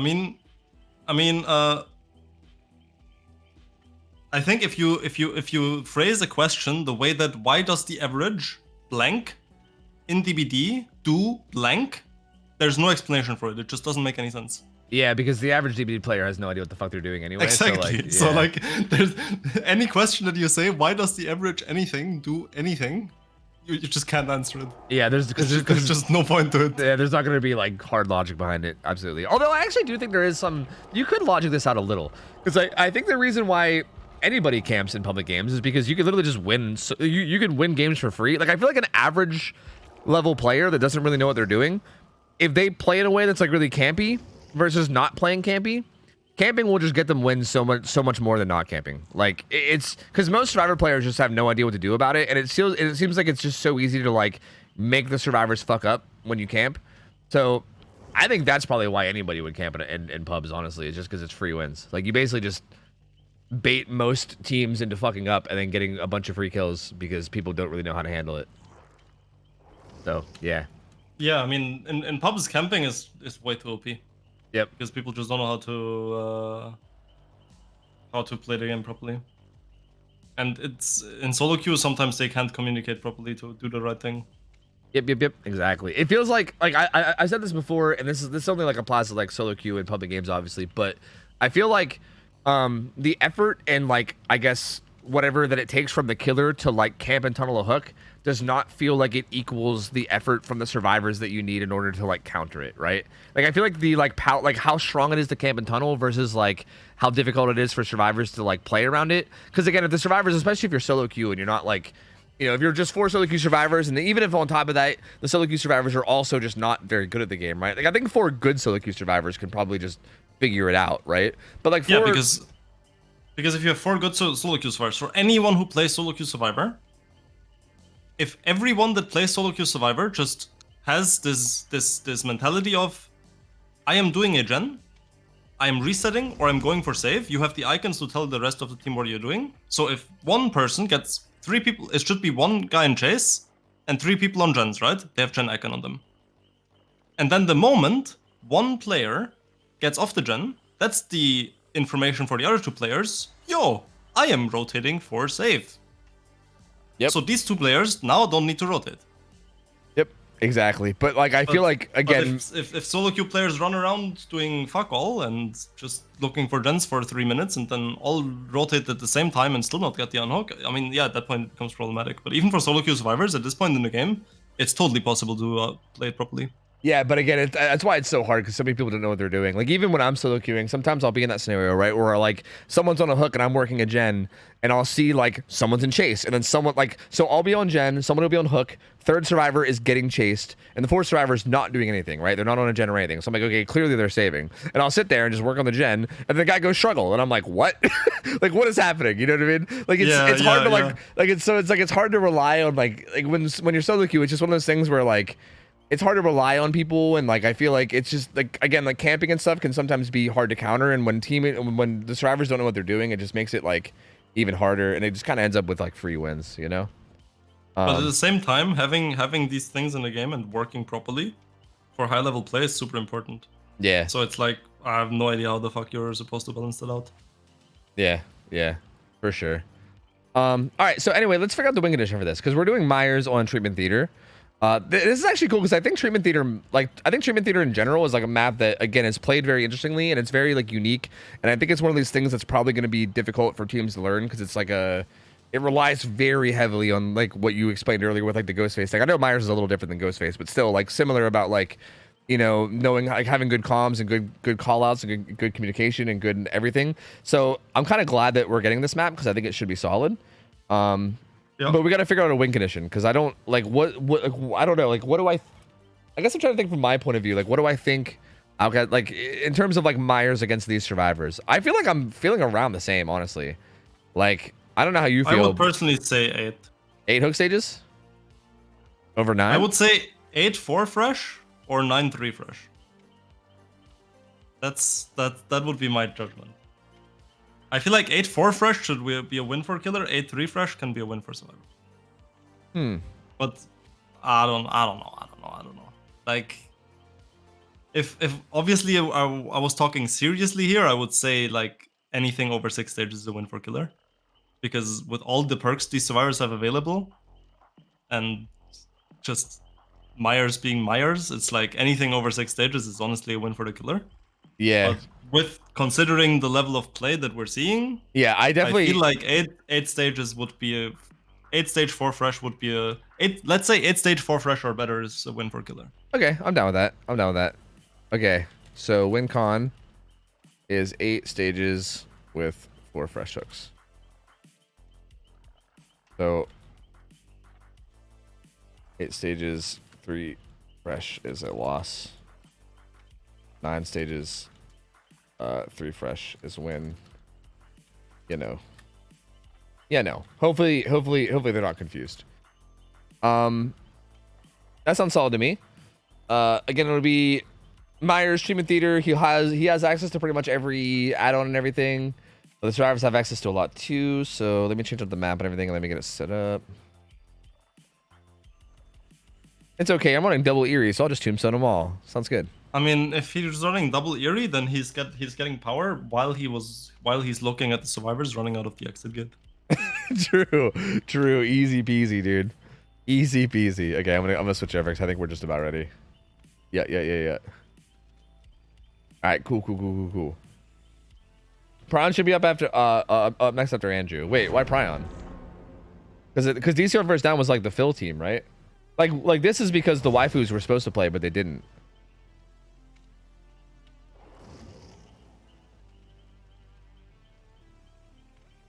Why is playing Pinhead so hard to play? As his chains are so hard to control. Okay, I feel like Pinhead needs aim assist or something. Nah, I think it's not that hard to control. You usually you just gotta put the portal right down on their face. What are these fucking offerings? These fucking god damn it, man. What is this? Rats of RPD? Just put the portal down right on, like, basically right on their face, and then just pull the trigger. Basically, like that's usually how you do it, and it works pretty well. All right. I still miss all my gens. Same, I do too. I'm kind of. I cannot play this killer for the life of me. Yeah, I'm being hypocritical because I do the same shit. I miss all the time. It's tough. I don't know. Like he's definitely not easy, but I don't think he needs aim assist either. I think that's no, for sure. I agree. Yeah, that's a little extreme. If you're good at the killer, you can hit all the chains. Yep. So there's no help needed. Exactly. There's just I'm just bad, so it's okay. Same, I'm dude. Not supposed to be, I'm not supposed to do well on the killer if I'm bad at him. Yeah, you just say, hey, he's not my main, man. Sorry. I mean, I just don't play him. Easy peasy. There you go.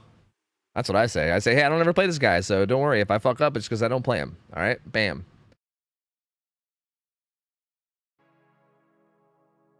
Can someone tell me what scuff scrims are? Yeah, we're basically just running like old King of the Hill style scrims, but just like really quickly and on the fly, essentially.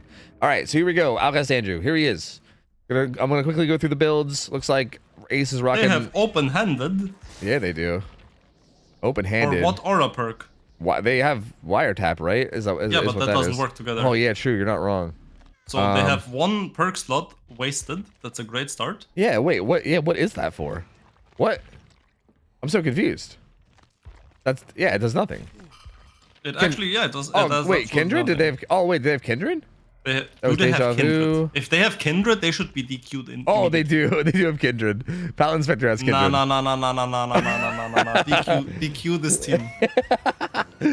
That's interesting. There is no excuse to playing Kindred when you have comms.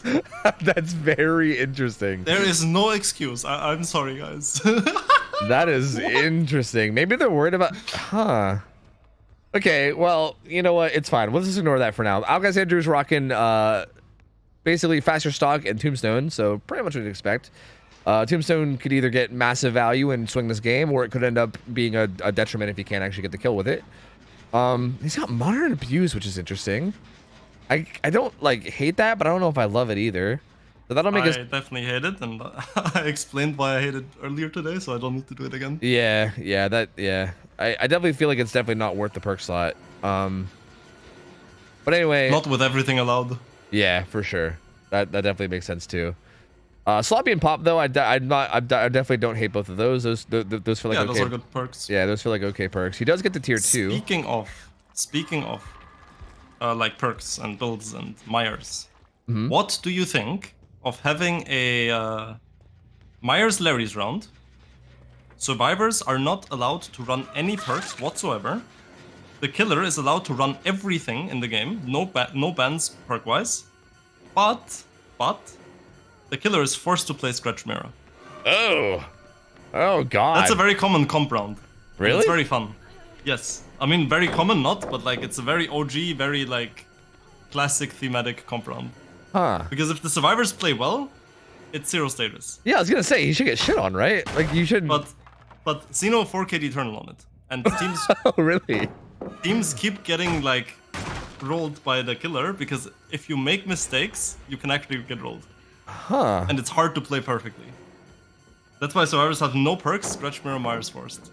Wow. You know what? I would love to see that match played with like 2 really high level teams then, because that would be interesting. Yeah, I would not expect that. I would not expect like a team like Eternal to even be able to lose that at all, like let alone get 4K'd. That's wild. Huh. See, like the problem with that is kind of like you said though, like it requires a lot. Like it basically requires the survivors to play perfectly to not lose, right? Which I feel like means no, that no. They don't have to play perfectly. If you make a mistake, you're still fine. yeah, but yeah, all right. What they need to do is they need to perfectly hide the obsession for play with your food for the entire game. If obsession gets found, you have problems because play with your food. That's true. Okay. And then you also need to, if you get hit, you have to play on a safe pallet and just sit there until you get healed. Yeah. And you need to play like very slow, methodical, and safe, and you cannot make positional errors in like healing in the middle of nothing. Yeah, that makes sense. Oh, that'd be interesting. I would love to watch one time. To be honest, it sounds like it'd be very. It sounds like it'd be like a slow crawl, like long game, but it would be kind of neat. Ooh, this is rough, by the way, in game. Nancy going back down again. That's her second hook. But weirdly enough, oh, DS is in play though, so that helps a bit. Weirdly enough, Akasandra's not really been stalking a lot for his tombstone. He kind of just downed Nancy and then got her down again. Stalks her a bit now. The tombstone hasn't really come in play though, and there's already 2 gens done. So ours have pretty decent gen pacing right now. Yeah. Because the killer has not been pressuring too many different people. As we said, we had 1 chase on hook and then the DS. So it was very, very standard for the survivors to play. There wasn't much to do for them. Yeah. So their gen pacing is pretty decent right now. Yep. He does swap off though. He gets a hit on the Claudette and now he's stalking Dwight a bit. So now it kind of feels more like he's applying pressure around, and especially with him having, again, especially if you're gonna like invest a perk slot in a monitor, I feel like this feels more correct, right? Rather than just like playing the standard way that like kind of like you were talking. It feels like that conflicts a lot with also even just what he's running. Like if you're gonna use up a perk slot for this, I feel like you should at least try to make it work in a way, you know? I mean, with Myers, the standard thing to do is try to get to your tier 3 ASAP, right? Yeah. Not even playing for heals or anything, or like tags. Yeah, like I'm surprised how much he's tagging. Yeah. We're already playing off standard. Yeah. Then we went from 1 off standard to maybe trying to get monitor and abuse confusion, which is even more off standard. So I'm not sure where this is going. Yeah, it seems a bit odd because I feel like all these tags are just getting healed up, and then now what, right? Like you're not accomplishing anything. Like you're just getting tags, walking away, letting them heal, and then looking for other people when you're barely even getting stock. So it feels like Akasandra's is just kind of in this state of limbo right now, where he's not gaining anything. He's just allowing them to reset and recover and get gen progress for free without them actually really getting punished at all. And yeah, I mean they're getting away from him too. They're not. Oh, well, he does a little spin. Looks like Nancy's fully stocked. And yeah, loses another gen. Gen number 3 down. Yeah, I think for him to stay in this, he needs to kill someone with this is like big. now. This is big. Yeah, he does find 2 people here though, and he's like 99% stocked. Oh, that's. Oh, he needs to be careful. She does have this window. He needs to tombstone her like now though. Guess I have 1 instead. I don't like that at all. She was in a pretty bad spot there. All she had was that window. I don't think there was locker in this room, right? Yeah, I don't think there was either. I think he could have forced the entity blocker and then maybe killed her afterwards, especially with Bloodlust too. Like I'm pretty sure he probably could have got the kill there. That felt not. I think so too. Yeah. Solid. Hails from that chase too. Man, this is tough. Everyone's now reset again except for the Claudette who we just hit. So again, these tags aren't really accomplishing much, and even she's getting reset now as well. Ace is currently working library. The other 2 I think are resetting. The Claudette. The same situation as before, just that nothing's happening. Yeah, exactly. Like just not getting it. Like and these. Lost a gen. Yep. Like these tags aren't accomplishing anything. It's just like they're just healing them up and then continuing to press. No hook stages are Ooh! Sprint burst though. I don't know. Does he have anything? He has a pallet. Oh no, he's gonna. Oi, oi, oi. Oh, this is the game over, I think. Yeah, this is it. Assuming Tyro just doesn't. Yep. This is game over. Yep. Yep. Assuming Tyro just doesn't get tombstone, which he just jumps in the locker, plays safe, doesn't even try to risk it at all. So yeah, there you go. It is the Deli survivor without Deli. Again, it doesn't really matter because at this stage, like denying this tombstone is massive. They're doubling up on this gen. They need to be at least a little careful here. There's a locker here. This kind of feels like you're giving them more downs for free though. This felt a little greedy. Like I don't know about all that. I mean, I'm sure they'll be fine because I think they can rotate. The survivor pop. Yep. Get a good bit of regression here. The unhook comes in too. He still wants a tombstone. I think he wants to see if he can get a tombstone before it runs out. This feels. Pointless. I mean, I guess at this stage, I mean, it feels pointless, but also based on the win condition, I guess I get why he's doing it, right? Like he kind of needs a miracle. I feel not a miracle, but he needs something big to win. I mean, this is a good start. 2 free injuries. Yeah. This is skill check on the gen. Yeah, they're definitely pop kick. They're definitely playing this very sloppy for some reason down here. I don't like. They were sloppy. Getting hey. The killer's also playing sloppy. Get it? Oh! But anyway, I feel like they were in a good spot to like basically just secure the win, and they kind of started playing a little bit.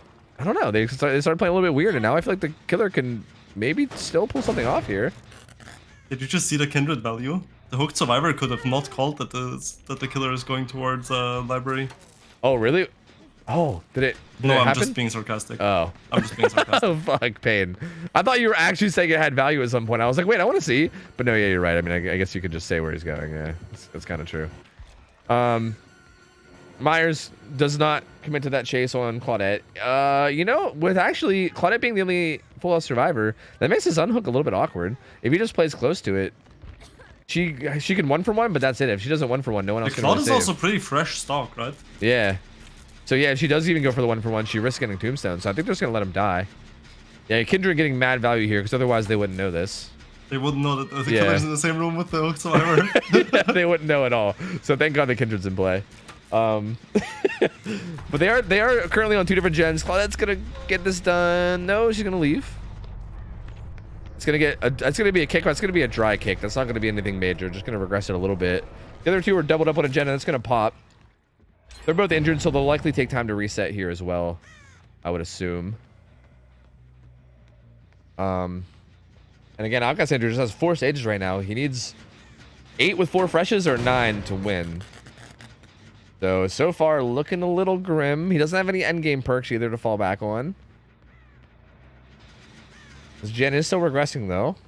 But They can just double heal, then they're all reset. Yep. Trying to get a tag here or some stock is definitely the right play, though. Yeah, he did find Claudette. She has a lot. Because the other 2 are healing. Yeah. 100%. He kind of loses track. She went to that room to the right. Maybe he just chose not to. I think he's looking for he's looking for the survivors that reset. So this was actually a pretty good game sense of him to know that they were resetting probably near where the gen popped.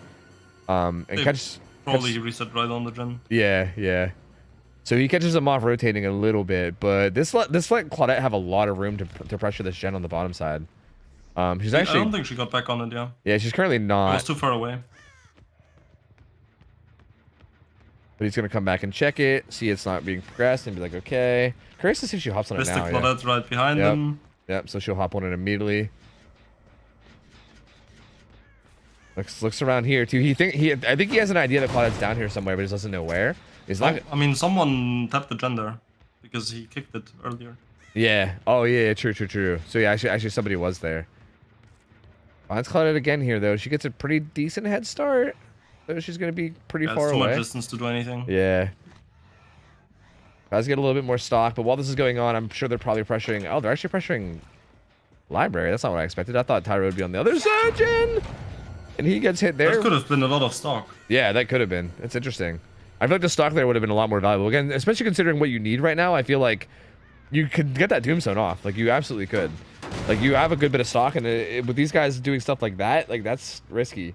If you could have just stocked to 99, that sets you up to be very And get threatening. a tombstone and get one more player, and yeah, and then it's game that's over. actually decent. Yeah. Like, if you can That's get... win con. Yep. If you get a tombstone here, it's pretty reasonable to win. Healing topside again. If he finds the Claudette, that would be very, very important. Yeah. I do think it's wise from the survivors though to have Claudette down here though. Kind of like you explained this all before or whatever about having the survivor exactly. stealthing. It's the correct play for the survivors to have someone down there. So as the killer, you should know that they have someone down there and hard check for them every time they reset. Yep. Because if you find them, that's the way that you win the game. And if you don't find them, that's the way the survivors win the game. Ooh, it's Claudette committing to this pretty hard. She's gonna get off of it now though. She always has nice line of sight, nice distance every single time. Ooh, looking a little... Okay, get some stock. Don't think he can commit to that though. He's gonna drop it. I mean, he cannot play the gens anymore. He literally cannot play the gens anymore. Yeah, too much progress. Yep, they're way too progressed. They're going to get the gens done. You cannot prevent this as the Myers. I think the only thing he can maybe try to do now is bait it. Like, I think that's what he's trying to do. I think he's maybe trying to bait Claudette into a bad position for doing this gen. But there's so many lockers here, but she's not going to them. Oh. Takes the down. Has to. Yeah, kind of have to, yeah. They're going to pop that gen, though. They're going to pop that gen. and then that's gonna take it to end game. His tier 3's got like, I don't know, probably like 45 seconds left in it or something. Gates are gonna be powered. Still 2 full hook stages on Claudette 2. I think as long as they play this slow and wait out the tier 3, they should be in a really good spot to get this win condition that they need. I think with the win condition in mind, he really had to force the tombstone. Yeah, I think so as well. I think even downing that, Like just force her to spam vault the window until it's blocked and then get the tombstone. yeah, that's what I was thinking too. Like I think the only like risk there is if she has lithe or something, then maybe you might end up kicking yourself. But I feel like, yeah, I think you have to just make her spam vault and you just can't take the down. Like you have to get a tombstone. Yeah, like there's no way you can win here otherwise, especially with how much progress we're on those gens. Like you have to know that taking that down and hooking means that you lose the gen and then you end up in this scenario, right? Where now you're fucked. Like now you're in tier 2. Yep. You're nowhere near tier 3 again. They're all split up and the gates are super split too. And there's just really nothing you can do here. They're going to 100% get this. He will be coming up on this right as it opens, I believe. Oh. He's going to open it. He's actually not going to get out. But even with him getting hooked, if the other two get out, they win. So, like, it's still, yeah, it's still looking pretty. Do they have another gate open, though? I don't think they've actually been working on the other gate. So, I mean, we could see a throw here. That's big. Yeah, we could. I'm surprised he's not just hooking right beside the gate. Same. Huh. Now he has no control over the gate anymore. Yeah. As a matter of fact, he wiggles out. Yeah, he actually greeted so hard that he let him wiggle, and now he has sprint burst too, so he's just actually out. So never mind. All that like thinking about the other gate thing is probably not going to matter at all, because the other two are going to heal. Yep.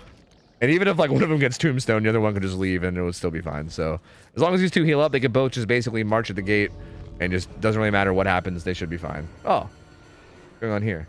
I see a little bit of a moment between these two. I think Tyro dropped his med kit, and yeah, these guys are on their way.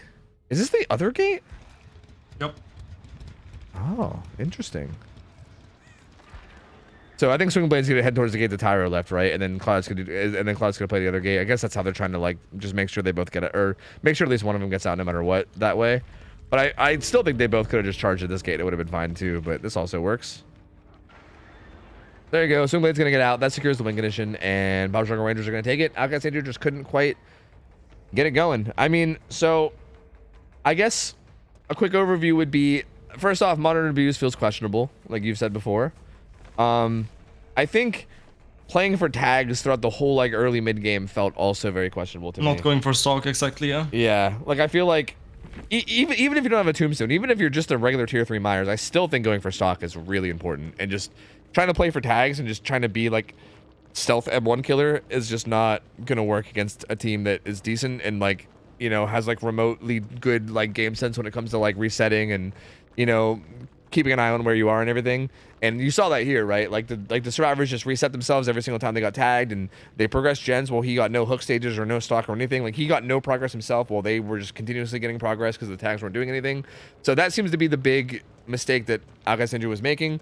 And then once it got to the point towards the end game where he finally did get a kill, it was just too late. He was too far behind, and the survivors were pressuring the gens well, and he just couldn't quite pull it back from there. And then there was also the part of where the killer had to realize that trying to hold the gens was not gonna work anymore with one gen like 80 and the other 95. There's no way you, like, no matter who the killer is, no matter what killer it is, it literally doesn't matter unless every single survivor is injured and you're about to down someone.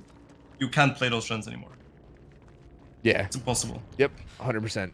Like they were just way too far progressed. There's no way. And you kind of need to switch gears and be like, okay, so I need to go like commit to one of them, because no matter what I do, they're gonna pop the gens eventually anyways. I can't hold them anymore, so I need to commit to something and get some value for it. And then need to realize that, okay, so I have my stock very high right now, and I want to commit to that. And try to get the tombstone, and then one more, and then that's your win con. But otherwise, you can't really do anything about it. Yeah, yep, and that definitely seems pretty fair. I think this next match is going to be... so Georgie is a part of Power Struggle Rangers, but I think he's going to go up against Power Struggle Rangers because, again, they were supposed to play today. So we're going to give him a chance to play Killer 2, kind of similar to Outcast Andrew. And I think after this, we can just kind of like start pulling random people, right? I think. Because we're making sure that both the people that were supposed to play Killer today get to play. But I would like to get some like kind of random people from like chat to come in and play at some point too, right? Just anybody that wants to try their luck. But this one's gonna be Georgie. I think this is probably gonna be Pyramid Head, right? I would assume.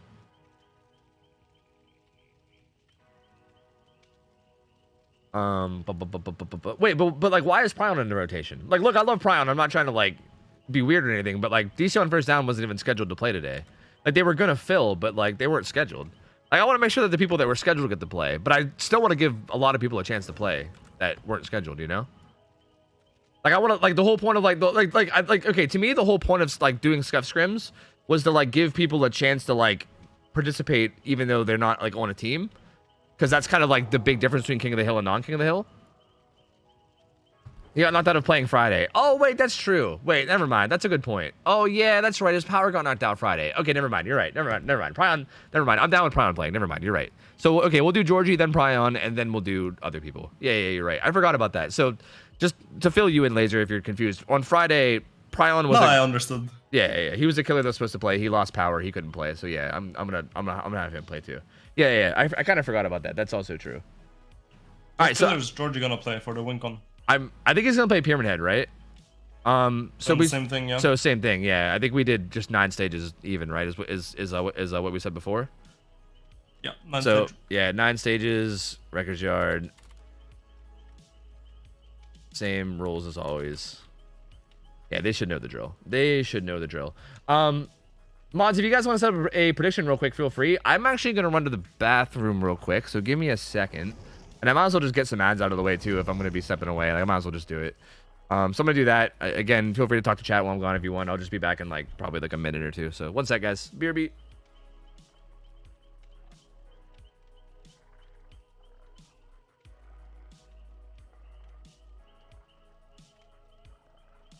Well, team.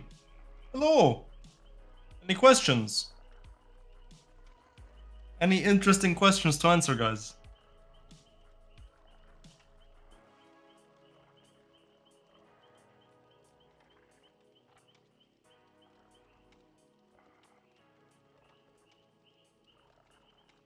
What's your favorite fruit?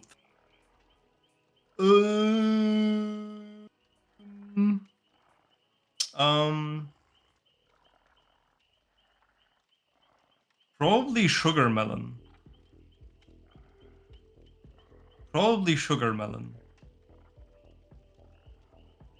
Would you ever team with the greatest clown player to ever play the game? Nightlight? Yeah. No, who is the greatest clown player to ever play the game? I don't even know who that is.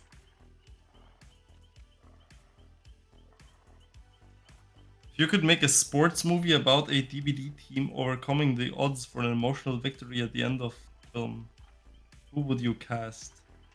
I don't know actors enough to answer that question.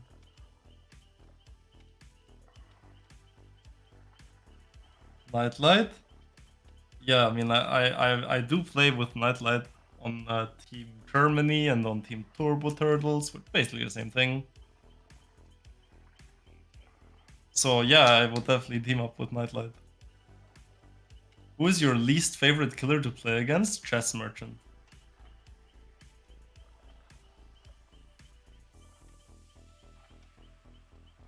Are you good at playing Pinhead? No, I'm horrible at playing Pinhead. Like, actually horrible. Oh, alright, I'm back. Hello. Wait, who was your answer for least favorite killer to play against? I'm curious. Chess Merchant. Oh yeah, wait, that's an easy one. Shit, fuck. Very easy question. Yeah, I forgot. I keep forgetting that, dude. I feel like I like repress my memory or something, and I forget that killer exists. Because every time a question like that pops up, I'm always like, oh, that's an interesting question, and then it's always just that, and you're like, oh yeah, that's right. That's right. My least favorite actual killer to play against is Pinhead. Yeah? Would you consider Knight an actual killer? Yes. Okay, so I don't mind Knight.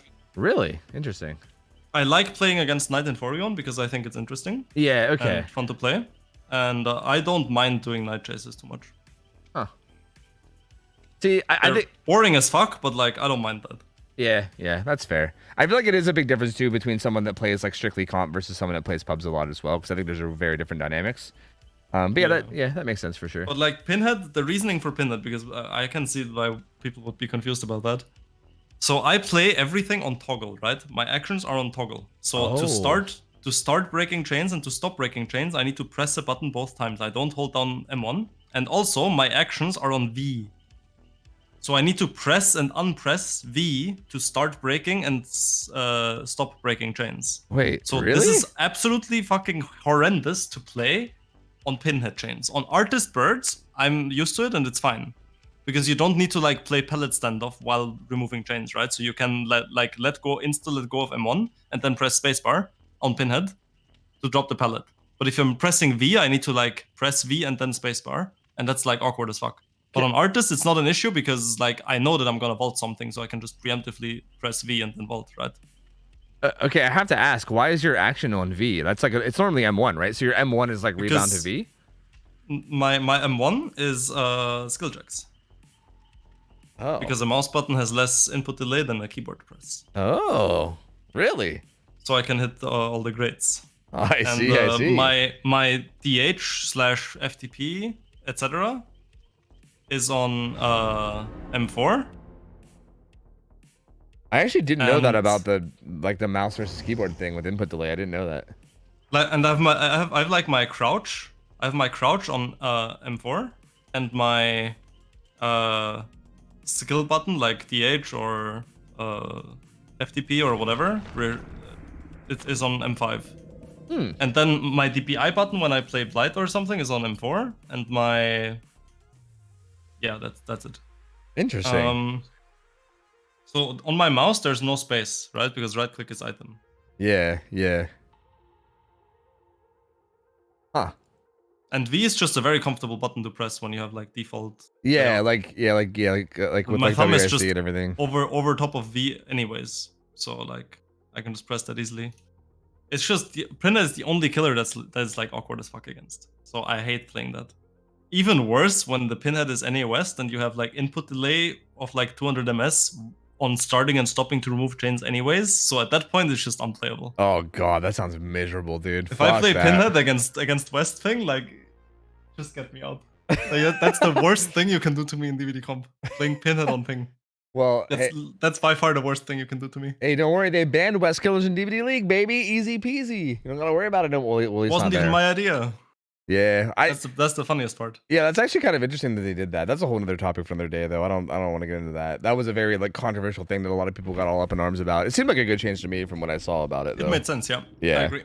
It makes sense. Given the situation. I just feel bad for the NA West killers. Yeah, it is like pretty unfortunate for certain people like Ultra and I don't know, like the few people that are like NA West players that do exist. You know, like it's pretty. This build, what the fuck? Georgie doing something a little different. Let me just quickly cycle through these. They have head on. Oh god. Okay, I'm just gonna quickly do it. Claudette had Unbreakable Deli. Ooh, good bait there. Very, very good bait there. Oh yeah, the map. Go ahead. The way that I always like to describe Ruin in the current state of TBD is a killer playing Ruin is trying to ensure that all gens are simultaneously not regressing for the whole game. Because Ruin is just that horrible. It's like a dry kick on every generator that's not being worked on. So if you leave the gen, now you know the gen is not regressing. Yeah, it is weird. It is like it's a pretty bad perk. I was trying to understand what it was you were saying because I thought you were trying to talk it up, but I was like, wait, that sounds bad. What do you mean? But the funniest thing about Ruin is the one time where it could actually become useful, which is in the 3v1, because you can actually make people get off gens. At that point, it becomes useless because it deactivates itself. Yep. It is very strange. So there's no point to playing Ruin. There's no point in cleansing Ruin. There's just no point. I don't know why they're cleansing at all. Yeah, it's actually interesting. Because that just gives him Penti. Georgie. And that is actually a useful perk. Yeah, that actually gives him Pentimento, which actually is a good perk. Yeah, that's actually kind of funny. Like in a situation like this, yeah, this build should be just a dead build. Like it should just be basically nothing because you should just leave Ruin up and then just playing corrupt. Yeah, this is basically playing corrupt. Ooh. Gets a pretty good shockwave there on the Nancy. Hanky did not like this hit. No, goes for a prediction, thinking she would juke it, but doesn't. I love all the teabagging and WSing that we're seeing between these guys. You'd fucking love to see that. Dino said both sides got in the kitchen and cooked a bit, and they're fucking with each other. Apparently, is the idea. So Okay, that sounds wonderful. yeah, I like that because again, this is like an inter team scrim. Like this is So Yeah, the that's inter pretty team fair. scrims are always fun. Oh, Ugh! Dyro avoiding that one.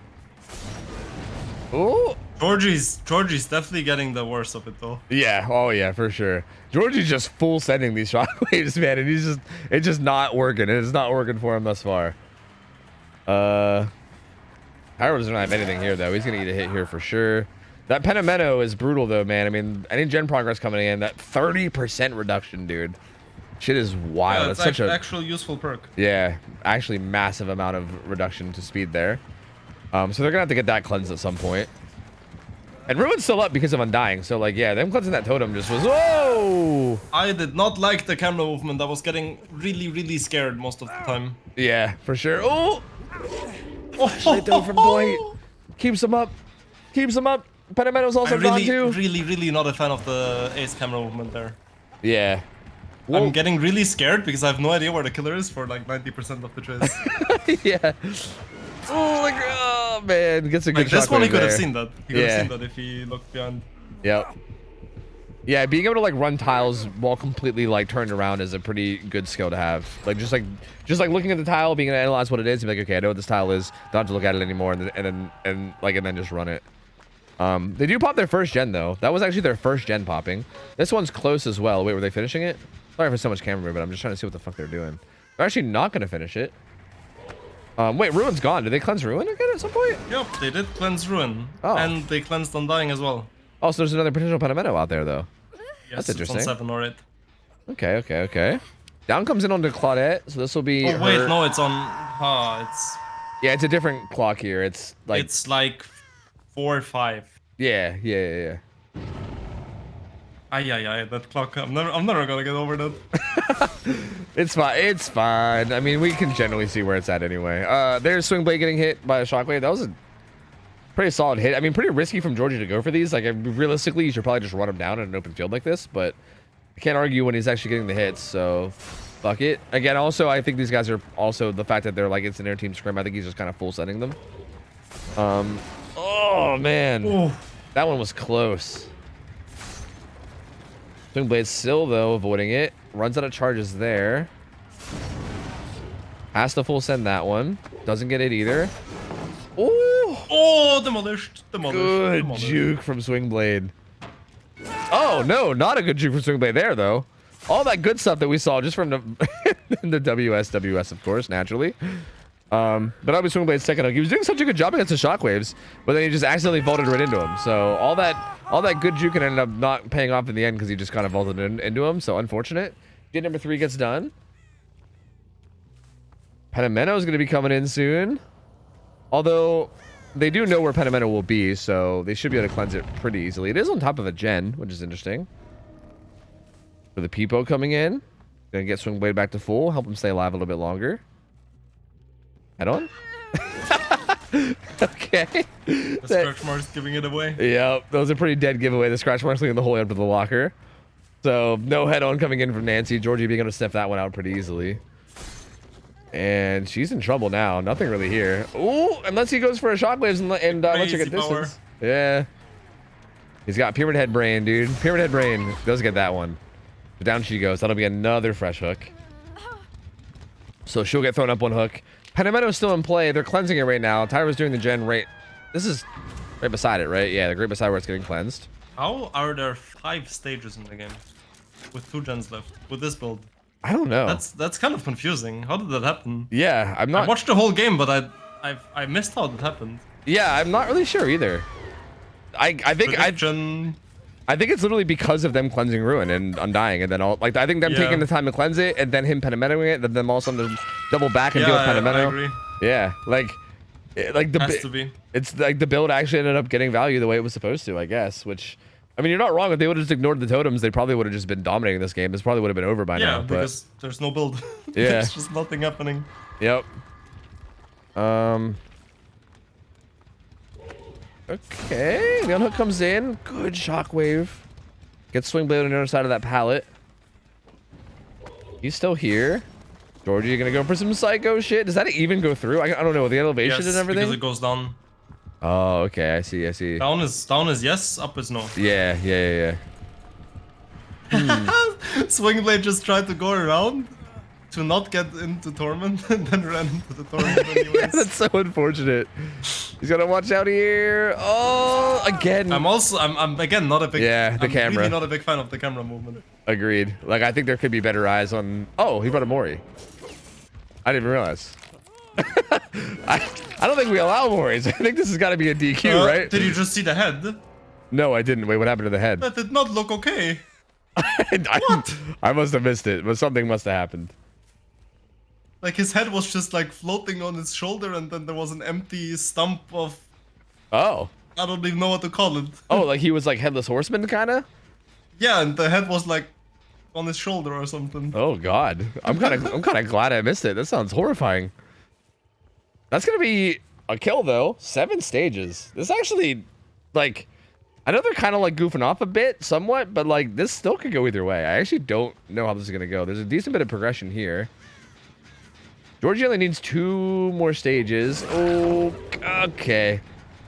Well, that hit on Claudette's going to make it sway in his favor a bit. Claudette also doesn't use that to get distance. She kind of just stands there and stares at him. And goes for pretty aggressive shockwave that doesn't land. We'll see how Claudette plays this herself. Ooh, the flick. Nice flick. Yeah, that was a very good flick. And she's also dead. Is it going to happen to her too? Yup. Georgie's actively wasting time. yeah, he is. There's the kill. Hey, 8 hook stages. Gates are powered.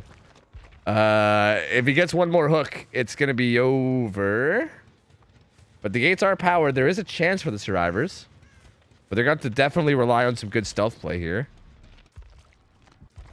I mean, if either of them gets found, I think it's likely that they will die. Yeah. So it's basically just a matter of, like, they're going to have to, like, rely on stealthing this out very, very well, or they just die. Somebody was right here, weren't they? Weren't they? Maybe he already pre-left. Gate, both of them moved. Yeah. Nancy gets found. Yeah, she basically has to loop her way over towards Tyro's gate now without dying, essentially. And that's not going to help. That was a max range. Oh. That's doom. Yeah. That's doom. Tyro is just now hopping on the gate, too, so yeah, it's going to be too late, and she's too far away. Whoa, goes for a flick, but it actually doesn't register and goes to the right instead. That one doesn't land either, but yeah, she should be dead here. There's really no way she gets out of this, right? Oh, huh? What? Huh? Huh? Life attempt. I see. I see. The old WS. Cage comes in. That's hook stage number 9. Also, Rain's gonna die, so there'll be 10 stages. So that'll be, 10 stages, 4 fresh. Pyro's gonna get out, but it's not gonna matter. Win conditions met for Georgie. He takes the W. He takes the W. Okay. Right? This is cute. This is a cute moment we're having. Oh, okay. Well, bye. There goes Tyro. So there you go. GG's. Georgie takes it. That was a weird game. Weird one. I feel like these guys were trolling for half this game, but you know what? It was still a solid match. Georgie got some good shots in. Again, the build, we've already talked about it enough, but the build was odd, and I don't even want to touch base on it anymore because we've already talked about it so much. But regardless, there you go. 10 stages from Georgie. He takes it, and I think we're going to be moving on now to Pryon. I think Pryon is probably going to want to play... Wait, who's Pryon playing? Is he playing Pyramid Head still again, or does he want to play Singularity? Because he had potential to play both those killers last week, and neither one happened. Or not last week. Well, I guess technically last week, last Friday. So I guess whatever he wants. Dredge Midwich, actually. Oh. Shit, I can argue. We've already seen like a bunch of Pyramid Head games, so I can argue that. Why not? Sure. Yo, Dredge Midwich sounds fun. Yeah. I love that set. That actually does sound great. On this balancing, it's a bit rough, but yeah, I love that set. Yeah, I think it sounds like a fun set regardless. I think when we watched one game of that before, right? I think it was like that show match you did with Nightlight, I believe. And yeah, that one was great, so I'm down to watch this one too. Pryon. We're going to set the win condition here, though. Pryon versus Power Struggle Rangers. Dredge Midwich. I feel like you have a better... Like, you have more insight on this than I do. I feel like I would expect a good result from Dredge here, even with the balancing, myself. Because I just am not sure how much practice these guys have had against something like this. Maybe I'm wrong though. Maybe they have practiced it a lot, and maybe I'm just completely wrong about that. Again, if I was basing it off of what actual result I would expect, I would say 6 stages is a win for Killer with these rules. Yeah, really? That low? Yeah. Huh. I feel like 6 stage 3 fresh is a win for Killers, 6 stage 2 fresh is a win for Survivor. But also, well, yeah, apparently Dino said that they practiced against him. Sorry, you can continue. So I don't know where to place the win con. I feel like 8 stages should be a win for Dredge. With the level in mind. Yeah, that sounds fair to me. I think eight stages feels like a good achievable. Like I think 8 stages sounds like achievable to me, right? You know what? Actually, Dino, since you played against them and everything, and you kind of saw how it went, how do you like? What's your take on it? 8 stages? Does that sound fair? I think that sounds good to me. Like I feel like if the killer can get like eight stages or more, I feel like that means they had a pretty solid game. And if survivors can, yeah, I mean, I think that sounds fine. Worst result I got was 8, so 8 stage win con would be good. Okay, that sounds solid to me then. Yeah, I think we'll go with 8 stages. Did Dino just say they did pretty well, and 8 stage was the worst result I got in the same like breath? Yeah, he's just flexing, dude. He's like, yeah, I normally like 4K at 5 gens every game, but they get 8 stages, so they did pretty well, easy peasy.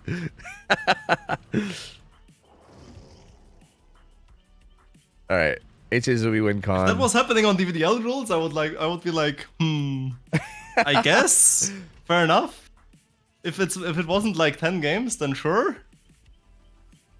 But on these rules, I'm not sure. I'm not sure if that goes in one sentence. Yeah, I guess we'll see. Oh, I bring Purple Oak. Yes. And no field recorder or lavalier mic. Or ultra rares, I think. Purple Oak is so smart. Yeah, dude, this map is a nightmare with hook spawn sometimes, it's a nightmare, man. yep. Yeah, it's... We used to not do it, and we used to also just burn... I think we also just burned yellows at one point, too, because we were trying to be, like, conservative about it. And even with a yellow oak, sometimes you would get, like, just entire corners of the map that just had nothing. And it was just so bizarre. Just so weird. So, yeah, purple oaks for sure. All right, this should be a good one. I'm pumped for this one, man. I think Dredge Midwich is always a pretty good set. And again, I don't really know what to expect of these guys in terms of like playing. I feel like all these like weird indoor maps, like Larry's, Midwich, it feels like they play a lot different than most maps. So I'm always curious to see how these guys do on them, because I don't know how much they practice them, off like my actual scrim nights and stuff. It sounds like they do practice a bit, so I expect at least some experience here. And I'm curious to see just how much, right? I'm curious to see like how good they do. It's gonna be interesting for sure, because for Dredge Midwich, the main things that are the difference between teams getting 4K and teams doing well is how long you can extend it for the Dredge to get into a position where you're basically in a lose-lose pellet situation, right? Yeah. Because the moment you're stuck in a room on a pellet, you're basically guaranteed to get hit. Yep. But as long as you can drag that out, free running throughout the hallways, what's the Dredge gonna do? Free leaving gens, not giving free tags, make him commit to you. You have the God Pellet downstairs 11. So there's a lot of things that you can do, right? Yeah. But if you make the mistake of not pre-running and not playing the distance and not playing God Pellets correctly and not using your exhaustions to get at the extra distance, etc., then at that point, every chase is like 30 seconds. The moment you're stuck, the chase is short. Like you're getting hit every time you're stuck. So you need to play in a way to not get stuck for a long time. Also, what are the mid-witch comps for you guys? I'm not 100%. I think actually no. I remember on our Survivor streak we did it. They basically established one side is 6 and one side is 12 in terms of the gates. Fuck, I can't remember which one it was. But which one is 12? Because for everyone usually the gate with pellet is 12. I think that's what they said, but I'm not sure. I honestly can't remember. Like in the game that we 12, were playing, Vault gate 6. Yeah, they said it. Oh wait, we have a map layout. Wait, no, actually I don't think we have a map layout for Midwich because we haven't had that yet. No, actually we do. Never mind, we do. Based on this map, oh god, I can't remember which one's which because I don't know which one. Like that staircase, I don't know what that means. I think you're right. I'm pretty sure the pallet side is 12, and then the vault side is 6. This looks like it. Yeah. Yeah. I'm pretty sure that's correct. I know This that. looks like it. I know that when we played Survivor on it during the streak, and I played with some of the people from Instant Dodge, they like told me in the game, and I was just like, okay, sure. And I just like thought about it for that game, and then once the game was over, I just forgot. I was just like, all right, whatever, we'll just move on. So I can't remember exactly what they said, but I think it was that. Yeah. Circular healing over. For anyone who cares, because someone in chat just asked that map is too simple for Midwich ammo. For anyone who cares about the numbers exactly, 3 and 9 basically don't exist. The rooms are 1, 2, 4, 5, 7, 8, 10, 11. Yeah, because there's like a perfect amount of rooms for that, right? I'm pretty sure. Yeah, and 9 and 3 don't exist, and you only call these numbers if there's a gen in the middle of the hallway. Okay. Makes sense.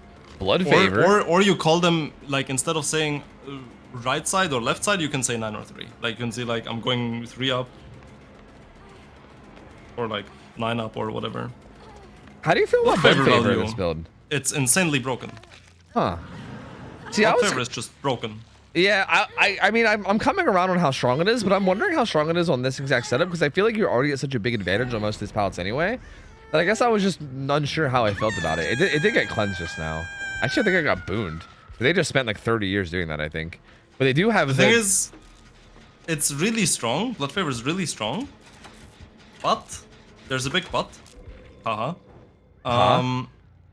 There's a big but, which is... only if the survivors cannot make it out of range. Yeah. Because with a hit against M1, pure M1, you cannot run it. Yeah. It definitely is a little bit awkward on Midwich though, because of like the weird setups and everything. So it does feel like you'll probably get in situations where they don't outrun it a lot, just because of like the weird like. Yeah, that felt straight. Oh, and even this, like you can just zone this, can't you? Like I feel like that's probably not ideal. No, there was someone to take it.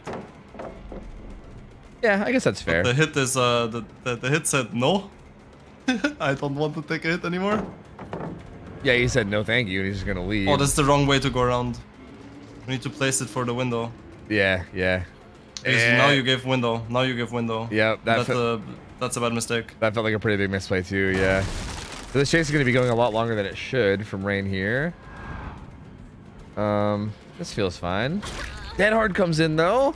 That Hard absolutely demolishes Dredge Midwich, by the way. It's like, it's almost impossible to deal with. Because every time you're in 50 on a 50-50 on a pellet, you just hold it. Yeah, that's it. Yeah, I guess that kind of makes sense. It kind of like you get in these like close call scenarios so often. Yeah. One gen pops. I think it's also important to note that Claudette booned over that blood favor with overzealous, so she has that insane buff right now. Like until she gets hit, I almost feel like that's something that's really worth talking about, because if she can avoid taking damage and like keep that buff, she's doing gens really fucking fast right now. Like, as a matter of fact, her even like coming up, like, well, I don't even know why she's doing this. I think she should be like hard stealthing and just slamming gens when she can, because she has an insane buff to gen speed right now. Like 20% in increase is fucking wild.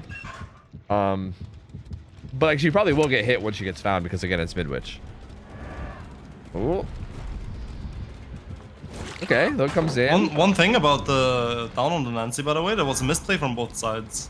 The shadow positioning from, or I don't know what it's called actually, but like the, you know, the I know what you mean. Point. Yeah. I think return shadow point was placed in a way that gave the Nancy the window again. But then he went around the window side to prevent that, but then he just gave her the door and the downstairs 5 pellet, which is like not a god pellet, but it's like playable for Survivor. Yeah. I actually didn't catch that, but yeah, that's interesting if so.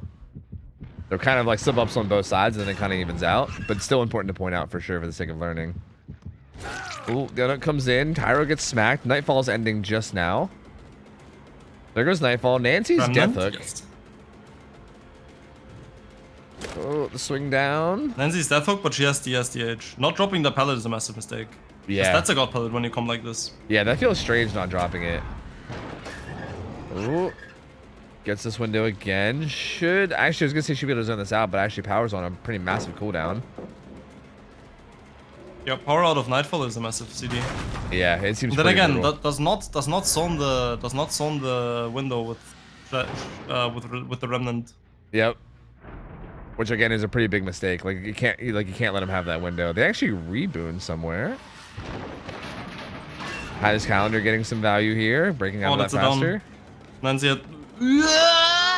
What? Yeah, going after Nancy instead. I guess once the kill. The 3 down is better because this is the DH. Yeah, yeah. This is not a good chase. Yeah, I feel like, and honestly, I think you can take the Same you can take mistake the 3 again. down. Yeah. Watch. She should be able to I make. mean, this time the Nancy didn't react in time, so she actually doesn't make it down there. But if the Nancy just realized that, and the moment he goes around the other side of the loop without LOS, she just books it to the door.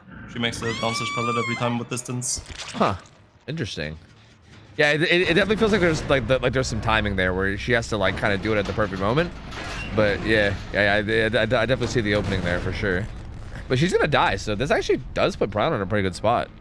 Weirdly enough. Yeah, this working out, now he's in a good spot, yeah. Yeah. Now the survivors are pretty lost. Swimblades gonna get 3v1 against Dredge Bidwitch is massive. Yep, and 2 people are currently injured. They do pop a gen, but right there. Hello? Hello? Gen number 4 pops. I also want to notice that the survivor, we had a tunnel out without either of the 2 god pellets dropped. Yeah. That's pretty That's massive. something that should really not happen. Yeah, because if It's you're like the same concept for Larry's, the same concept for Midwich. Whenever you play against the Monclers on those maps, you have to always drop the god pellets to extend the tunnel out and first chase. That's what they're there for. Yep, 100%. Like the game changes so much when it turns into a 3v1 that you need to stall that as long as possible. And yeah, god pallets are like it's not even, it's literally what they're for. Like why else use them if it's not for something like that? Like so yeah, that would have probably helped a lot to stall this out and make this take a little bit longer. Dwight does go down. This will be his second stage. Claudette still has her massive boost to gen speed, which is interesting. She's kept that this whole time. Also gets renewal of this heal. Yep. So she's all buffed the fuck up now. Oh, he's gonna teleport to them though. Yeah. So never mind. Gonna interrupt it. That's game over. Yep. That's game over for sure. Oh, not hitting Claudette. It's just gonna go after Tyro. I think that's fine. Getting the down here is worth it. Yeah. Yeah. I agree. Misses that hit. Oh, whoa, what is going on here? Whoa. Yeah, whoa, what the? That took way longer than it should have.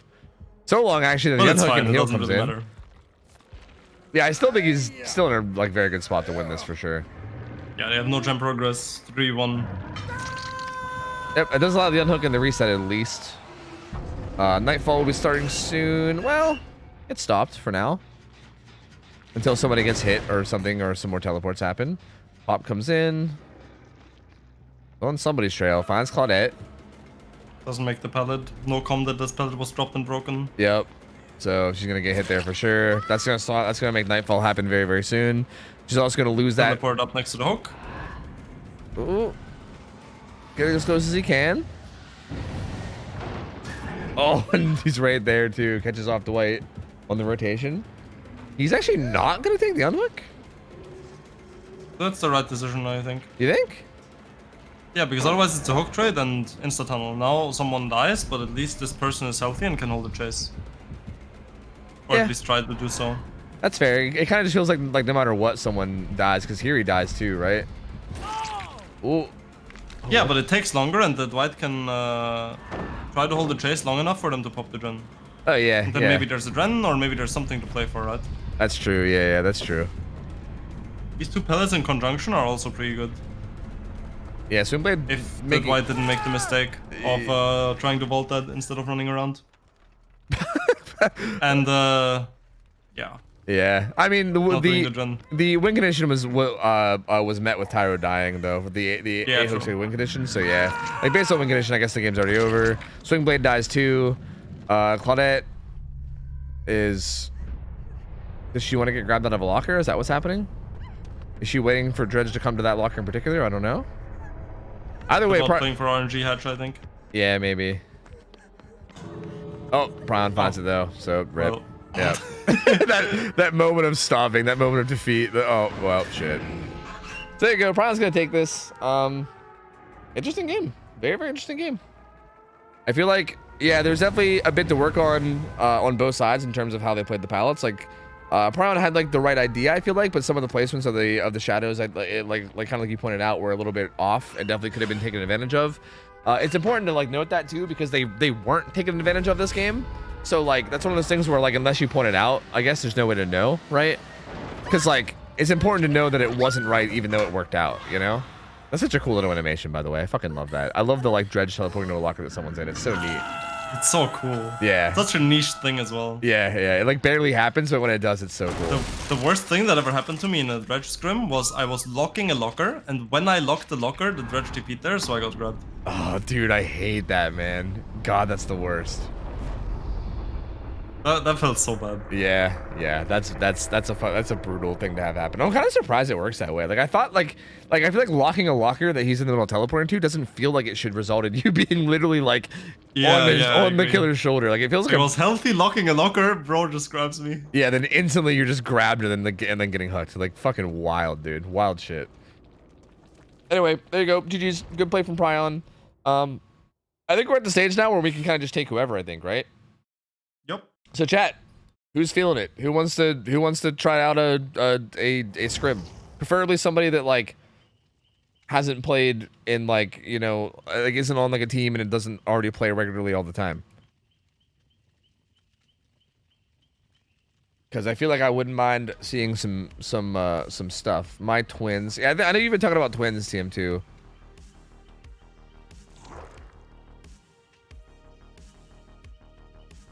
Sure. You know what? Sure. TM2, why not? You know what? Sure. Go ahead and add me. Go ahead and add me, dude. Add me on this account, and I'll get you in. Sure.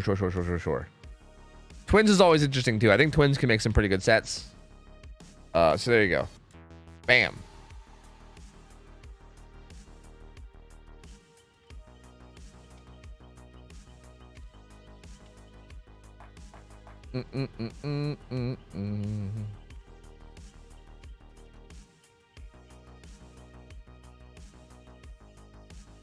Triton was supposed to? Wait, what the fuck are these decisions being made? Oh, what's going on? Wait, is Triton on a team though? The name sounds familiar. Is he on a team?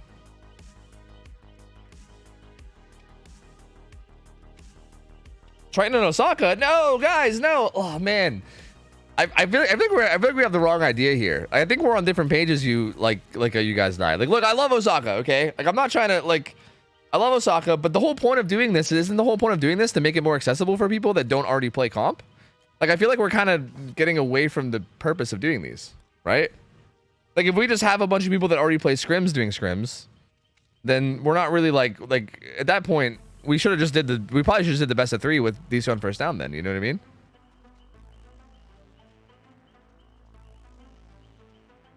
Triton's never played. Yeah, like okay, I'm down to have Triton in too. So how about we just do TM2 twins? I know they've been asking about it, and then we can have Triton play as well, and then we can go from there.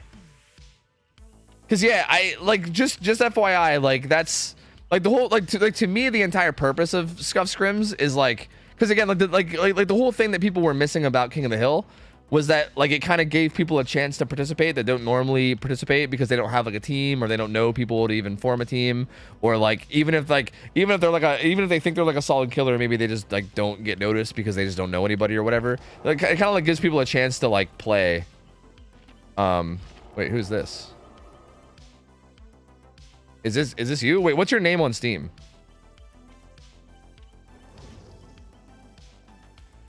Link the Spider. Link the Spider. Hello, Link the Spider. Hello, I just want to say hi. Oh, hi. Sick. Damn, that's crazy. We did let Georgia play Pyramid Head. Yeah, but the reason, see, and again, I figured that would confuse people too. Figured it out, our killer main. Were you, wait, are you TM2? No, they're just leaving. Okay, never mind. Never mind. Let me bail and make let's try to get a different lobby going. I changed it so it's TM2. Okay. See, I was kind of worried that would confuse people too. Like we had Georgie play and we had Prion play and Outcast Andrew play because they were scheduled to play. but they didn't get a chance to because their games fell apart. So we wanted to give them a chance to play anyway, even though they were scheduled to play, and even though they already play in scrims a lot. But outside of those guys, I wanted it to be like newer people that like haven't had a chance to play in a competitive setting yet, to kind of give them a chance to, you know? Cash out the Gamba. Yeah, you're right. You're right.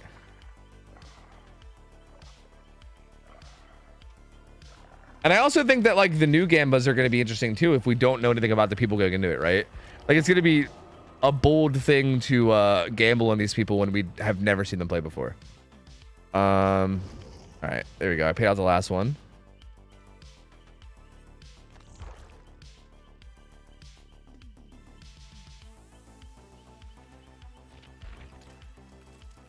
All right, let's get Power Struggle Rangers back in. Perfecto. I can feel for killers. Want to say hello. Hey man, hi. Good to see you. I appreciate you popping in to say hello. Look, we're like I'm down to have people that want to try their luck, but like I would prefer people like I'd prefer if you're confident. If you're like hey, I could do it, but I don't know. Like if you want to do it, just be like, yeah, I'm down, and I'm down to do it. You know what I mean? But keep in mind that you're going against a team that has been playing in scrims for a bit. You know, they're not like. It's not like like they're not gonna be playing like impossible to do anything against, but if you're like a newer killer, it might be a little rough, so we'll see. Any add-on bans? Okay, twins. The exposed one is banned. I'm pretty sure the exposed one's banned. Have we've had twins, right? Let me go see what our balancing was for them.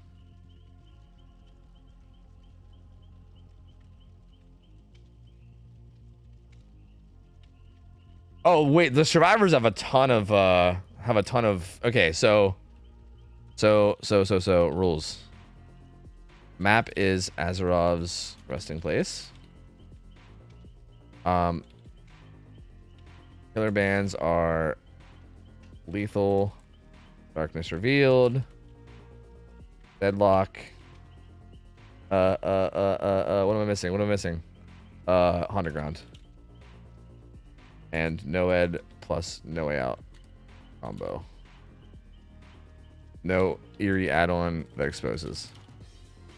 Burn offering for basement jack. For survivors, you guys probably know. These guys probably know, to be honest with you, but no power struggle. Exponential. Oops. Circle of healing. Golf. Or buckle up. Then normal bans. Okay. We have builds prepared already. We're Gucci. Okay. Drivers got rules. Okay, I should have read chat. Yeah, you guys already had it under control. Stick. The people here are more prepared than people who play tournaments. Fucking seriously. Check it out, I dude. swear people make builds like while sitting in lobby. Yeah, I think I was told by somebody during your match with Eternal that Eternal just copied your guys' builds at one point for like a killer. Like they didn't have builds ready, so they literally just took your builds and was just like. Yeah, I mean, for today we didn't have builds, and we copied Eternal's builds for every set that we played killer first in. Oh, that's so funny. That's so interesting. Huh. Hey, I mean, honestly, that's fair. That's pretty fair. Anyway, TM2's first time playing something competitive. So we'll see how this goes. Survivors, Power Struggle Rangers, you guys have already seen them. Feel free to gamble it up. So yeah, we'll see how this goes. Man. Not really sure what to expect here. Honestly, are you on Steam? Can I see like your hours or anything? I can't see your hours or anything, so I have no idea. I honestly don't even know what to expect. I like games. That's a really good start. Yeah. That is a pretty good start. I agree. I think feeling good about this one. For sure. We're going to see scrim rules and balance and size items bans for killer. It's all in Discord. ! Scrims will give you a link to the Discord. Everything's in there. All the info you could ever want is in there. There's a bunch of different channels. You can figure it all out in there. So you are good. And yeah, Power Struggle Rangers can't use Power Struggle. That's kind of a crime. Wait. We never figured out win condition. Wait, win con. We never figured that out.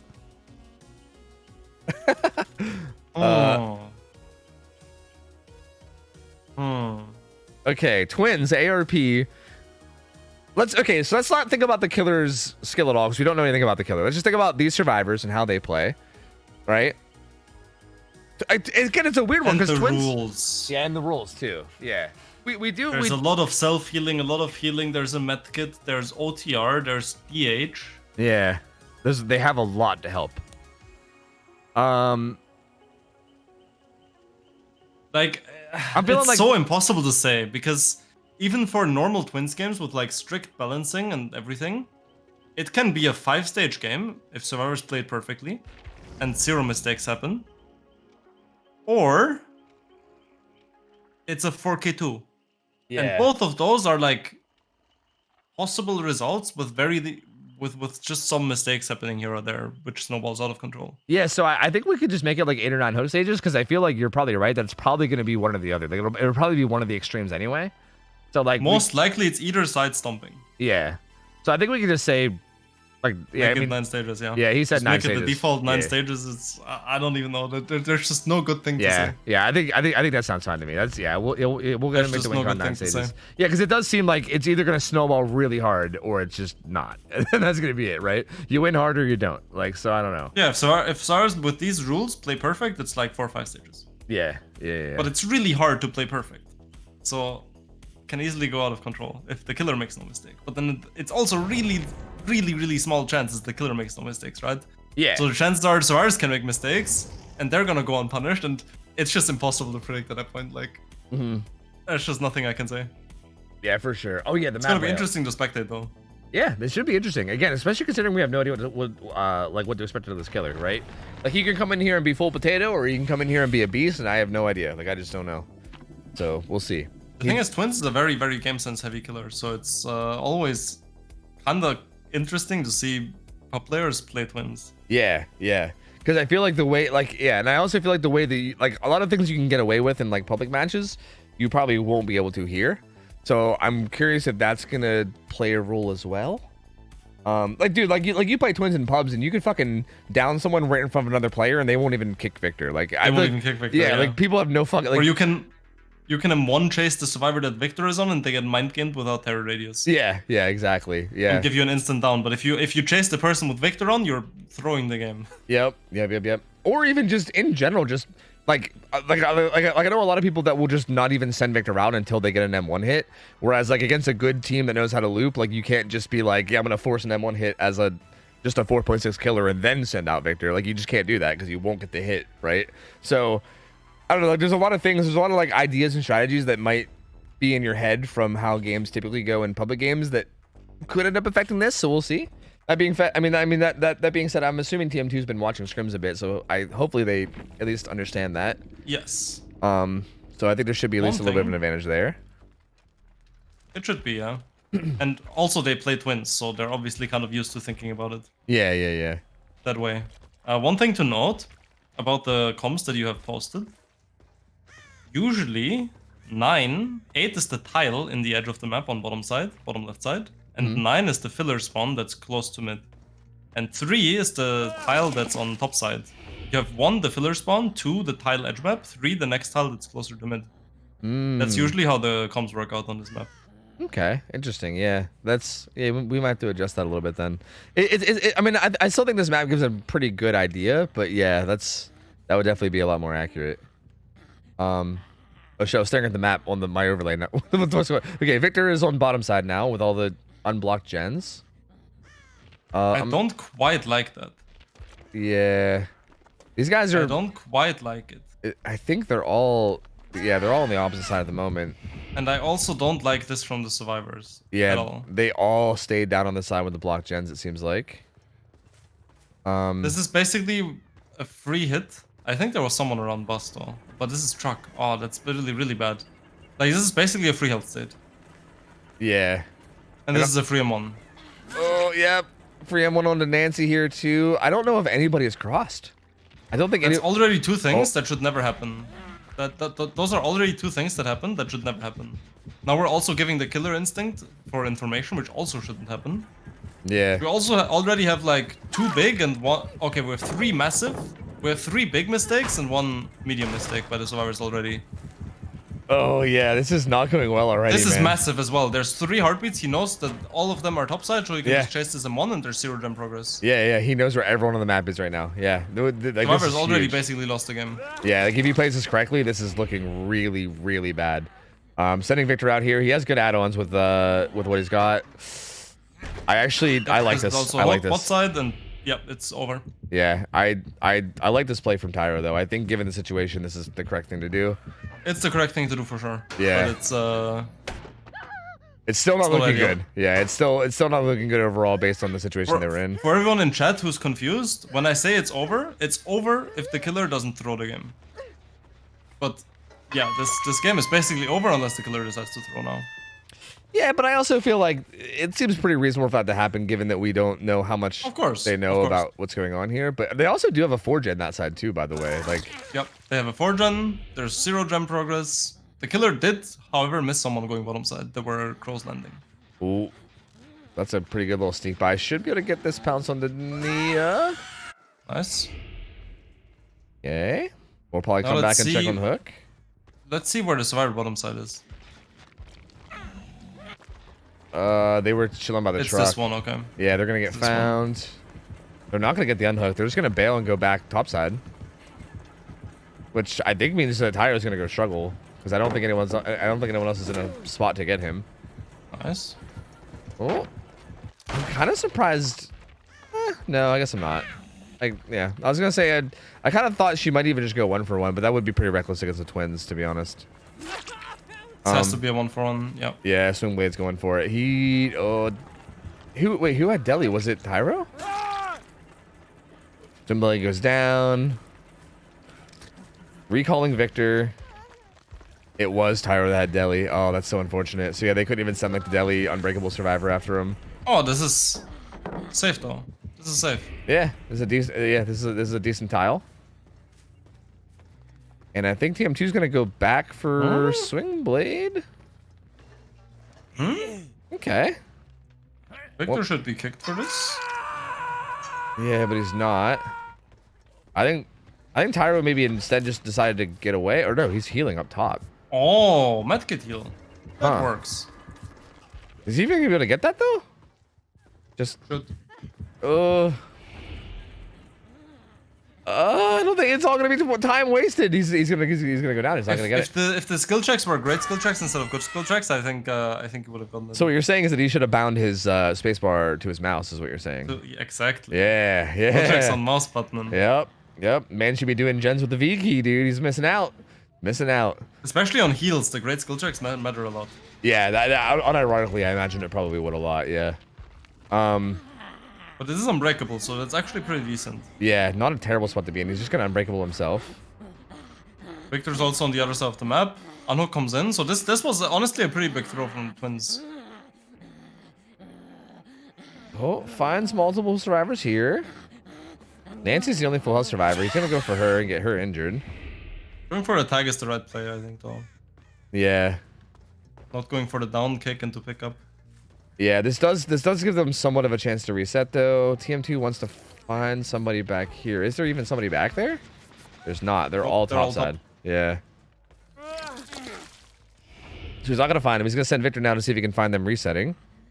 They are tripled up resetting somewhere at basically at the main building gen, which is exactly where. What was that? Looked like he was heading there, but then like bugged out and went somewhere else. First locker, very important. First locker. Yeah. Nope. Not gonna force locker, so down she If goes. the Nancy forces locker, the Victor is wasted. They get reset. Everything's chill. Yeah, like, the because survivors win the game off of that. yeah, because Charlotte literally can't get down there fast enough. That was a good bait by Nia though. They still get the pickup now. Yeah. If the Victor attack came through though, it would have been like a bit more balanced of a game. This way, the survivors are just in full control again now. Yep. Dude, I mean, it's crazy how it can swing, right? Because we were talking about how it was looking so over, but now all of a sudden, you know, here we are back with the survivors being in control. They're all 4 down on the side though, and again, the killer knows that. I can see scratch marks over there too. Sees all these survivors, like the gen just popped, like has so much information. Run top. Yeah, running bottom like this is not good. Please. She's going back topside, I think. Okay, the killer's actually just gonna bail and go after Nia here. And the tag is decent, I guess. Yeah.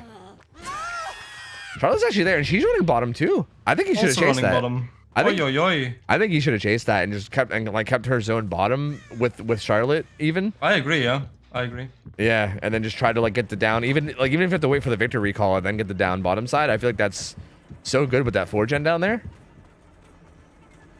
Get some information though with Killer Instinct on Survivors' rotations. Rushing Victor is also probably not the play, especially because there's an injured person going bottom. You saw the blood. Oh yeah. He's gonna be staying on Nia though. Oh, crushing Victor was not the play though. Yeah, yeah. That's way too fast of a down that you're giving. Oh. He has his pallet. He seems to be scared of it after the way the last pallet went. Down will likely be coming in, so there you go. Oof. But this is all happening on top side, far away from all the generators. While this is happening, yep, Tyro and Nancy are breaking at least one of the gens from the other side. Pretty sure, right? That's not... Yeah. Yeah.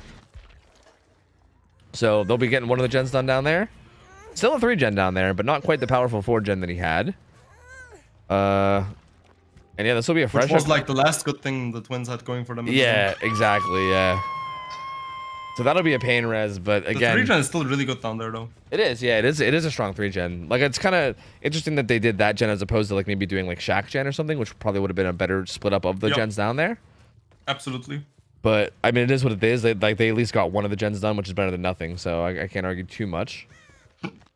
I don't think I like the Victor being topside, yeah. Yeah, he left Victor up there, right? Yeah, because now you're just wandering around here as just like girl with shovel, right? Like that's all you are. You're just girl with shovel. You don't really have anything going for you. You're just a one killer without power. Yeah, exactly. So it's gonna be pretty tough to get anything going down here. And if you want to bring Victor back, you either gotta wait for him to time out or walk his dumbass the whole way back. Switch back. Yup. Okay. Nia, assuming she doesn't have off the record, could be in trouble here in terms of. Oh wait, she had a renewal. Rip. She's back to full. So there's another Victor pounce. But yeah, looking not great now. Now Victor's out of play again, and now what? You're just 4.6 killer. Oh, 2 people on truck though. Yeah. That's a bit of a misposition. I'm surprised. Tyro's gonna get chased here. They do have a survivor on Shack gen though, so both gens were being pressured. Team 2's gonna grab that hit. We're gonna recall Victor and is gonna head back into this bottom side. See some more scratch marks. Finds Dwight. Now, Nancy should probably just hard stealth bottom, right? Yeah. Especially because the Dwight just got hit. If the Nancy gets found bottom now, that could be problems. Yeah. Like this, I don't like this. I think Same. Just stealth immediately. Well, to be fair, the Twins is going topside, so I'm not sure if this was communicated or not, but if it was, then it makes sense. But if it wasn't communicated, then I think she should have been. No, there's no way it was. They couldn't have known. There's no way. So yeah, I think she should have been like pre-hiding, but I guess in the end, this ends up working out because yeah, Twins goes down to find them resetting, and yeah, her being there is actually ends up being in the perfect spot because they pop that gen. They don't go over to the 3-gen anymore. So Swingblade's gonna go down. But this doesn't really matter. Swingblade's not dead or anything, and now they have a god tier gen split. And there's really nothing for the Twins to get here. I don't think the win condition is going to be able to be reachable now. Unless the survivors do something really... unless they do something really goofy. Like if they do something really silly, then maybe it could. But assuming they don't do some really soofy... Is there any survivor topside right now? I don't know how they rotated. There's 2... No, yeah, there is. Yep, Nia's here. Okay, they're tilling. Yep. Yeah, they're good. Like if he interrupts this, then the unhook comes in from Nia. Even this, they can just stack the gen. They can just stick the gen. Yeah, I think she can still get it. Yeah, I'm pretty sure she will not get there in time. Yep. And she's full health, fresh hook. Doesn't have a care in the world. Noed's not in play either. I don't know if they're aware of that now because I don't think they've seen Forced Hezi. But they might be a little bit worried about Noed. Yeah. Even if this is Noed, you should still take the Noed hit so you know about it. Yeah, and also like the aura of the Noed totem only starts showing up once it gets revealed. Yep. So like, yeah, definitely taking the Noed hit's better. So I don't know what that was. That was odd. Again, they're still in a spot to win though. Like, I mean, it doesn't change the state of the game in the sense that The survivor should still have this win easily. The win condition's 9 stages. If Nancy dies in basement, that'll be 7 stages. 7. Yeah, which is not enough. 7 for fresh. Yep. They're doing the gate down here as well, and I don't think TM2 will be able to make it in time to cut this off. So, yep, there they go. All 3 of them are out. And that'll be that'll be 7 stages, which is not enough. And Power Struggle Rangers are gonna take it. So there you go. Interesting. Very, very interesting, because I feel like TM2 had a chance to win this. Like, kind of multiple chances to win this, I would say. Yes, yes. And after the start, TM2 was in control. Yeah, yeah. Absolutely. And I think even like at some points in like the midway through the match, I think there was like a couple places where I think even once it kind of like played out, they still had that 4-gen bottom side, and they were still in a spot where if they weren't in control, they at least were in a spot where they can make it hard for the survivors. Yeah, exactly. They can make it they can make it really hard and kind of bait them into making mistakes, and then if they make a mistake, then you take control back, right? And I feel like instead of making it hard for them, they kind of just made it really easy for them by just leaving the 4-gen, committing to people top side, and then just letting them break up the 3-gen, and then setting yourself up for a terrible late game. And yeah, that's kind of what happened, and they end up getting nothing. So, well, they don't get nothing, but they end up not getting the win. So, unfortunate. Good try from TM2. It was still a good game to watch, and considering that was his first time playing in a comp setting, I mean, hey, not bad, not too terrible.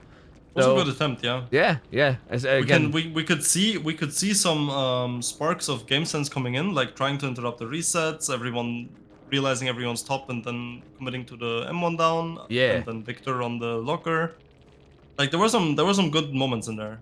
Yeah, for sure. There was just also some obvious or bad things that were missed, so it kind of went both ways. Yep. But for the first attempt, there was definitely some sparks of the right ideas coming through.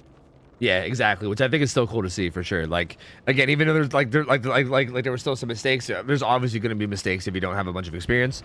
So yeah, I mean, I think if that was actually TM2's very first time ever doing anything competitive, I would say that's very above average from what I'd expect for someone playing for their very first time. Like, I feel like there's so much to think about for your very, very first time ever that I feel like having any sorts of like game sense coming through like that is pretty solid. So. Yo. How did I do? I also only got about 600 hours and my nerves were shaking. Damn, you did really good for 600 hours. That was insane. Yeah, for 600 hours, that's like extremely That was actually good. insane for 600 hours. Yeah, absolutely. If I'd have known that, I'd have been even more like impressed. Honestly, that's fucking wild, dude. That is wild. All right, I added Triton. Triton's gonna be up next, and Triton's going against Power Struggle Rangers, right? I think. This will probably be our last one. It's getting pretty late, so this will probably be our last one. No matter what here, but if you guys like this kind of format of just like winging it, I'm guessing that's you. Are you no bitches? I hope you're no bitches. Otherwise, I just joined some other person's lobby. Anyway. No bitches. Okay, they also invited Rain, so I think life. we're good. Yeah. Fucking same, dude. No Riz, no bitches. Unfortunate, but hey, we got DBD, baby. We got DBD. Who needs it? Exactly. Oh shit. So okay, this should be good. Wait, who are we playing? Who is killer? I don't even know who we're playing. No bitches has invited you. Nice. Slinger. Okay. Slinger. Where did we have Slinger last time? I think we had him on like Blood Lodge, or am I just making that up? What's the map for Slinger? I'm pretty sure it was Blood Lodge, but let me go check for sure before I start telling lies. We have to choose a different map though. That said Dino in chat. Oh wait, why's that? Can I suggest Suffocation Pit or Wrecker's Yard? Suffo or Wrecker's Yard? He said Cool Tower. Suffo is like the Wrecker's Yard is like a more mechanical Slinger map and more like chase focused gameplay, and Suffo is a more like coordination and the more like classic map, I would say. I'm down for more whatever. Like zone control, and Suffo is like more zone control, more macro, and then trying to have the mechanics to execute it properly. And then Wreckers is like, it's still obviously macro because it's comp, but it's like it's much more chase oriented, and there's more ways to outplay more things as the Slinger. Chat wants Cool Tower. How do you feel about Cool Tower? I don't think Cold Tower is a good map. Cool Tower does not get the laser I think approval. Cold Tower has all the disadvantages for chases that Safo has without having the macro game advantage. So you think Safo is a better map for him than Cool Tower? I think Safo has the same things for chase where people can't look over the walls and there's no holes to shoot through. And at the same time, so it's like less interesting to play for chase, and it's also not interesting in like the macro sense because Cold Tower is just a map where everyone can see everything, and it's like a very small map, which is obviously Cold Tower is a great map, but I don't think it's a great map for Slinger. Yeah. Especially with the main building in play as well. 110 killer, you have water tower to run around. Yeah, the that's map is true. small, so you can always make one of those. So it's kind of not fair. ideal in my opinion. Yeah, that's fair. It's playable. It's not like a bad map, but I think Safo and Drakkars are both significantly better. Yeah, that's fair. We're gonna send Wreckers. We're gonna full send Wreckers Yard then. Is map Wreckers Yard's map. No Eerie coin. Then regular bands that we use.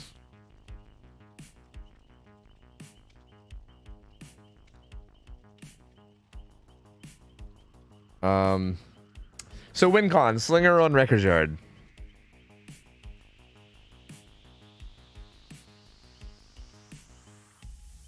I'm in chat with them. They're vibing. Okay. How are we feeling about WinCon? I think Slinger's a pretty strong killer, man. I mean, on Wreckers Yard too, it feels like a decent map for him. 8 to 9 stage says Dino. I agree. I was considering both of those. Yeah. We'll just keep it 9 stages again, honestly. It's kind of working out well that we're getting in these situations. Yeah. Really? I would tend more to 8 refresh. Yeah? Or make it 8 4 fresh again. I'm down with that. I'm cool with that. I feel like 8 4 fresh is like... I think 8 4 fresh is fair. 8 stages 4 fresh is win. Because missing a couple shots can get you out of the reach to get this win con. Yeah, you need to hit like everything very, very confidently and have super short chases to like get more than that.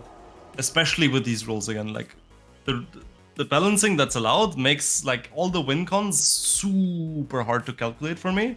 Because if I think about like what I would expect, like if I played Survivor on like my team on these rules against a killer that's not like part of the top 3 teams, I would say like, yeah, if we get more than 6 stages, that's a bad game. Yeah, very bad. I think it's all. We'd be shooting for 5. I think it's also sometimes difficult for you to like also judge like the skill difference and how it plays out. Yeah, exactly. Yeah, I think that's something that's I kind of have noticed that it seems to be a big thing with you, which it makes sense, right? Because that's obviously what you do all the time, and it's just hard to judge. Yeah, it's been like a year and it's been like a year and a half, I would say. That was the last time that I regularly played against anyone outside of the top 8 to 10 teams. Oh Jesus! Has it really been that? Oh my God! Then yeah, that's probably like, really fucking foreign. Then I don't know. Yeah, that's wild. I mean, that makes sense. It's I'm just pretty disconnected from that other like world or of comp. Yeah. So it's hard for me to judge. Yeah, I mean, it makes sense. It's kind of like me trying to like remember like what it's like to play DVD for the first time in like public games when it's been like 7 years since I've done that, right? And it's just like so hard to remember. It's kind of I imagine it's similar for you, right? Like being like like when you're like newer to comp, like how are things? Like how hard is it to do XYZ? Like it makes a lot of sense. Yeah, I think this feels pretty fine with me. Yeah, for me the thing is, when I compare, one of the things where it shows up a lot is when I think about like my skill mechanically as a survivor, because I feel like I'm really bad mechanically as a survivor. I'm not good at the game as mechanically as a survivor. I have great game sense. I know how to play things safely, but that's about it. I feel like I lose too many 50-50s. I don't play tiles perfectly. Sometimes I play them incorrectly, and I feel like I'm really bad mechanically as survivor. But that's compared to like the best 20 ladder players and the top 5 teams. Exactly, because I was. And then the moment you go under that, I realized like, wait, what are these people doing? Yeah, like you say that, but I literally just watched you play in a tournament, and I don't agree. Like, yeah, I mean, you're probably right that like in comparison. But for me, that's how I view the game, right? Yeah, I always compare myself with what's theoretically possible if you play it perfectly or as well as any human being can. Yeah. And that's what I compare myself to, and that's the standard I hold myself to. Yeah. Anything worse than that is bad for me. That's just okay. I'm bad because I can't do it. Well, that's the only also things that I would say I'm good at the game at is like Nurse, sometimes Spirit, and Game Sense. Everything else I'm bad. In my eyes. I love that because I think that is like so telling as to why you're on like one of the best teams in the world because of that attitude. I feel like that's like the number one thing that people need to grow is to just to fucking humble themselves and like not like so many people I feel like get this mindset where they think that they're like afraid to like continue improving or think that there's nothing left to improve on. But the fact that you can just keep it real with that and just be like, yeah, even though like, you know, like clearly to everyone else in the world you're like easily one of the best out there, but you still are like, no, I mean I could do better, like I still could do better at like XYZ. And I think that's it's such a healthy mindset for like improving and staying good and staying at the top, and I think that kind of is a big reason why you are there. So it's actually really cool to hear that from you, honestly. I think it's a good mindset for everybody to have. I think it's just staying humble about things and like kind of having that mindset of constantly being able to improve and everything, you know. Yeah, I agree. The mindset is definitely the biggest part about like making it in anything in life. Yeah, for If sure. you have the right mindset, you can almost do anything. Yep, 100%. Like, realistic, obviously, you can't just fucking fly. yeah, exactly. Yeah. But if you believe hard enough, you can fly with the right mindset. That's right. That's right. You get the right mindset. You never know, dude. You can just shapeshift, teleport. You can do anything. Fuck it. All right, let's look at Triton. Yeah, so this build seems solid. The add-ons are pretty much what the standard that you'd expect. Reload and then Cigar for breaking free. Sloppy Butcher and then Pain Res and Noed all seem solid. I feel like Sloppy's an interesting one. The build. I really like the build. Yeah, I was torn on Sloppy because I feel like with Cigar, I feels like sometimes you want to let people break out a lot more than you normally would, for the sake of the fast recovery. I mean, I agree. It's not a bad choice. Sloppy is definitely not a bad choice, but I feel like there's other perks that would be better. For example, Blood Favor, Smile. True.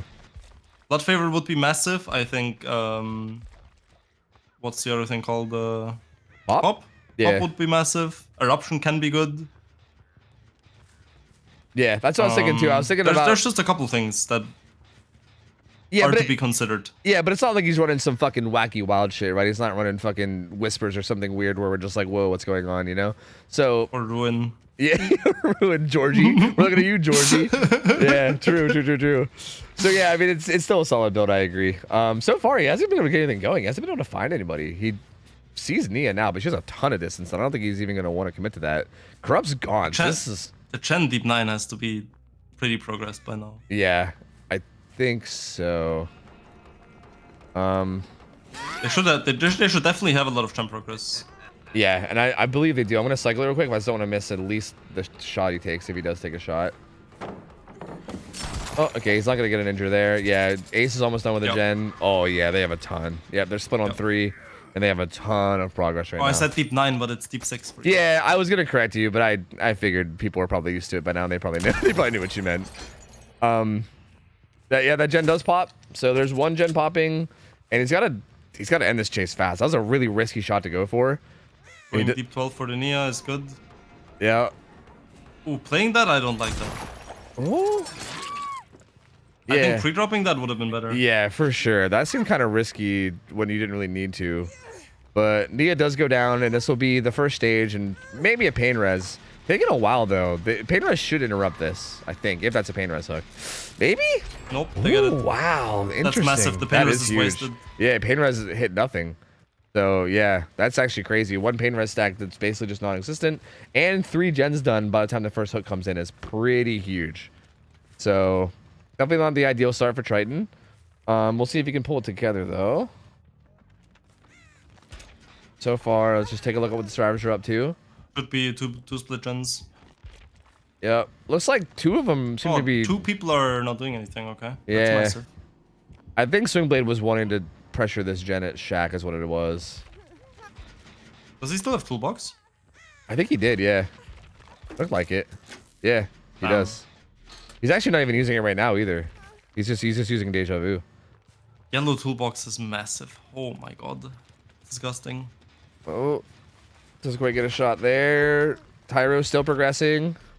That's unhooked without hook trade. Yeah. That's not what you I know need. chat's gonna hate me for saying it, but this is game over for Triton. They're gonna start quoting you again. Game over. This shot kind of seals the deal. This missed shot seals the deal because now Triton needs to chase on the entire opposite side of the map.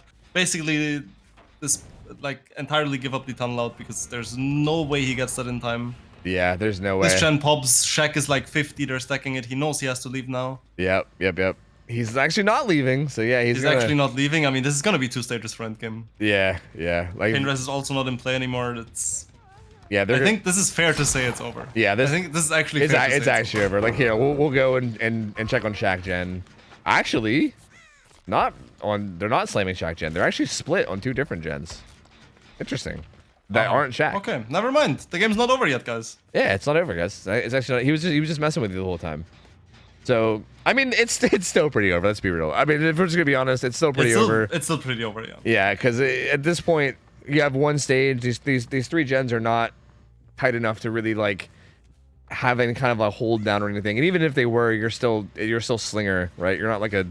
You're still Slinger. Yeah. And I mean, in this situation with 4 people alive, any killer can have that 3-gen broken against them because from the gen on that comes from the gen on 2, you can always run towards 3 and then towards 6 and always pre-leave that way. Yep. And from Shaq, you can always run towards Deep 6 directly, maybe play the tile on 8 first. And the Gen Deep 3, you can just have like the Delhi player do that solo, and they play the tile on 3 when they get chased, and if they actually go down, they just go all the way edge map while they stack some other gen, and the game's just over. Yep. There's nothing the killer can do to prevent the survivors from popping the gens anymore. Yep, as long as they play smart, which they are, and even if it was a nurse. Even if it was a nurse, this is still over. Yeah, 100%. And that's going to be a shot onto Nancy, which is going to down her with Noed. But yeah, this is just going to be it. I think they'll probably get this hook. They're going to be cranking the X-Gate on the other side. They're actually open up the X-Gate by the crane as well. Where's the Noed totem? It's a little bit far away. It's in between this and the gate, but I think they might even be able to get these gates open before... Oh, Swingblade sees it. Okay. Oh, Nia's here too. Oh, that's big. I mean... that is big. Shot, yes. Shot hits. They're still fine if the other 2 just leave, though. Snowball. And also Deliverance. Deliverance was also in play as well. Trust, Snowball. Yeah, you're right. He's got it. You're right. Just believe hard enough in it. Yes, just believe. Never mind. He doesn't want to fly. Unfortunate. He didn't believe. Yeah, I didn't believe enough. You hate to see it. That's one big thing for everyone as well, by the way. What's that? Believing in Dead by Daylight is absolutely monumental. Just being confident, you mean, basically? Like, if you are confident that you are going to destroy the killer on the pallet, if you're stuck in a 50-50, you will survive like 80% longer than without it. Yeah, that's actually 100% true. Yeah. Like, that is so accurate. Yeah, because if you're not confident in your decision making and you're kind of like, oh, I don't know what I'm doing. Like, if you're like panicking or just unsure, yeah, that 100% gets you killed. 100%. At that point, you're like nothing that you can work because you're not confident it's going to work. Yeah, you really just got to have the confidence and just full send it and like just like really feel what you're doing and yeah, just full go for it. That's 100% true. That is pretty important to keep in mind. Yeah, and I mean. Also, that confidence comes from practice and learning the game, but once you get there, yeah, you do got to be like confident in what it is that you're doing for sure. So hey, good try from Triton, but honestly, just couldn't quite get it going. I think kind of went for some risky shots, and that early game was rough, man. It just took him so long to find anybody, and like by the time he did find somebody and like took the chase also lasted long enough that they were able to get like 3 gens done. So it was a kind of a mix of the early game not being able to find people as well. The chase is just taking a little too long, and you can go ahead and comment on it if you'd like.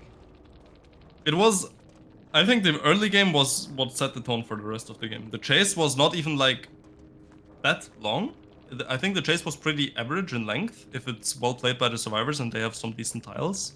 I'm sure with the setup that happened, I'm sure the killer could have kept the chase a bit shorter in that situation. But the main thing is the early game was so bad that by the time the chase even started, that led to a down. There were already like 2 gens, 1 gen like 50 or 60, 1 gen like 40 and 1 gen 30. And if at that point the chase starts and you commit to it, even if you have a super short chase, the game is still going to be hard for you. Yeah, for sure. Because like best case scenario, you like get a pain res off, but then you still probably lose 2 gens afterwards anyway. So yeah, it's pretty tough regardless. Yeah, for sure. I think the early game was kind of a big thing that caused us all to snowball out of control pretty quickly. But good try regardless. Power Sugar Rangers played it pretty well. They had a pretty solid game themselves, and yeah, it's gonna be it. GG's. That's also the final game. It's midnight. I'm gonna get the fuck out of here. I gotta eat some food and 6 get a.m. some shit done. Yeah, it's 6 a.m. for you. So yeah, we got to go. We got to go, man. My lord. All right, yo, Laser. Thank you so much for joining, though, man. As always, I'll give you a quick shout out in chat. If you guys don't know Laser already, part of one of the best teams in the world right now. Although I think you said you guys were like disbanding or something, which is unfortunate. We're inactive. Yeah, but I'm assuming you're gonna stick around and probably oh, Nightbot died. Nice. I'm assuming you're gonna stick around and probably just like hop on another team or something, right? I would assume. I'm already on another team. Yep. Ah, can you share, or is this like a thing? Yes, Calamity. Oh, okay. So part of Calamity. Nice. But yeah, Laser is one of the best players in the world, regardless of. I mean, I'm sure you guys are able to tell from all the insight he's been able to provide tonight and everything. Super good player, super chill dude. As far as I'm aware, a big part of your stream is also like teaching the game and stuff, right? Like you're very educational. Always. So yeah, like if you ever want to pop by his stream, he'll help you learn things about the game and whether it's comp or not comp. I'm sure he'll help regardless.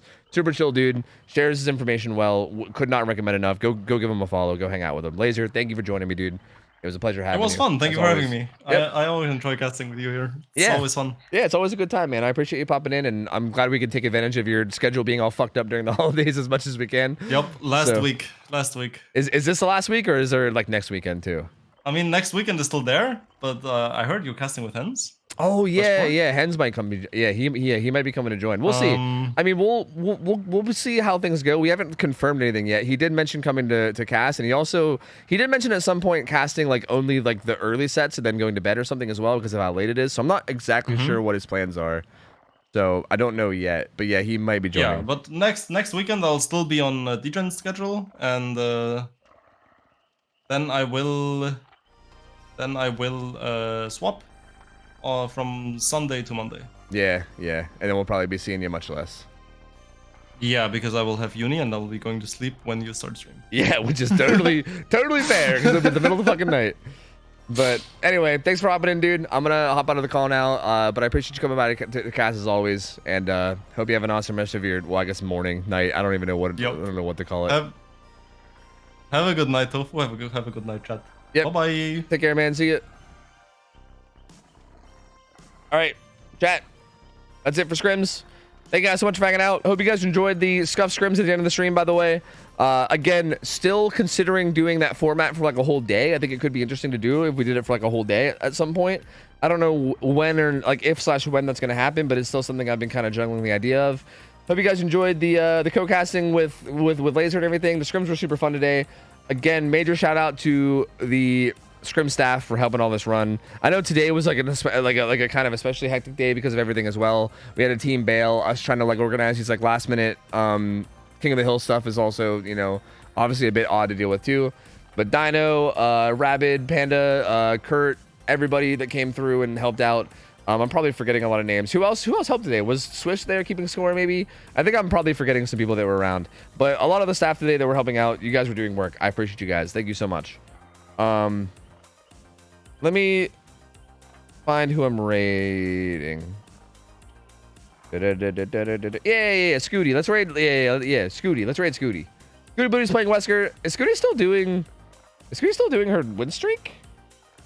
It says 330 plus win streak, but I'm not sure if like I don't know if like every game counts as the win streak, or if it's like one of those like, you know, when I feel like tryharding it counts, and when I don't feel like tryharding and they're just normal game. I'm not sure. Either way, you guys can go chill with Scooty regardless. Go hang. I'm sure you guys will like him. Yeah. Thank you guys for vibing. Thank you guys for chilling. Thank you. Appreciate you guys vibing. Go hit Scooty with a get rated nerd debated. Appreciate you guys all hanging out as always. I love you guys. I will catch you guys tomorrow night. Oh, tomorrow we'll probably do Texas Chainsaw maybe. Like I feel like we only have a little bit left to milk out of that game, right? Like I feel like this week will probably be the last week, most likely, for Texas Chainsaw before that shit gets boring and everyone stops playing it, you know? Like we're definitely closing in on that like no one gives a shit about the game anymore level of Texas Chainsaw. So I think I might take advantage of it this week and play it a little bit And so yeah, that might be what happens tomorrow. We'll figure it out. Anyway, thank you guys for hanging out. Thank you guys for vibing. I'll catch you guys tomorrow. I'm out of here. Have a good rest of your night. I'll see ya. I'll take care. I'll see ya. See ya. I'll see ya. Wait, did the raid not go through? Wait, raid. Is it because... Wait, is it because of the gamble? Did the gamble fuck up the raid? I can't confirm the raid. Help! Someone press the raid button. Help! Help! Help! Help! Help! Help! There it is. Dick.